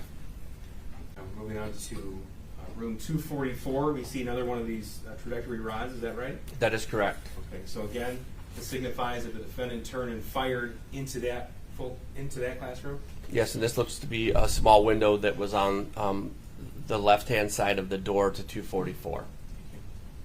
And we see spider broken glass underneath the sign 244 prior to the bullet being fired in there. So you're understanding that glass was actually clear. You can see through it. That is correct. And that's other classrooms have that same glass panel right next to the door. Correct. Now this is office 224. This is the office of Miss Molly Darnell. What do we see here? Once again, there are 3 trajectory rods that were inserted into the door of classroom 224, indicating the path of travel where the bullets went through the door into 224. Now this is the same classroom. This is also 224. We see the part of the office door where the bullet actually went through, and this is just the view inside the classroom or office. That is correct. You can see the back side of the door of 224 with the trajectory rods on the inside of the door, and then the contents of that classroom at the time that I observed it. So I want to direct you to where I have the laser pointer. At the back of this classroom is a file cabinet with an indentation here. Are you aware what that was? Yes, I am. What is that? It would be what we call ricochet or a defect. It was in that filing cabinet, most likely caused by a fired bullet. Okay. And this hole here in the window, that was also likely caused by a fired bullet? That's correct. We call that a perforation where the bullet actually traveled out and we were never able to recover it. Okay. And in this file cabinet right here with books, a fired bullet was actually recovered there. Is that correct? That is correct. Now I'm moving to classroom 223. This is a side-by-side view of that classroom. What do we see here? This is it's a side-by-side photograph of 223, and you can see the picture on the right. It looks like it appears to be what we call a tumbling bullet. It's not a circular. The pattern is not circular in nature, so it looks like the bullet was actually tumbling at that time. So it had to come in contact with something prior to hitting that door. Okay. We have room 220, another rod in the door. What does that signify? The trajectory rod to show the path of travel of a bullet that went into room 220. Okay. And last picture here is room 215. You see 3 rods in that glass pane next to the door. Yes, that is correct. They're orange in this photograph. The trajectory rods would say they're just a different color for this one in 215. So this would signify the defendant fired 3 times, aiming at someone past that glass pane and went through the glass. That is correct. Now, did you also process the men's bathroom in the 200 hallway across from room 233? Yes, I did. Okay. And that is the location where the defendant killed Justin Schilling. Is that right? That is correct. Again, Judge, I'm going to show one photograph from that location. Thank you. Well, this picture was taken from the exterior hallway looking into that bathroom. Can you tell us, please, what we see here? You see a large amount of blood in the middle of this photograph that would be just inside of the bathroom before you turn to actually get into where the stalls and the sinks were. There's also a backpack that's indicated by number 50 in the photograph, and then you can't really see it in the photograph, but there is a some type of defect on the bathroom wall, most likely caused from a fired bullet. Okay, so from your investigation, you learned that the gun was fired one time. We know that it struck Mr. Justin Schilling, and the bullet then struck the wall right about here. Is that right? That is correct. Now, the defendant, you're aware the defendant surrendered, and before he did, he placed his gun on a trash can outside the bathroom. Is that what this picture depicts? That is correct. Based upon your crime scene investigation, how many times did the defendant fire that gun on November the 30th, 2021? 32 times. Thank you, Judge. Nothing further. Thank you. Cross-examination.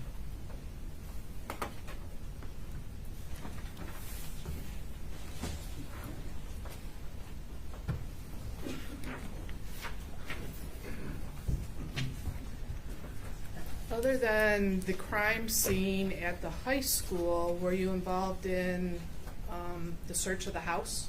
No, I was not. Were you involved with processing any of the evidence as far as testing any of it? I guess you have to be more specific.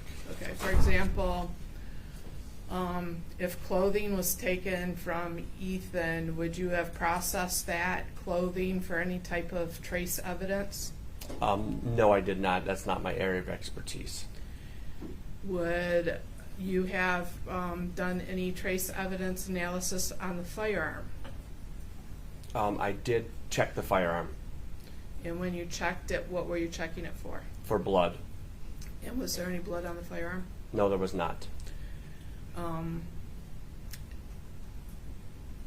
As it relates to your processing the scene at the high school, the photographs and the placards in them are based on where things were found when you arrived, correct? That is correct. It's possible that that evidence could have been unintentionally moved by other people that were going through the hallway, correct? That is a possibility. Now, did you interview anyone in the in your investigation of this scene? Did I interview anyone? Correct. No, I did not. Did you take any statements from anybody? No, I did not. And you already said you hadn't been to Ethan's house. Were you at all responsible for any of the photographs or any evidence collection there, even though you didn't do it personally? I took all the photographs in this case, Okay, so you took the photographs at the house then too? just at the high school.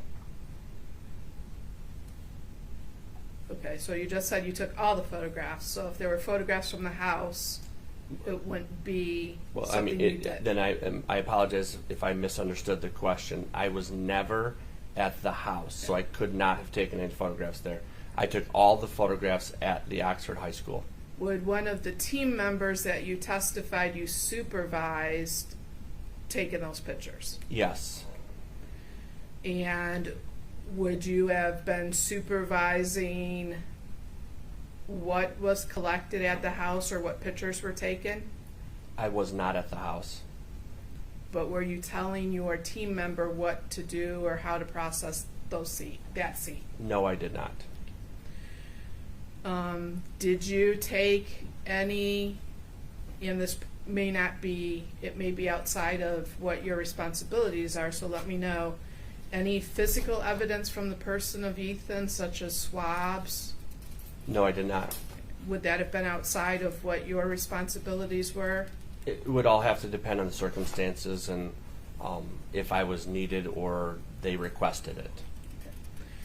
Have you ever met Jennifer and James Crumbley? No, I have not. Do you know anything about Ethan's life or his family?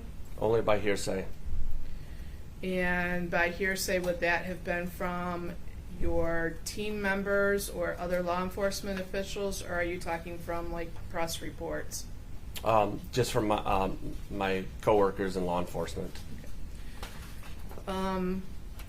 We know Ethan's been in the Oakland County Jail, correct? That is correct. Have you had any contact with him at the jail? No, I have not. And do you know anything about what he's been doing there regarding education? No, I do not. How about, do you know that he's been diagnosed as being mentally ill? I do not know that. How about if he's taking any sort of medication or in any sort of counseling or other treatment for mental illness? I don't know that information. Do you know what the Miller factors are? Just a little bit. Do you know any of the hallmark features of Ethan's chronological age? No, I do not. Do you have any sort of education, experience, or specialized knowledge to talk about hallmark features of a person's chronological age? No, I do not. And you didn't do any investigation of your own as to his family or home environment, correct? That is correct. Now, you also cannot provide any testimony about the effect of any familial or peer pressure on Ethan related to this event. Would that No. be true? I think he's already testified that he's a crime scene investigator and was only at the school. Thank you. The court agrees, but I will allow some leeway, but please get to your point, Ms. Hopp, but you may continue. Your Honor, my questions are toward the Miller factors and whether he has any information for us about those. Correct. His statement has been he's vaguely familiar with the Miller factors, and he's pretty much established that he doesn't have anything to offer directly as it relates to the Miller factors. And so you may continue. I am allowing some leeway. You don't know anything about the incompetencies of youth or Ethan's incompetencies related to his age, correct? That is correct. Don't know anything about brain development, correct? Correct. And you don't know whether Ethan can be rehabilitated, can you? No, I cannot. And do you know what it means to be rehabilitated in the context of criminal law or corrections? No, I do not. And you don't have any experience, education, or specialized knowledge about whether people can be rehabilitated at all, correct? That is correct. How about what it means to be irreparably corrupt? Do you know what that means? No, I do not. And you don't know any sort of standard for that phrase? No. You don't know how to determine if anybody's irreparably corrupt, correct? Correct. You haven't met Ethan before, correct? That is correct. So you can't provide us any testimony about what changes he's undergone as a person between November 30th of 2021 and today, correct? No, I cannot. No further questions. Thank you. Redirect. Briefly.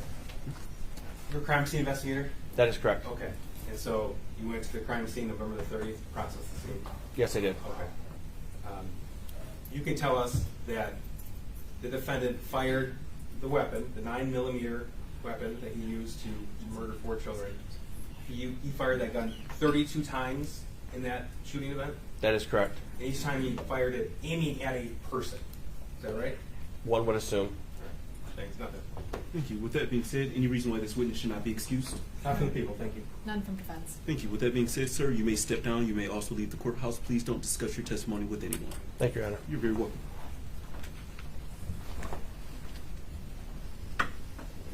Next witness is Detective Ed Wobrowski. Thank you. You may call your next witness. What was the next witness's name? Ed Wobrowski, Detective Ed Wobrowski. Thank you. Detective, if you could, please approach the witness box. Yes, sir. You're going to stand in the witness box. Face my clerk to be sworn, please. Yes, sir. Thank you. One more. Please raise your hand. Under penalty of perjury, do you swear or affirm the statements you're about to make to this court will be the whole truth? Yes, ma'am. Thank you. Ms. Simpson. Thank you. And sir, if you could, please state your full name for the record and spell your last name. Edward Wobrowski, last name Wagrowski. Thank you. People, you're a witness. Thank you. Sir, when you're ready, can you tell us how you're employed, please? With the Oakland County Sheriff's Office. Okay, what do you do at the Sheriff's Office? I'm a detective in the Computer Crimes Unit. How long have you been with the Computer Crimes Unit? 9 years. Tell us, please, what a detective in the Computer Crimes Unit does on a day-to-day basis. We do everything, cell phone forensics. We're looking for evidence of crimes on phones, computers, call detail records, stuff like that. Okay.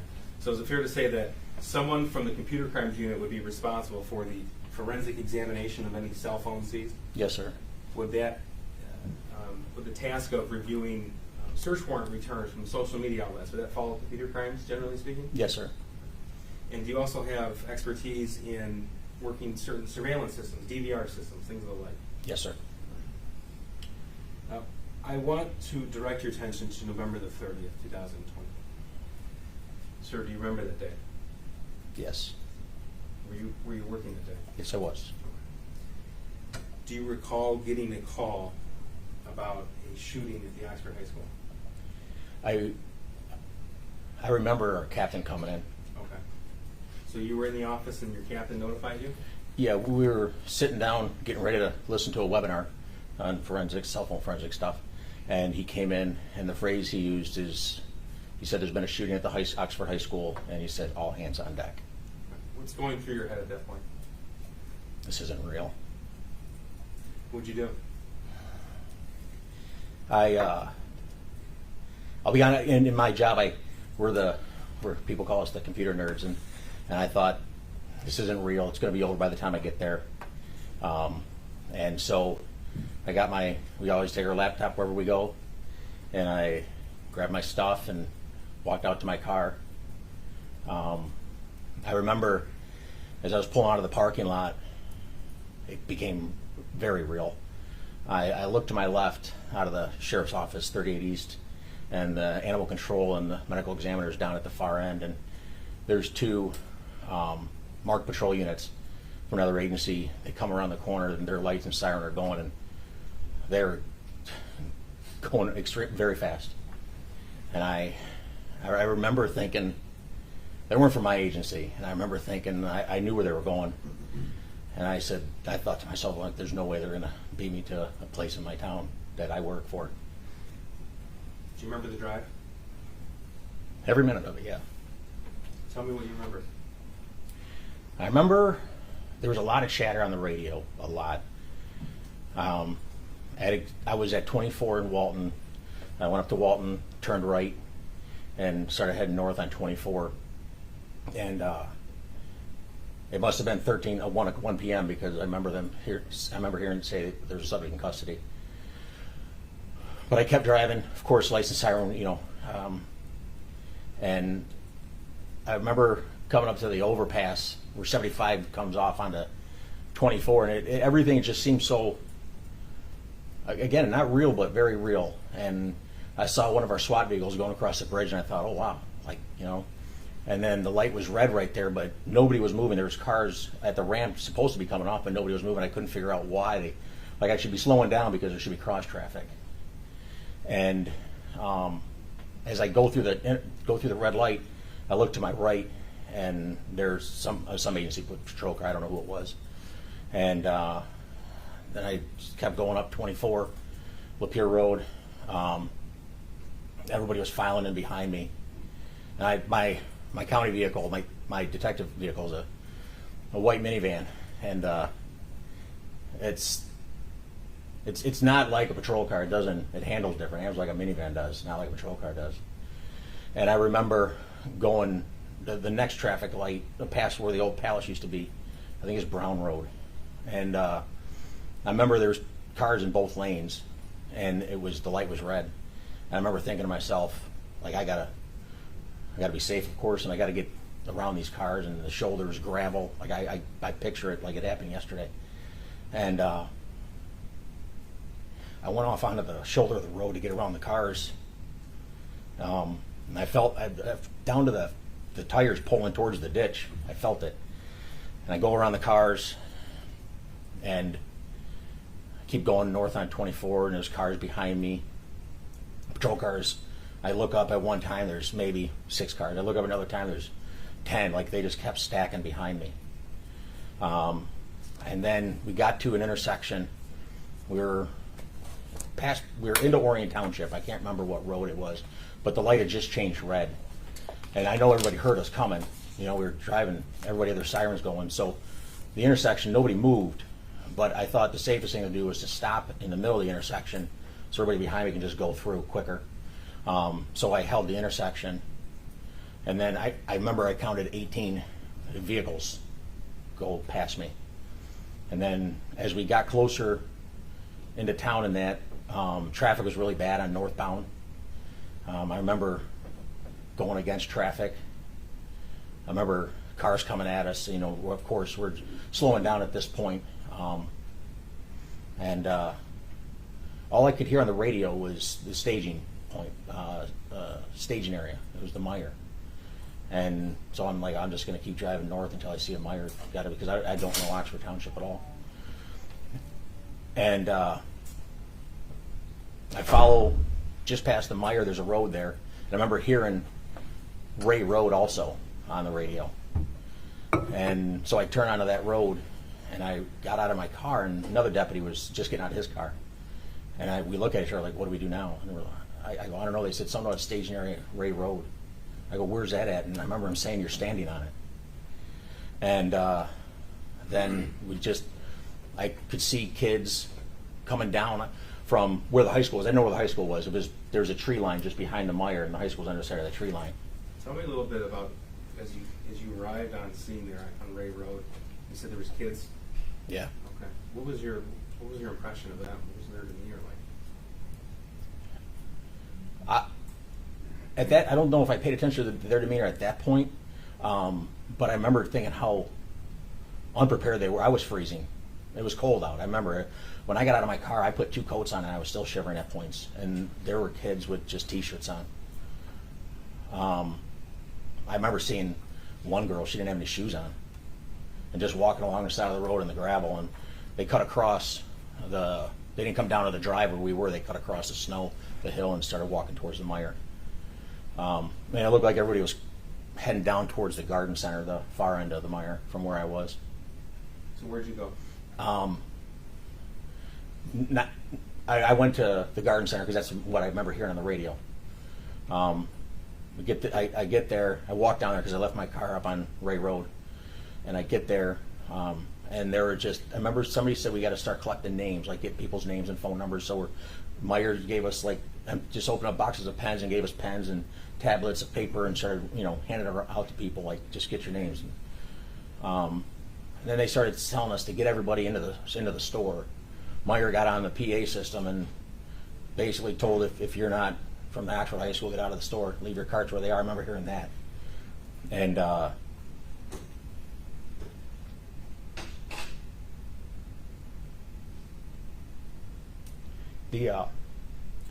so then I remember seeing kids just standing around like they looked like zombies almost, like they didn't know. And they were telling us to get everybody inside, and I remember putting my hand on a couple kids, like trying to direct them, like come on in, trying to be sensitive to the traumatic event they just went through. I didn't want to force anybody, and I put my hand on a couple people, and they just stood there. They didn't move. Nobody. A couple went into the school, or into the store. I'm sorry, but a lot of them just stood there, just staring. At some point, did you see buses being dropped off or driven there? Yeah. I remember all of a sudden some school buses started coming around the corner, and like in moments like that, like everything was I was just so hyper aware of everything. And I remember thinking to myself, like, that's just like really weird. Like, why are there school buses? Like, how did they get the buses that close to the school? And just stuff I was thinking about. And I remember seeing parents just standing there talking, hoping their kid. Parents were looking for their children? Yes, excuse me. Yeah, hoping that their kid got off the school buses that pulled up. I remember seeing a couple deputies. Their vans were empty, but that was another thing that struck me just absolutely crazy. There were deputies who were assigned to court services that showed up in transport vans to check because they had kids that go to the school. From the friend of the court unit were there, narcotics unit, everybody was there.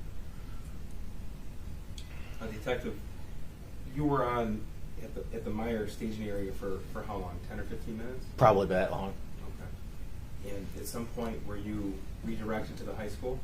Yeah, Detective Jeff Enger works in the computer crimes unit. Had responded right to the school. We didn't follow each other up to the school or anything like that, so we got separated. And I was a little bit better at that time with video systems, DVRs, that sort of thing. and he didn't want anything to get messed up, wanted another brain up there to help, and so he asked me to come up to the school to help him. So then you went right to the high school in the main office area? Yes. Walk us through what happened as you pulled up the school and walked inside. As I pulled up, there were cars everywhere. I remember having to drive over sidewalks to just get my car close to the school. One of our sergeants was standing at the door, looking at the school. If door 1 is on your right side, door 2, and the office is behind the glass wall there. And I walk in the door 2, and the sergeant's standing there. He's just manning the door, I suppose. And I started asking people where the security office is, and somebody eventually walked me to the security office. I don't remember who it was. Who was in the security office? Their school security guy, Jim Rourke, was there. Jeff Enger was there. Lieutenant Marsban. A guy from the DEA was there. I don't know his name. And Deputy Lewert was in there as well. What were you asked to do when you arrived? We weren't asked to do anything when I got there. What we knew we had to do is to secure the video footage of the incident, what happened, because the bosses are going to want that information to formulate a plan and do all that stuff. So I knew they would be asking for it. So you knew it was incumbent upon yourself as a computer crimes detective to find the relevant portions of the surveillance footage? Yes. Okay. And Oxford High School has a number of surveillance cameras, is that right? A lot of them. So they some point inside the school, some are exterior? Correct. Okay. And was it over 90? I think that's the last Yeah. Yeah, at least 90. At least 90? Okay. So when you sat down, tell me what the security office looks like. I imagine it is a bank of No, it's really, I mean, it's no bigger than the, maybe 3/4 size of the seating area you all are. We're looking at it. Jim Rourke, school security, had 2 monitors on his desk, and we're using that to look at, one set of cameras up on one screen and one set of cameras on another screen. It wasn't like a bank of TVs and stuff like that. I remember having to go into a program and launch it and all that stuff.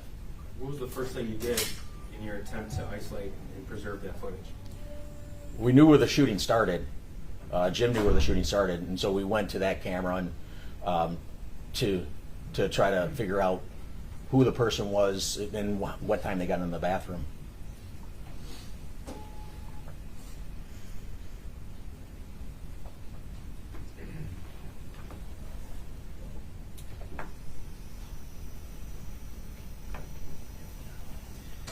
Okay, Detective, you know where the shooting started, and that was right outside 258, which is right here? Correct, yes. Okay. So with that information, tell us what you did in an attempt to find the perpetrator. We, at the point where it started, when the shooting started, we saw what the person was wearing, and then me and Jim just started backtracking. We were trying to find at what time he went into the bathroom, and I think we spent, it was 20 minutes trying to find him going in the bathroom, and we could never find a black coat, black knit cap going into the bathroom. And did you find out why? Yeah, we knew who the shooter was. Someone told us his name. And so we knew there was a time when he would have been on camera because he was leaving the school counseling office. So after realizing he was in the counseling office, we went all the way back to that time and just waited for him to come out of the school counseling office to see what he was wearing. Okay. So you're the individual responsible for putting together the shooting surveillance footage, is that right? Yes, sir. So could you put a number on how much time you've spent working with the surveillance footage itself? Oh my Lord, I can't put hours on it, but I can tell you the only phrase the video lives in my head. So you have a innate knowledge of what you've seen on there. You were there on scene that day too, is that right? Yes. Did you actually walk through the school, follow the path of the shooter at some point? Yeah, the second day, I had to go back up there because at first you didn't get enough video. We need to know this, and there was something that I think the undersheriff at the time wanted me to figure out from the video. So I go back up there, and I remember I asked Jim if we could go to where the shooting started, and because I want my eyes to see what the cameras are seeing, to really just like put myself in that moment, in that time, in that space, to better understand everything. So if I could think of an analogy, it would be sort of like an officer with a in-car recording system on the patrol car. You capture some of what that officer sees, but you don't catch the peripheral. Would that be the analogy It's there? exactly it, yeah. So with this knowledge that you have, tell me what you see when you that day, November the 30th, you're looking through the surveillance video, you're putting together when it started, where he came out of, and this is, the victims are still being treated at this point, right? Yeah, it was, I remember it was shortly after 1 p.m. I got there, and I left, it was well after dark. So I don't know what time that was, how long I was there for. So tell us what you saw when you put that together. When we were reviewing the video at first, pulling the video, Sure.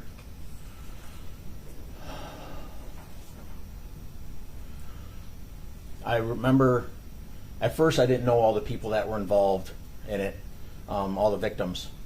But you see the shooter come out of the bathroom, and I've watched the video so many times.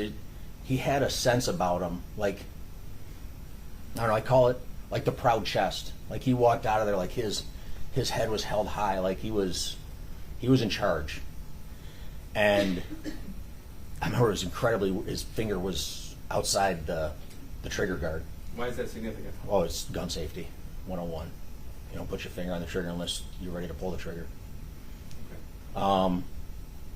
And he steps out, and he immediately, there's Phoebe and her boyfriend Elijah, and he immediately levels the gun at them and then shoots them. And you see Elijah's hair from the blast of the bullet, like his hair he's got real curly hair, and his hair just poofs up. He then turns the gun to, there's Hannah and Kylie and Riley on the right side of the hallway. And he immediately turns the gun at them and fires some rounds in their direction. Then directly in front of him was John Asciutto. And I learned all these names after. And he shoots at John.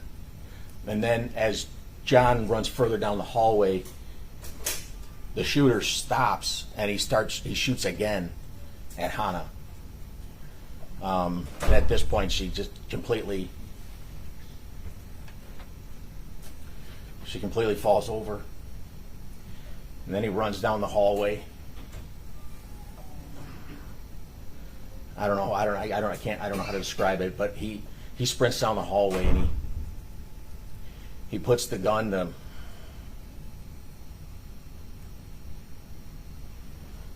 Shoots Madison Baldwin. He puts the gun to Madison Baldwin's head. And you see, as he turns to walk away, her body just slumps to the ground. He rounds the corner by door 7, where some deputies had come in after. The sun coming through the window, the doors was so bright, you don't see him at first. And then he starts coming into focus a little bit more, and with sun dies down or whatever. And there were 2 girls, I don't know their names, but the one girl reaches, she was a smaller girl, a shorter girl, and she goes towards the classroom and she tries pulling the door open. And I would imagine at this time they had engaged the locks on the doors to prevent anybody from coming in. And the other girl, she had a backpack on. And she easily could have just ran past that other girl. But she slowed herself down and grabbed that girl. And I would saved her life, I would say, and pulled her with her. As they're running away, you see the shooter level his gun and fire off a few rounds. In the upper corner of the video, you see like appears to be drywall or insulation. He continues on down the hallway, down the 200 hallway. Gets to the area right about a little bit further where a little bit more to the right. Yep. Gets about that area. Just then, on another camera in the area that they refer to as a cubby, Jim Rourke referred to as the cubby. You see 2 students, one of them one of being Tate Mirror, and you see the shooter level the gun and fires around, and just as Tate rounds the corner, he just, unbeknownst to, he didn't know what was going on, he turns the corner and he just immediately falls to the ground. The shooter then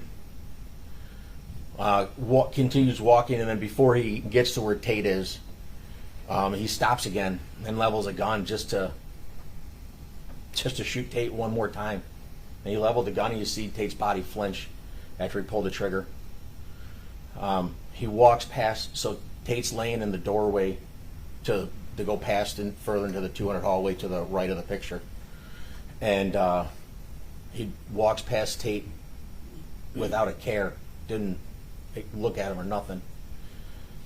And as he's walking further down the hallway, he sees, towards the top of the frame, you see him stop, and he turns to his left and fires a couple rounds into an office, I believe it was. And then just continues down the hallway, gets almost all the way to the end, and he had passed a classroom. And the way the classroom is probably, right about there. The way the classroom is, the door is to the far right of the classroom, and there's a small window next to that door. So as he would have been walking to his right, or to our right, I'm sorry, he wouldn't have seen probably students hiding back in the corner of the classroom. And he turns around because he just walks right past as he looks into that area. And after he turns around, he comes back, and he must have seen students hiding in the back corner, and he just fired more rounds into the classroom. And then he keeps on walking. At this time, the assistant principal, Gibson Marshall, had seen what was happening, and she was coming up another hallway, and she's standing at the corner right where Tate was laying. And I remember her trying to get his attention. You know, she just used her foot and lightly tapped him, sort of, are you okay? I don't know what she would have said to him. And Tate didn't move. And the shooter had come back towards the cubby, and as he approaches where Tate is now laying, and the assistant principal is standing there, she wasn't armed. She didn't have anything in her hand. She had a walkie-talkie. That's all she had.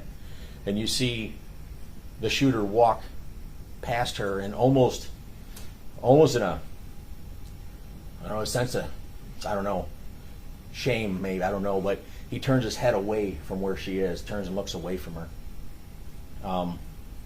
And he continues back towards the left of the screen to right about there, and then there's that bathroom, and that's where Justin was shot. But there was no indication, unknown why he would have, but he just made a hard right into that bathroom. And then somebody fled the bathroom after Justin was killed? Yeah, Keegan just came absolutely tearing out of that bathroom. I remember watching. He was running so fast. The cameras that recorded him, all it was on the camera was a blur. He was moving so fast. Well, I'm so sorry, but I have to ask you about Madison again. When he got to her, she was already on the ground in a crouched position. Is that right? She was on like if she was on her feet, and her butt was on the ground, and she was like in a fetal position, leaning up against like trying to hide the best she could. That was before she was shot. Then he walked up to her and executed her. Yeah. Yes, I'm sorry. Yes. It's okay. It's okay. Detective, thank you. You have a perspective that nobody else has. So I'm sorry for that, but thank you. I want to talk to you now a little bit about your regular job as a computer crimes examiner, a computer forensics examiner. You've had the opportunity to review the entire extraction report, all the data extracted from the defendant's cell phone. Is that right? That's correct. Okay. Now, we did a lot of this with Lieutenant Willis. I'm just going to ask you about a few things. It's already admitted into evidence, excuse me. But Exhibit 55, you had the chance to look through,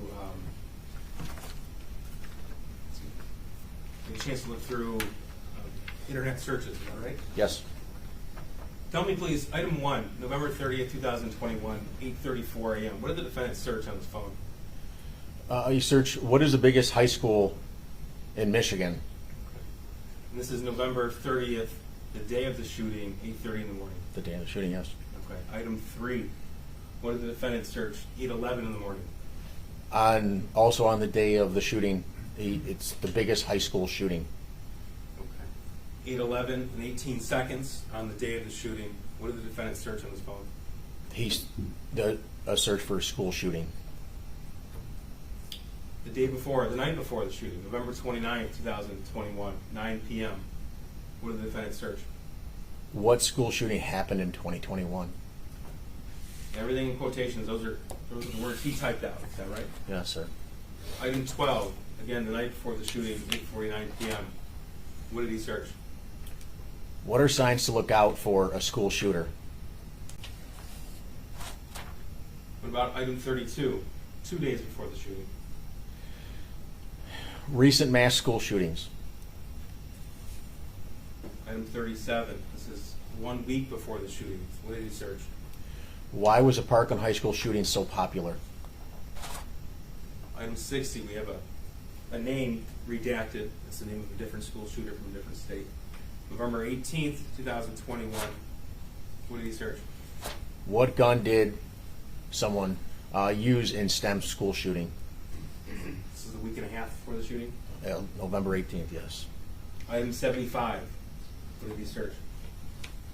Again, on November 18th, he searched Colorado school shooting. Item 79, on November the 12th, 2021. What did he search? Which school shooter listened to Come and Get You? November, that's 18 days before the shooting. 18 days, yes. November the 9th, 2021. Item 136. What did he search? Have there been any school shootings in Michigan? November the 9th, 2021. Item 151. What did he search? He searches Florida school shooting. What about November the 8th, 2021? Item 152.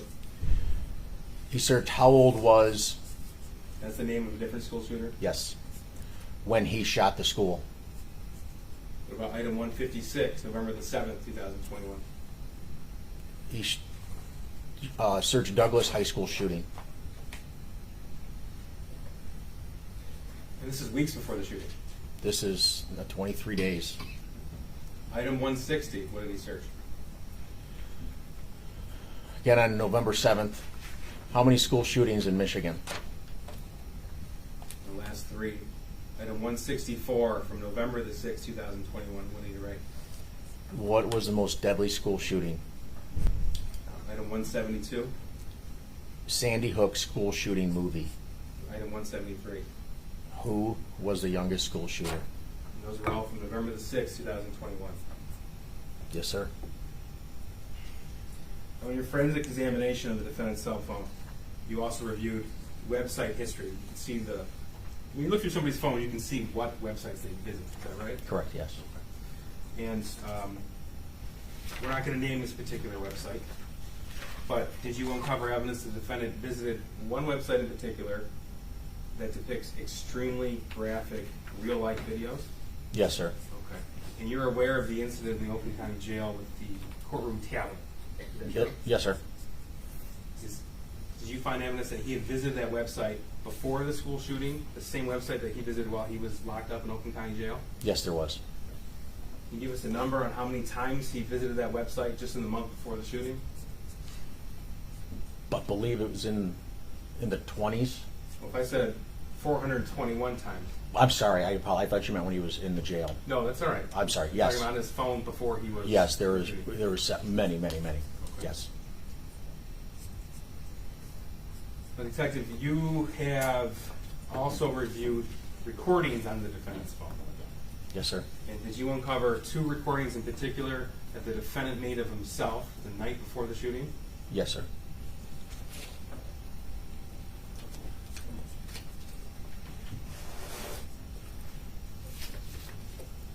going to play Exhibits 56 and 57. Exhibit 56 is a longer recording.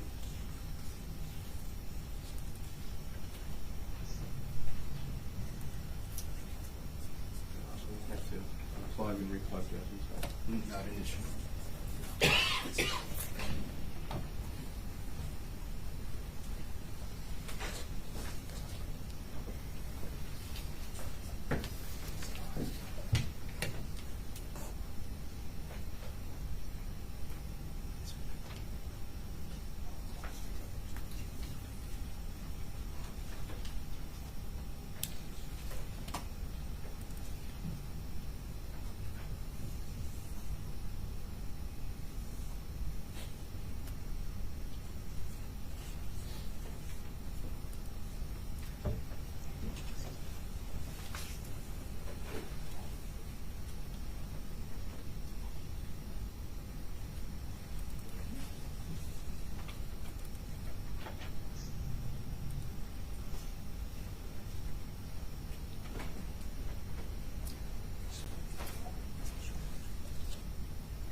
Detective, it's actually video, but it's audio, and the video is just the defendant. He's pointing the camera or the phone at his feet. Is that correct? Yeah, you see the tops of his feet. Okay. In the interest of time, I'm just going to play the audio for you, okay? And after, just confirm that that's what you found. November 29, 2021.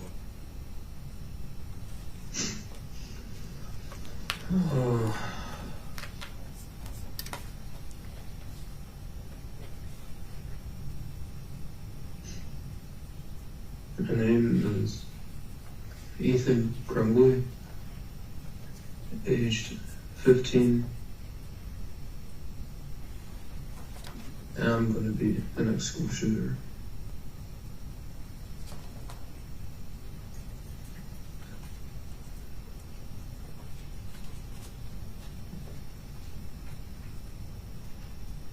I thought about this a lot. I can't stop thinking about it. Like, it's constantly in my head. Every conversation I have with someone, no matter what, I'm thinking about it and I can't get it out.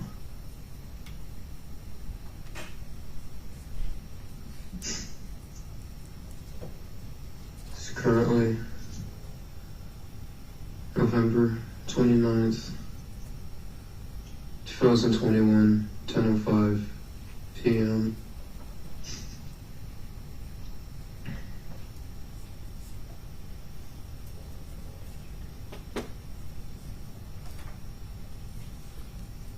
The school I'm shooting up is Oxford High School. I'm in 10th grade there. I've always been fascinated by guns when I was a kid. I always wanted to join the forces in SWAT when I was in 3rd grade, Navy SEALs when I was in 4th, Marines 5th or 7th, Army, Rangers. And I've never thought of a career. I've never had motivation. I kept lying to myself that there was something out there for me.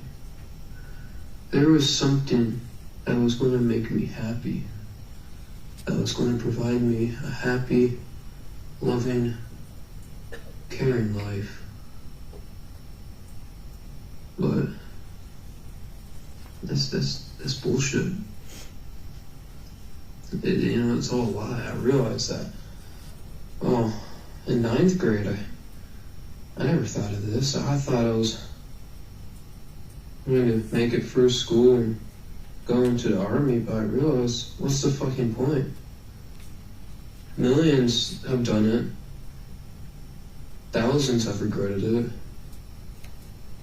Thousands have killed themselves because of it. Many come back and not happy, not satisfied.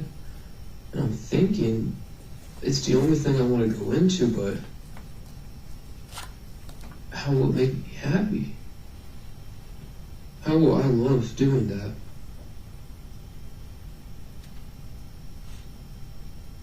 how I love. How I... Yeah, I realized that that's not going to work out. So I was thinking, what am I going to do?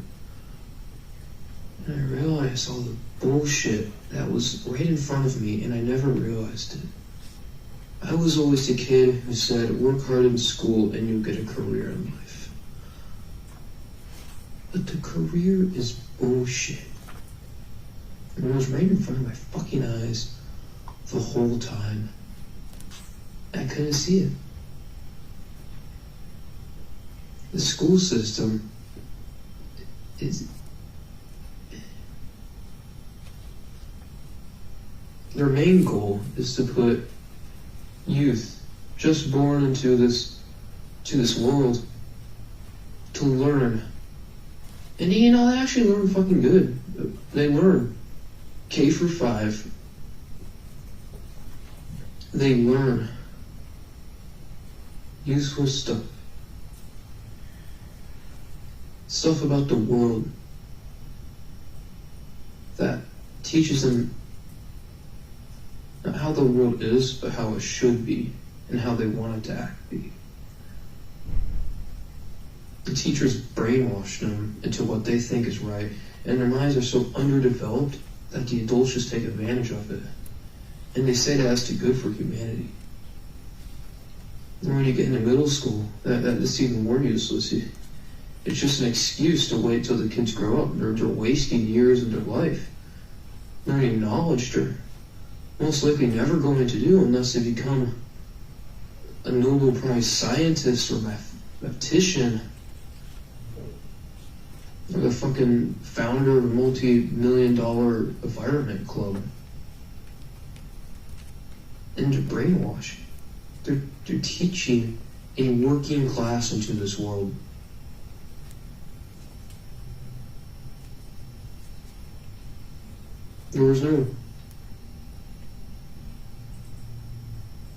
There's no teaching of working class centuries ago. They're either born into it or they weren't. You were born into a working class, you were forced to work.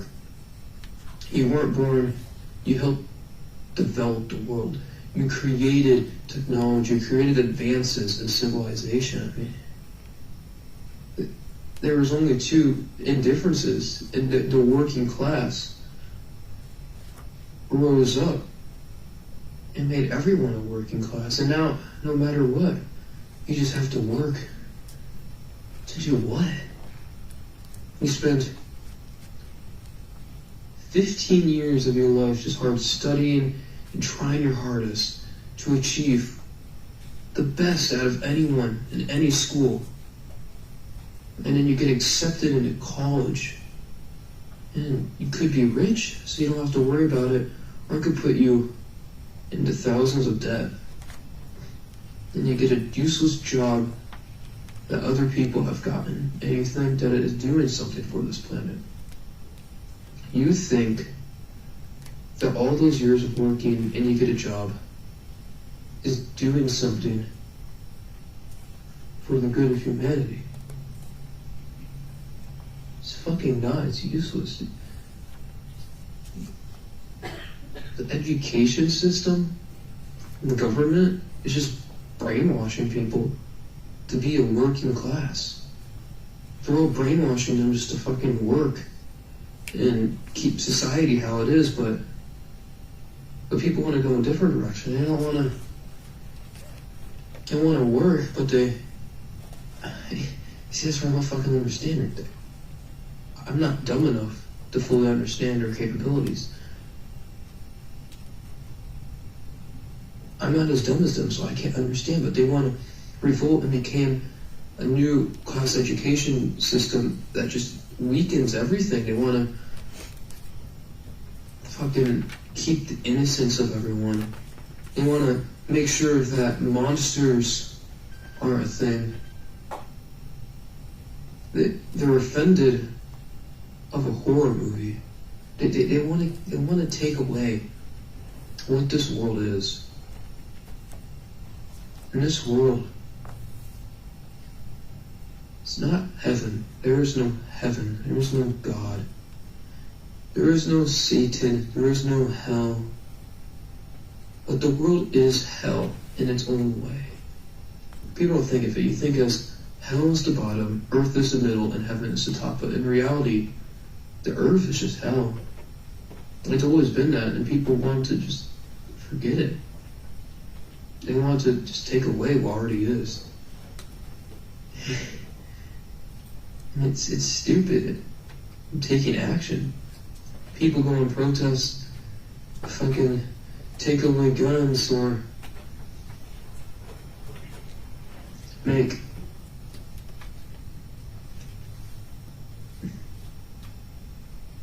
what I'm doing. I believe I am one of the first people to do this. I'm not only shooting up the school because I'm mentally depressed or mentally ill and have anxiety that struggles me every day, but I'm doing it to teach a word and all the simplicities. I don't fucking even know how to say that. All the fucking dunces out there, that brains are too, skulls are too fucking low to understand everything.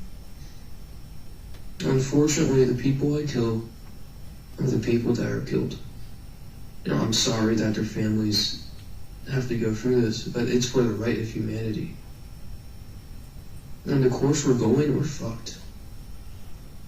In 50 years, we're fucked. Nothing's going to happen.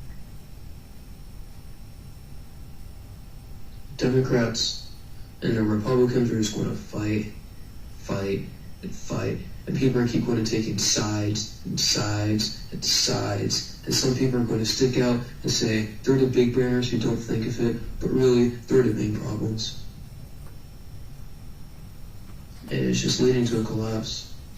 The world worked so hard for thousands and thousands of years.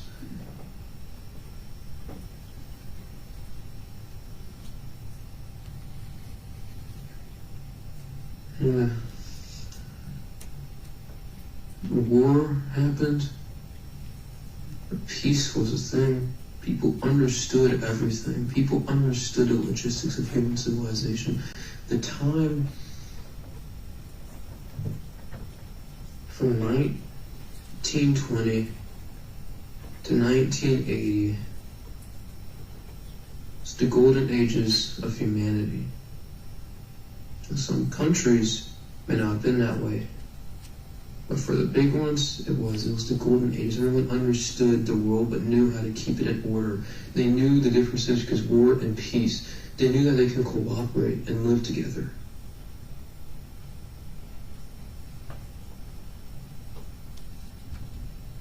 But now people are just taking that away. And what I'm doing is an act to show that people are taking it away, and I'm trying to preserve it. To show that no one is safe, no matter how hard they work. Their protests aren't going to do anything. They're just words, they're not actions. No one would care if I go up to the school and shout a sign, "We're too innocent. Bring back the equality between violence and peace." They would think I'm fucking delusional. But to take action is what you have to do.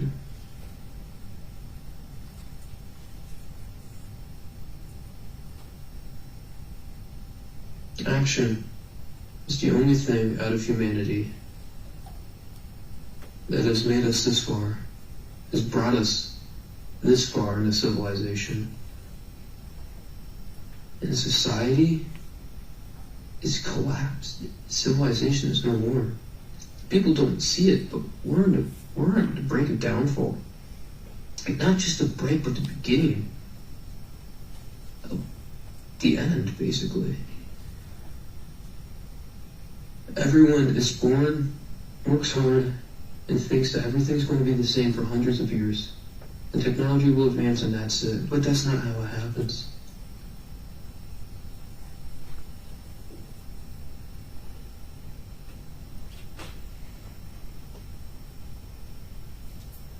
When the bell rings to end 5th hour, tomorrow, October 30th, November 30th, 2021, I'm going to walk to the dividend between the boys and the girls' bathroom. I will have my black jacket on, and I will walk behind someone, and I will shoot a bullet in their skull. Yeah, that's my first victim.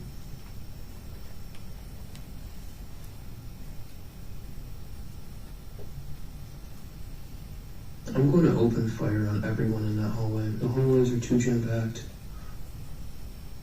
I will try and hit as many people as I can. I will reload,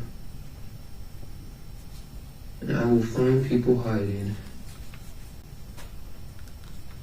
I'm going to teach them a lesson of how they're wrong, how they're being brainwashed.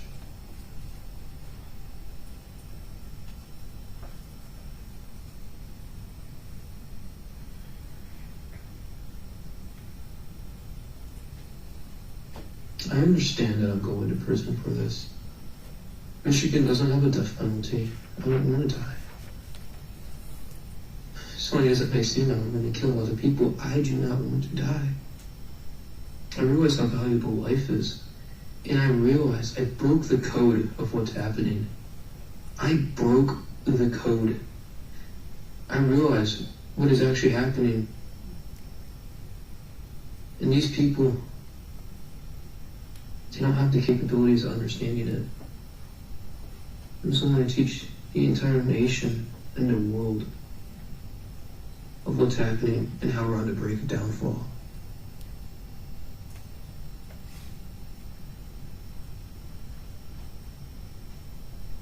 I'm going to be using the 6R SP2022. I brought it at Acme Firearms, Oxford, Michigan on Friday.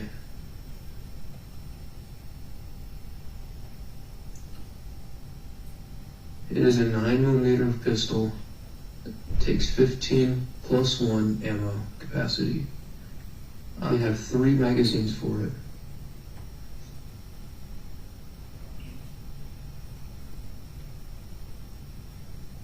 I've worn my mask for too long. I can't take it anymore. I've broke. I've fought it for years and for years, lying to myself over and over again.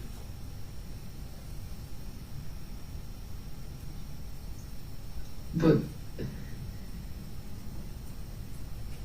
it's taught me the truth. There's no voices in my head.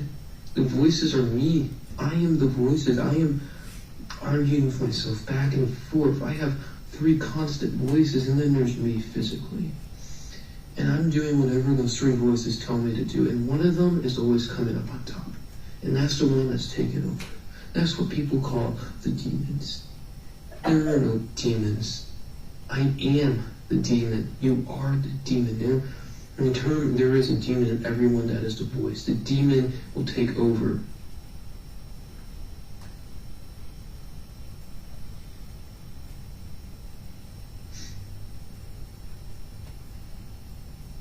There's nothing I can do about it. My life is already on a downfall. If I don't do this, nothing will happen. The world will collapse. I will be in misery. I'll probably just end up in a useless career in the army and killing myself. What use is that? I have the chance to teach the world to become a better place. And I have to take that chance. I've missed many opportunities in my life, and I'm not missing this one. I'm going to try and flee the school for as long as I can until I get caught.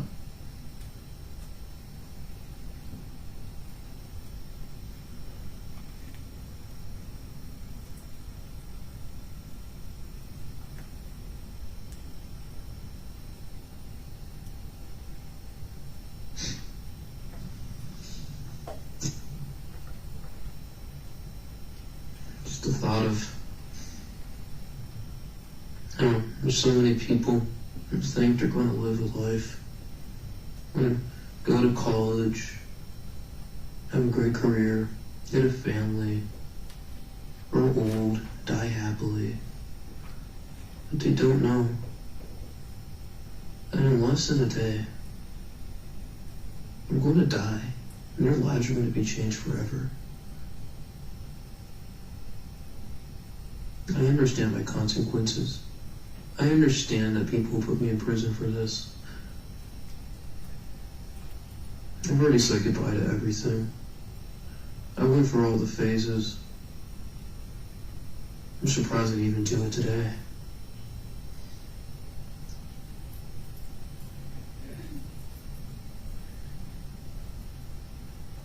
I'm sorry for manipulating your mom and dad. You have trust in me. I made sure you had trust in me, and I just disowned you. But you should know it's for a cause. And I am ruining my life and not yours. Help me. Detective, there's a much shorter video that the defendant filmed right after that. Is that correct? Yes, that is. Exhibit 57, November 29th, 2021. Fuck that previous video I took. That was bullshit, what I said. I'm gonna have so much fun tomorrow. I have a goal. And it's to kill everyone.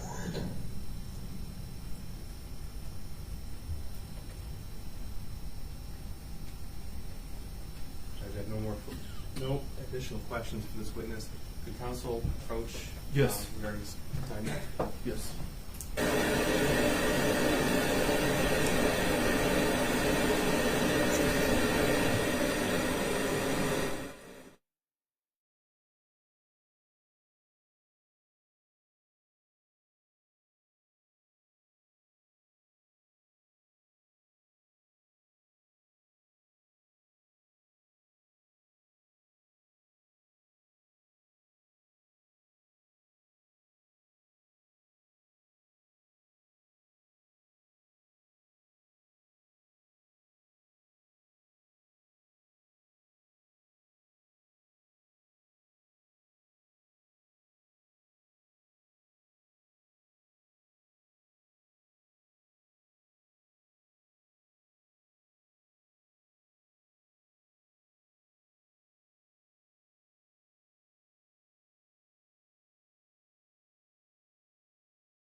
Thank you. And good afternoon, ma'am. If you could, please state your full name for the record and spell your last name.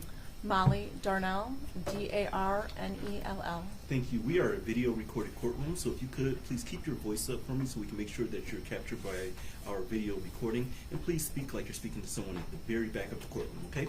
I got it. Thank you. Thank Pick you. Your witness. Good afternoon. May I call you Molly? You can. All right.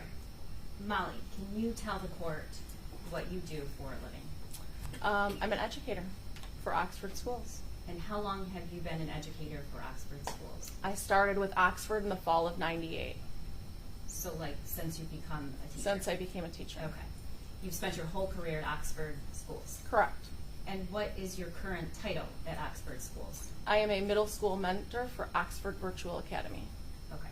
So you are not in the physical classroom, you're teaching virtual school? Correct. Okay. Is that the position you held on November 30th, 2021? That is not the position I held on November 30th. Can you tell the court what position you were in on that day? Yeah, so on November 30th, I was the International Baccalaureate Coordinator, ELA coach. So you weren't teaching a No, I curriculum was, to kids? per the contract, I was a teacher, but I worked with teachers on curriculum and instruction. Okay. And for the bulk of your career, were you a classroom teacher? Yes. And can you tell the court why you became a teacher? I find joy in helping kids find their passion, or, that's why. Safe to say you love kids. I do. Okay. You always taught high school? I started off with middle school, and then I moved to high school, and I was high school most of my career, and I am back to middle school again. Okay. Molly, I'm going to ask you to direct your attention to the screen to the right. That is a map of Oxford High School, correct? Correct. And you didn't have you had a classroom, but it was really an office, correct? Yeah, it was an office space that I shared with two other individuals who we did our jobs together. We were like a team. And was that intended to be for the whole 2021-22 school year? Correct. Okay. And what was your room number? I was in, so you see where 222 is? I was just to the left. So just where the pointer is? Yep, it was 224. Okay. And what is a typical day in November of 2021 for you? So on that particular morning, we were planning some professional development for teachers. I had a meeting with admin, and I was working with the media specialist on getting a few things in order for our PD the next day. Okay, so safe to say you weren't operating on a regular class schedule with Correct. passing time, and Correct. You didn't necessarily have to recognize the time a class starts or ends. Correct. Okay. And so were you typically in the hallway during passing time? I might go outside to just, check things out or have a chat with the teacher if I needed to. But I never used the restroom because that was teachers' times during that 8 minutes to ensure that they were using the restroom. All right. Around 1:50 that afternoon, do you know or can you remember what hour or what was going on in the school for kids that day? I'm sorry, 12:50. 12:50. That would have been, I believe, during the lunches. And we're talking about specifically on November 30th? Yes. Okay. So specifically on November 30th, it would have been in between the lunches. So it was passing time. Correct. Okay. And do you remember what you were doing? Were you in the hall for passing time, or were you in your classroom? No, I had a student who I had in the fall of 2020 come in and to have a little chat with me.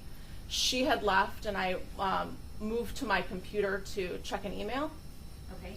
I want to stop you because you're going to talk about the layout of your office, okay. Correct? Yes. And I'm going to show you a picture of that layout. Is that your classroom? That is my classroom. Okay. Or my office. Yes, the office. Sorry, your yes. office that was housed in a classroom. Yes. When you said you were checking your email, where in this picture would you be doing that? My desk was straight ahead. Right there where the go over one. Sorry. The other way. The other way. Right, Yep. Right there. You can see my little laptop sitting right there. Okay. And when you went to check your email, was your door open or closed? It was open. Okay. And at some point, did you notice anything unusual?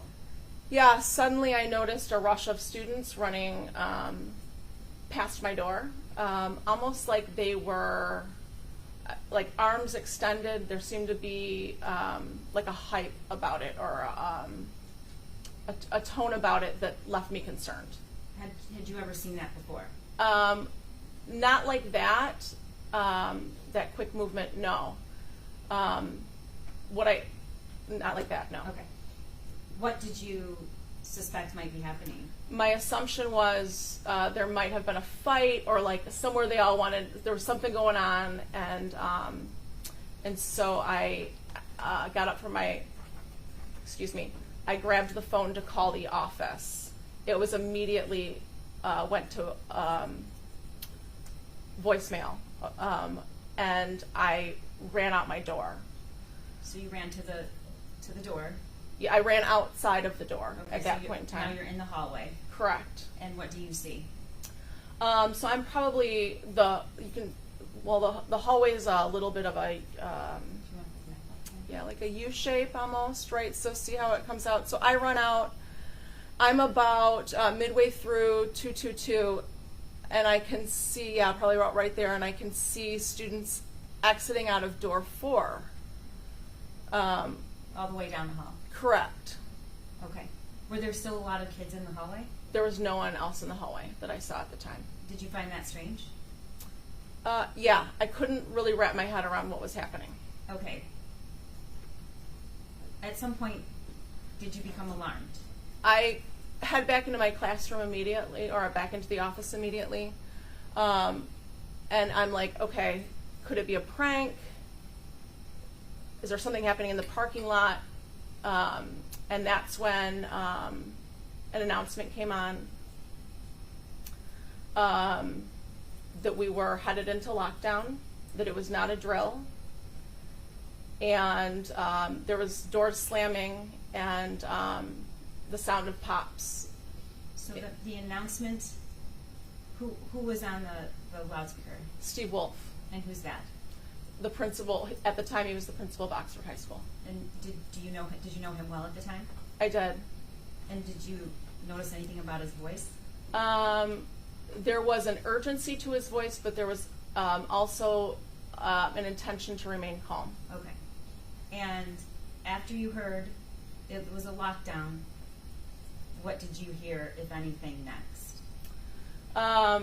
So the announcement and the pops and the doors slamming were really close together. I get them a little bit confused in my head as to what happened first, second, or third. Okay, let's stop for a moment. When you say there were pops, what did those sound like? What was that? Did it resemble any other sound? It could have been a locker door slamming. Okay. Like several locker doors slamming in a row. And what did you think? We weren't using lockers at the time. Because of the announcement, I knew I had to go into lockdown. Okay. And when you say go into lockdown, what does that mean that you're supposed to do? So my classroom or the office door was closed at that moment. So I ran over to grab the door and shut it. I knew I'd have to shut it, and then I would have to put in the night lock, which was a security barrier that's intended to allow, to kind of like, whether or not the door is locked, it also helps keep anyone else from getting in. It's just a second lock of a measure. So where is the night lock? And it's kept in classrooms just for lockdowns, correct? Correct. Okay. Where's the night lock located? So it was right over where, kind of like by that, right in that area. And where is it kept? It's kept in a little plastic box on the side of the wall. And is it locked, or can anyone? Anyone can open it. And is this in every classroom in Oxford High School? To my knowledge, yes. Do all the kids know what a night lock is? Are they taught what a night lock is? I know that we have done multiple drills before. I assume that kids know how to use it. I was not in the classroom when those were installed. Okay. Who taught you how to use it? We had a staff professional development when we, like on a Wednesday morning, and we all learned how to do it. Okay. How close in time did you learn how to use the night lock to November 30th, 2021? Was it over a year? Was it 6 months? It was before COVID. Okay. So your door is now shut, but you need to install the night lock, which prevents anybody from getting into the door without the master key, correct? Yeah, I think there's some way to get Some in. device. Yes. Other than that, you'd have to take the casing pretty much off the door, correct? Yes. Okay. So tell me what you did. So I reached for the night lock, and the position that I held, I also had an office space at the middle school. Those doors open differently, and so you have to put the night lock in. There's 2 separate ways to put the night lock in. So I looked down at the night lock for a second to see what type it was. Could you hear anything during this time, or was it quiet? It was quiet. Okay. That was when I noticed in my peripheral vision some movement from up above, right? I'm looking down from up above. Because if you look at that picture, you're saying through that window. Yes, through that glass side right there. Is there one side that has glass or 2? Just one side. Okay. So I noticed some movement, and I look. Tell the court what you saw. I locked eyes with someone dressed in baggy, oversized clothes. They were wearing a mask, and Was the clothing dark or light? dark clothing. Okay. Yep, dark clothing. Could you tell if it was male or female? At the time, I thought it was a male. Okay. Um, And what did you So, see? yep, so I've locked eyes, and then I noticed some movement down below, and I looked to see a gun raising up towards me. Okay. Were you looking at this person's eyes directly? Prior to looking at the gun, yes, Okay. I was looking directly at that And- person's eyes. Is there anything or any words you could use to describe that? Or anything you remember about that? I remembered thinking in my head, no orange tip. Okay. I had heard previously that BB guns have an orange tip on them. So my thought was no orange tip. And that's when I jumped to the side, to my right, So you're facing the door. and I jumped to the right. Okay. Did you recognize this person at all? I had never seen this person before. Okay. And why did you move to the right? I believed he was going to shoot me. And did he shoot? He did. Okay. What did he do? You moved to the right, and then did you hear a shot? I heard 3 very loud. They were physically loud, like I could feel them coming through that door. I like the power of it. But they were, it sounded almost like like a cap gun. Okay. When you moved to the right, did you just move aside, or did you get down? I kind of jumped to the right, and I felt my left shoulder move back, and it felt like someone had burned me with hot water. Okay. Did you stop to see what that was, or? I looked at my shoulder. At that point, I noticed my cardigan that I was wearing was ripped. I looked behind, and I noticed a bullet hole in the glass of the office, like leading out one of the windows. Okay. So if we can go back. Yep. You moved to your right, so So you're I'm over here. Yep. Okay. And you're facing the classroom, correct? Your Yeah, back I'm is to still facing the wall, Okay. right? So if there was no wall there, I would be looking at the hallway. Okay. And at some point you turn around and you see what? I mean, I just turn around and you can see that bullet hole in the window up there. I noticed that, and I remembered thinking in my head, A BB gun couldn't do that. So Okay. What's through that window? it's the courtyard. Okay. What did you do next, Molly? Were you standing or were you sitting? I was standing. I have to ask you something. Was the night lock in your door at this point? No, Where was it? it was in my hand. Okay. At that point in time, I knew I needed to barricade my door. I was afraid to go back towards the door. So I grabbed one of those long filing cabinets and tried to pull it back, and realized it was too heavy for me. Where was the filing cabinet? So right next to that door, there was a mini fridge, then there was a filing cabinet, and then there was a cart. Okay. Now, there is something barricading the door partially. So what is that and how did it get there? yeah, so what happened was after I realized I couldn't move that filing cabinet back, I got down on my hands and knees and I crawled back and I dropped the night lock in.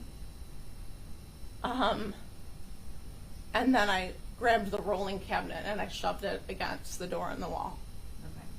So you crawled over and then finally put the night lock in. Okay. And what did you do after you put that in front of the door and you put the night lock in? At that point in time, I continued to move that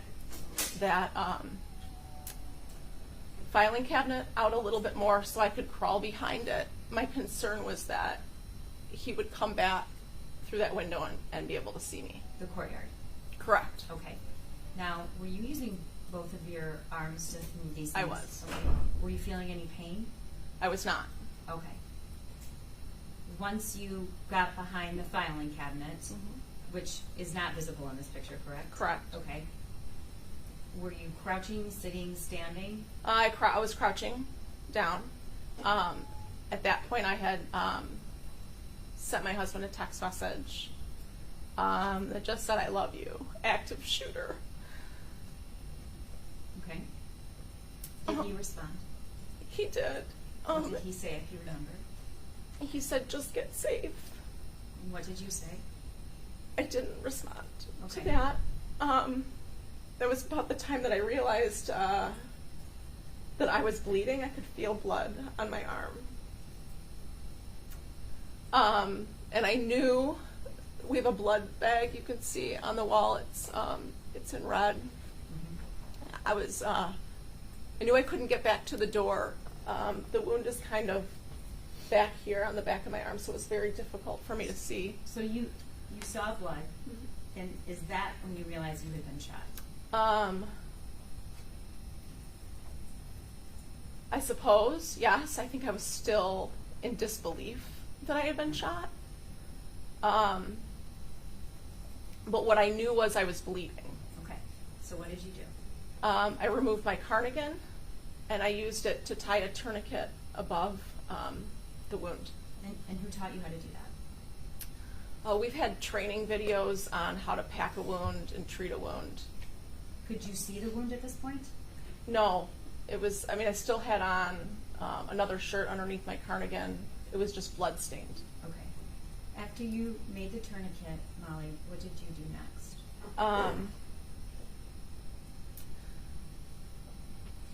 That was when I started receiving text messages. Do you remember who you received a text message from? So the first one was the ELA department, who I work with, said, "I'm hearing active shooter." And I responded, "I saw one," and left it at that. And then moments later, I received a text message from my daughter. And how old was your daughter at the time? 16. And where was she in high school somewhere else? She was at a high school in a neighboring district. And what did her text say, Molly?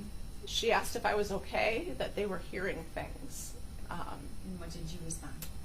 I said, "I'm safe, I've sheltered in place, and I love you." You did not tell her you'd been shot? I did not. And why not? I was trying to protect her. Okay. Did you text anyone and tell them that you had been shot? I did not. Okay. Well, not yet. Okay. What did you do after you sent that text to your daughter? I had a moment where I thought, do I need to contact my other daughter who lives out of state? And you didn't do that, but tell the court why. I didn't do that because I thought she won't hear about this yet. She doesn't have to know about this yet. I thought by not saying anything, I could keep her safe a little bit longer. And I know this is important to you, so that's why I'm going to ask. You regret that? I do. Okay. Tell the court why. Because she found out anyway. She made the decision to contact my husband because she knew if she contacted me and he could hear the phone, then he would know where I was. The shooter? Correct. Okay. What did you do? At that point, I called my husband. So you actually made a call? I did. Okay. And at this point, did you know where the shooter was? Were you hearing anything? Did you have any idea what was going on? No. It was complete silence. Like, I could not hear anything. It was complete silence. And what did you say to your husband? I called my husband. I told him I had been shot. He asked me if I had a tourniquet on, and I said yes. And then I kept wanting to tell him what was happening, like what I was hearing and what I was thinking. And he kept begging me to stop talking. Why? He was just said, please, like, shh, I don't want him to hear you. Okay, so did you eventually hang up? We did. We felt like it was the best thing to do. I would just want him to talk. Okay. So now you're not on the phone. I'm not on the phone. You're crouched behind the cabinet. Your arm is bleeding. Mm-hmm. And another announcement comes on.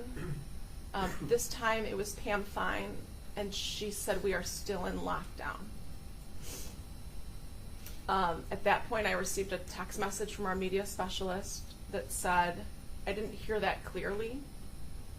And I said, we're still in lockdown. Stay in lockdown. I am starting to uncontrollably shake at that point in time. And I hear something different in the hallway. I'm hearing footsteps. So before that, though, yep. Had you told anyone else that you had been shot? Only my husband knew. Okay. So you're hearing a different noise, and you say it's footsteps. It's footsteps. I was waiting for a shift. I didn't believe that this was life-threatening. And so I was waiting for a shift to say, I've been injured. Like once everything was taken care of. What do you mean when you say everything was taken care of? The shooter was taken into custody. And anyone who needed help got help. But you did need help? I didn't think that I needed help, no. Okay. At some point,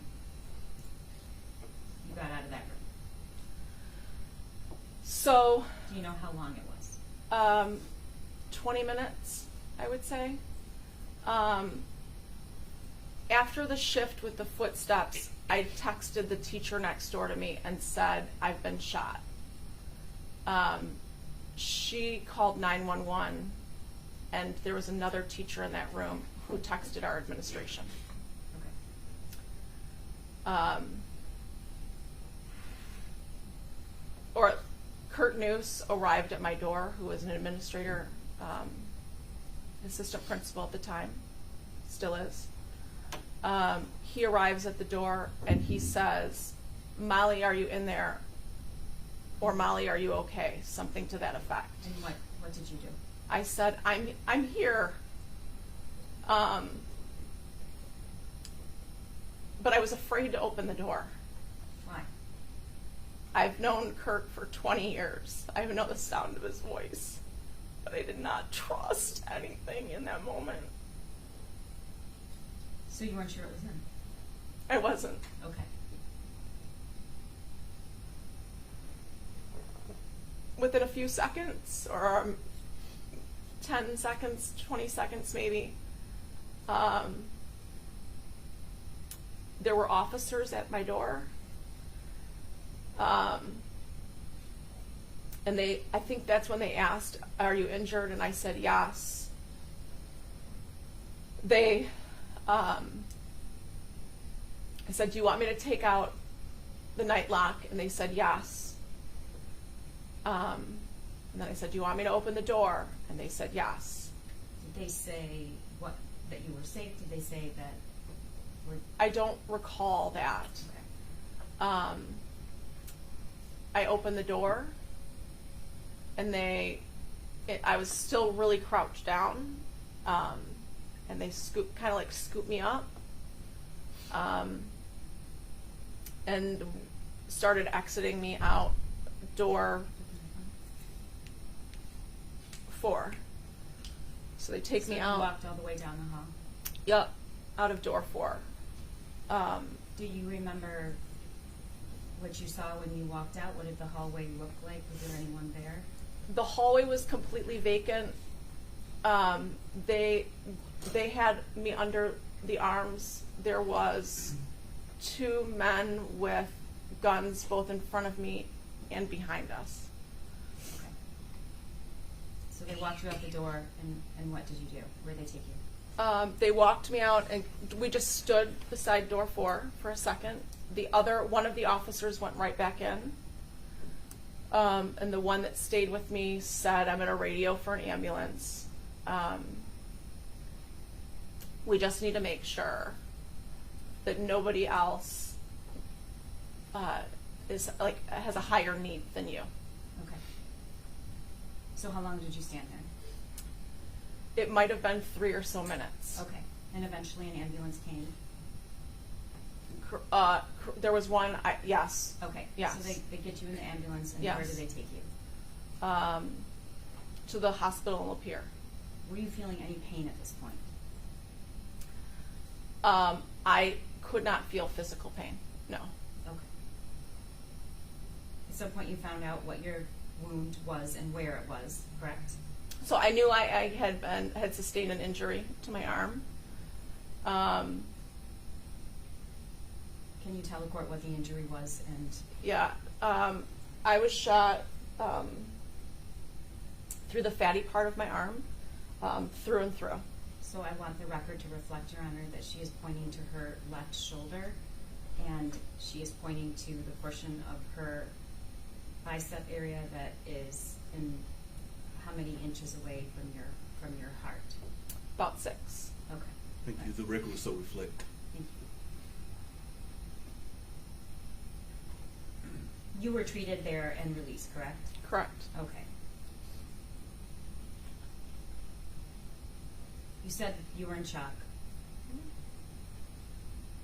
At some point,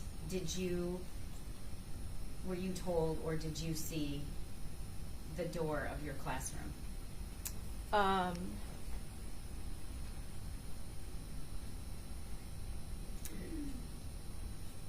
Last week. Okay. And when was that? Why did you see that picture? Or I had met with you to talk about testimony, about testifying, and that's when I saw the door. Okay. And when you look at that door, what do you think?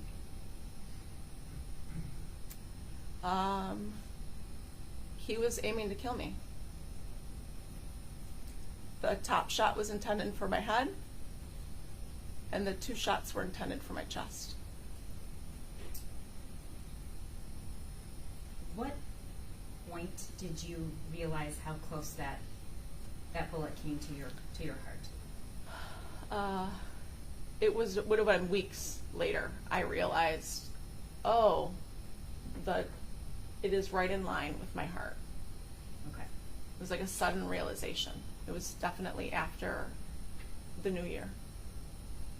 So if you hadn't moved to the right, it would have hit you. In my head or in my chest, yes. Molly, have you gone back to visit the school? I went back to visit my office at the end of January. And why did you do that? It was my hope to go back to the high school. You wanted to go back to do the job that you were doing before? Correct. Okay. And you didn't end up doing that, did you? I did not. Okay, can you tell the court what that was like and why?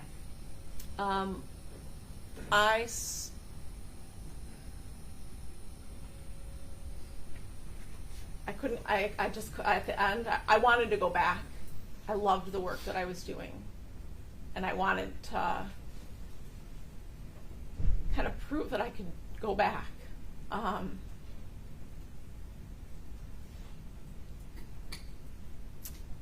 it was just too hard to be there.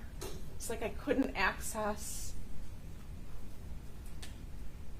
things that I knew when I was in that space.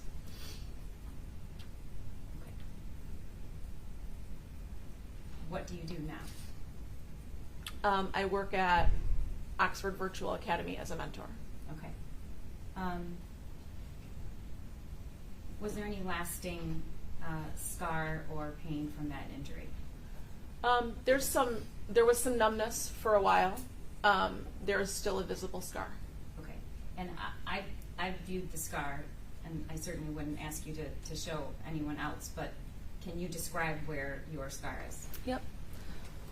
So it's on the back side. It's about right here. I can feel the two bits where the bullet entered and exited. There is a red.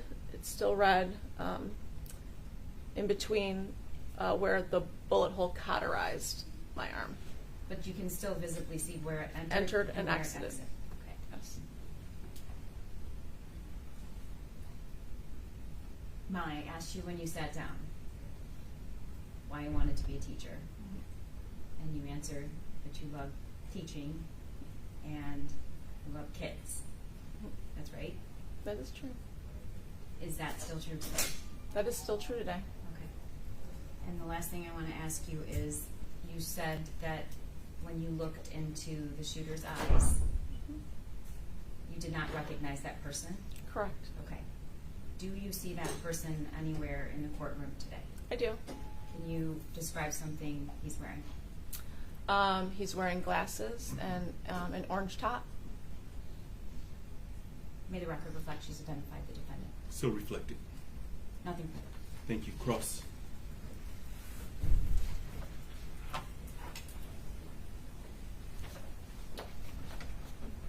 Mrs. Darnell, in order to become a teacher, you went to college, correct? I did.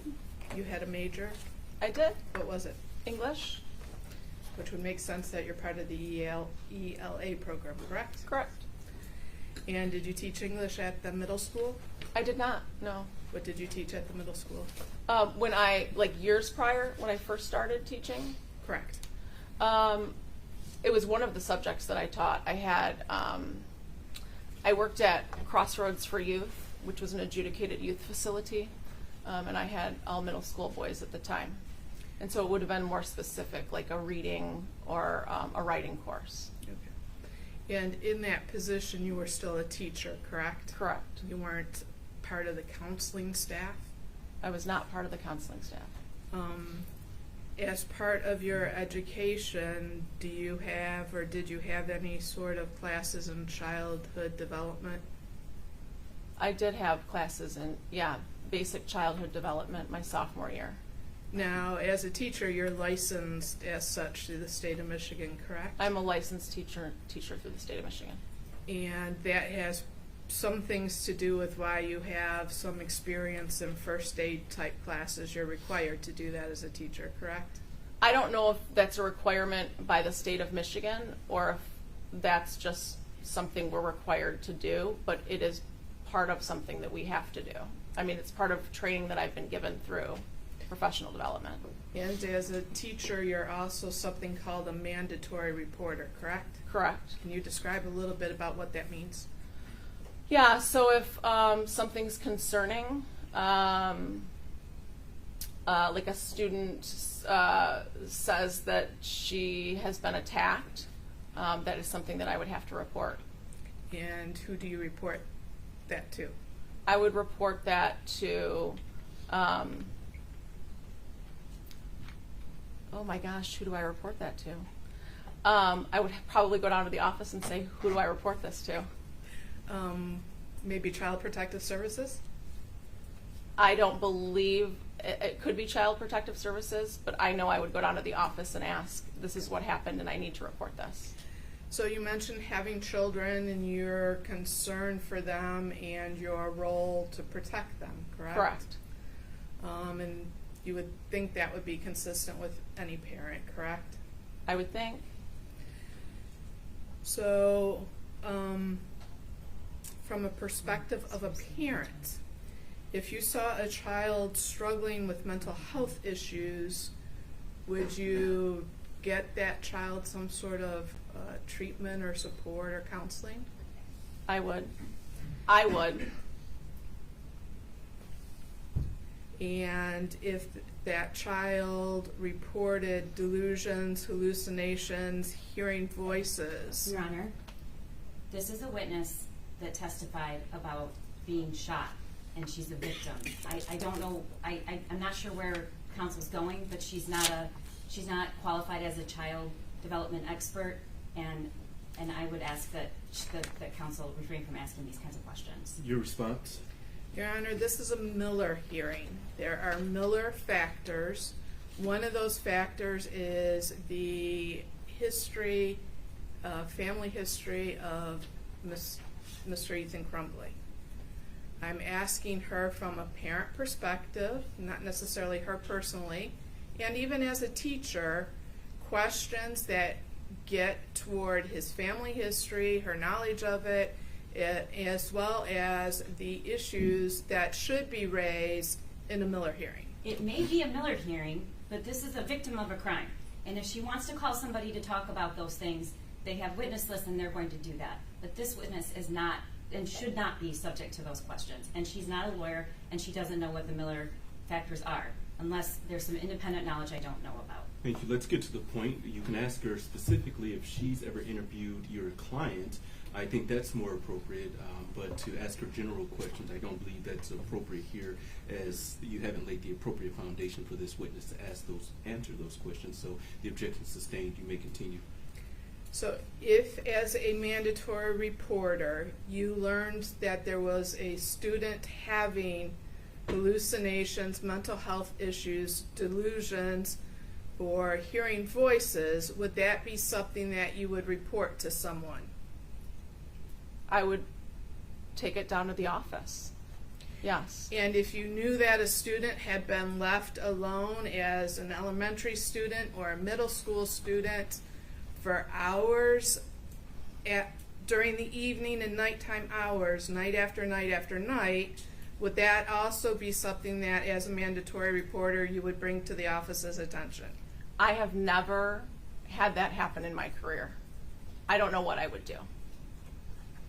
That would be something that would concern you enough that you would have to think about whether you would be required to report it then. Would that be fair to say? Your Honor, she's answered the question. She said she doesn't know what she would do. Thank you. Respectfully overruled. You may answer the question, ma'am. Can you repeat the question? Sure. As a mandatory reporter, if you had learned that a student in an elementary school age or middle school age bracket had been left alone for hours by themselves at night and in the evening, night after night after night, would that be something that you would have to think about reporting to someone? I would be concerned, absolutely. I don't know the circumstances specifically. I would have to hear what the circumstance, like what are the circumstances exactly that are happening for me to know whether or not I'm reporting. I don't, right, what, like, you're talking middle school, elementary age. There is what's the age limit for kids to stay home alone? Your Honor, she said she doesn't know, please. Sure, and she's answered the question. You may ask your next question. That's fine. I was waiting for her to finish her response. Sure. What age group is in middle school? Well, they start in 6th grade, right? So you're looking at 11, 12, 13. In Oxford, is middle school 6th, 7th, and 8th grade? That's correct. But not 9th grade. That would be high school, correct? Correct. Now, do you know what the Miller factors are? I have no idea. Okay. Do you know Ethan? Other than the moment that I saw him raise the gun to me, I have never seen him before. So you've never had a conversation with him, never had him in class, even in middle school, I'm sorry. No. You've never seen him at lunch? No. Now, as you sit here today and testify on your own personal knowledge, you can't tell us anything about Ethan's family life, correct? Do you know how hard it is to heal from something like this? I avoid everything I can to heal. This is learning about what happened is not part of my healing process. Do you know anything about whether he's been diagnosed with Your a Honor, mental health disorder? She has answered this question The at this objection point. sustained. Let's move on. She's already indicated she doesn't know anything about your client. She's never met your client. She has never met him in lunch, etc. Hasn't met him in middle school, and so she wouldn't know any or have any personal knowledge about your client. In fact, the witnesses just said she's tried to avoid everything as a part of her healing. The objection is sustained. I'm going to ask respectfully that you move on. Thank you. Do you know what it means to be rehabilitated in the sense of the criminal justice system? Your Honor? I do not. Your Honor. And Your she's Honor. answered the question. I understand your objection. Okay. Yes. But for the record, it's bordering on harassment for the sake of harassment. This counsel knows full well she has no idea, and she's also visibly shaken and asked her to say, I don't know anything about it and I don't want to. The court agrees, and that's why I'm asking counsel to move on away from this, because again, unless you're going to lay the appropriate foundation that she knows something specific about your client, or that she has specific knowledge of childhood trauma, etc., that's a part of the Miller factors, she's already testified that she does not know. And so with that being said, the court is sitting as the trier of fact here, and I've been listening throughout this entire hearing, and I will note that there are some things that have been relevant to the Miller factors, there's things that have not been relevant to the Miller factors. The court will place the appropriate weight on the evidence that supports the Miller factors. And so I've been listening very patiently, but again, this witness has testified that she doesn't know what the Miller factors are, and the court is, again, based upon her testimony, is going to conclude that she has no direct testimony as it relates to the Miller factors. And so again, counsel, respectfully, please move on. The objection is sustained. How many years did you teach at Crossroads for Youth? 2 years. Your Honor, that was my last question. Thank you. Thank you, Ms. Hopp. Any redirect? Yes. Thank you for being so strong and for having the courage to be here. May she be excused, Your Honor. Yes. Ma'am, you are excused. You may also leave the courthouse. Any need to have this witness called back? None at all, thank you. Thank you, ma'am. You're all set. With that being said, the time is approximately 4:05. As I indicated to counsel off the record, we will end our hearing before 4:30 because of security building issues. With that being said, we're going to conclude for today's date, and we're going to pick up tomorrow at 8:30 a.m. With that being said, anything else from counsel this afternoon? No, Judge. Did you, I'm sorry, you said 8:30? 8:30. Thank you, Judge. Understood. Thank you. With that being said, deputies, you may take the defendant.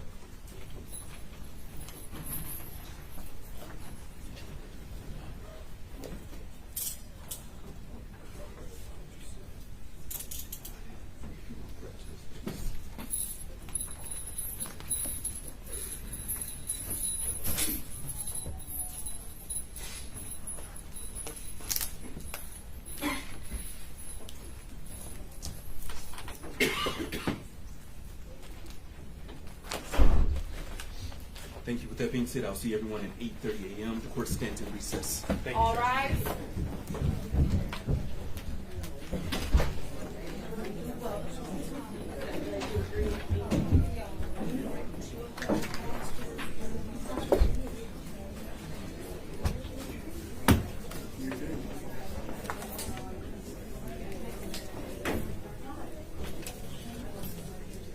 And we can just leave this.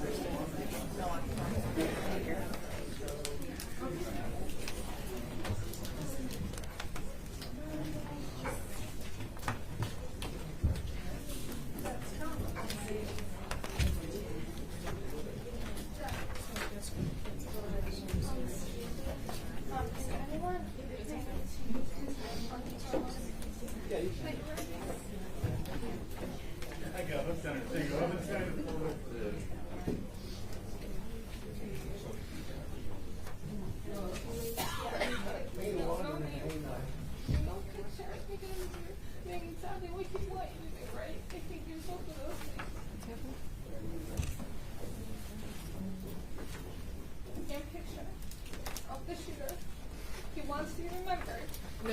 Miss, they have been advised accordingly. If you have any concerns, you can reach out to Chamber.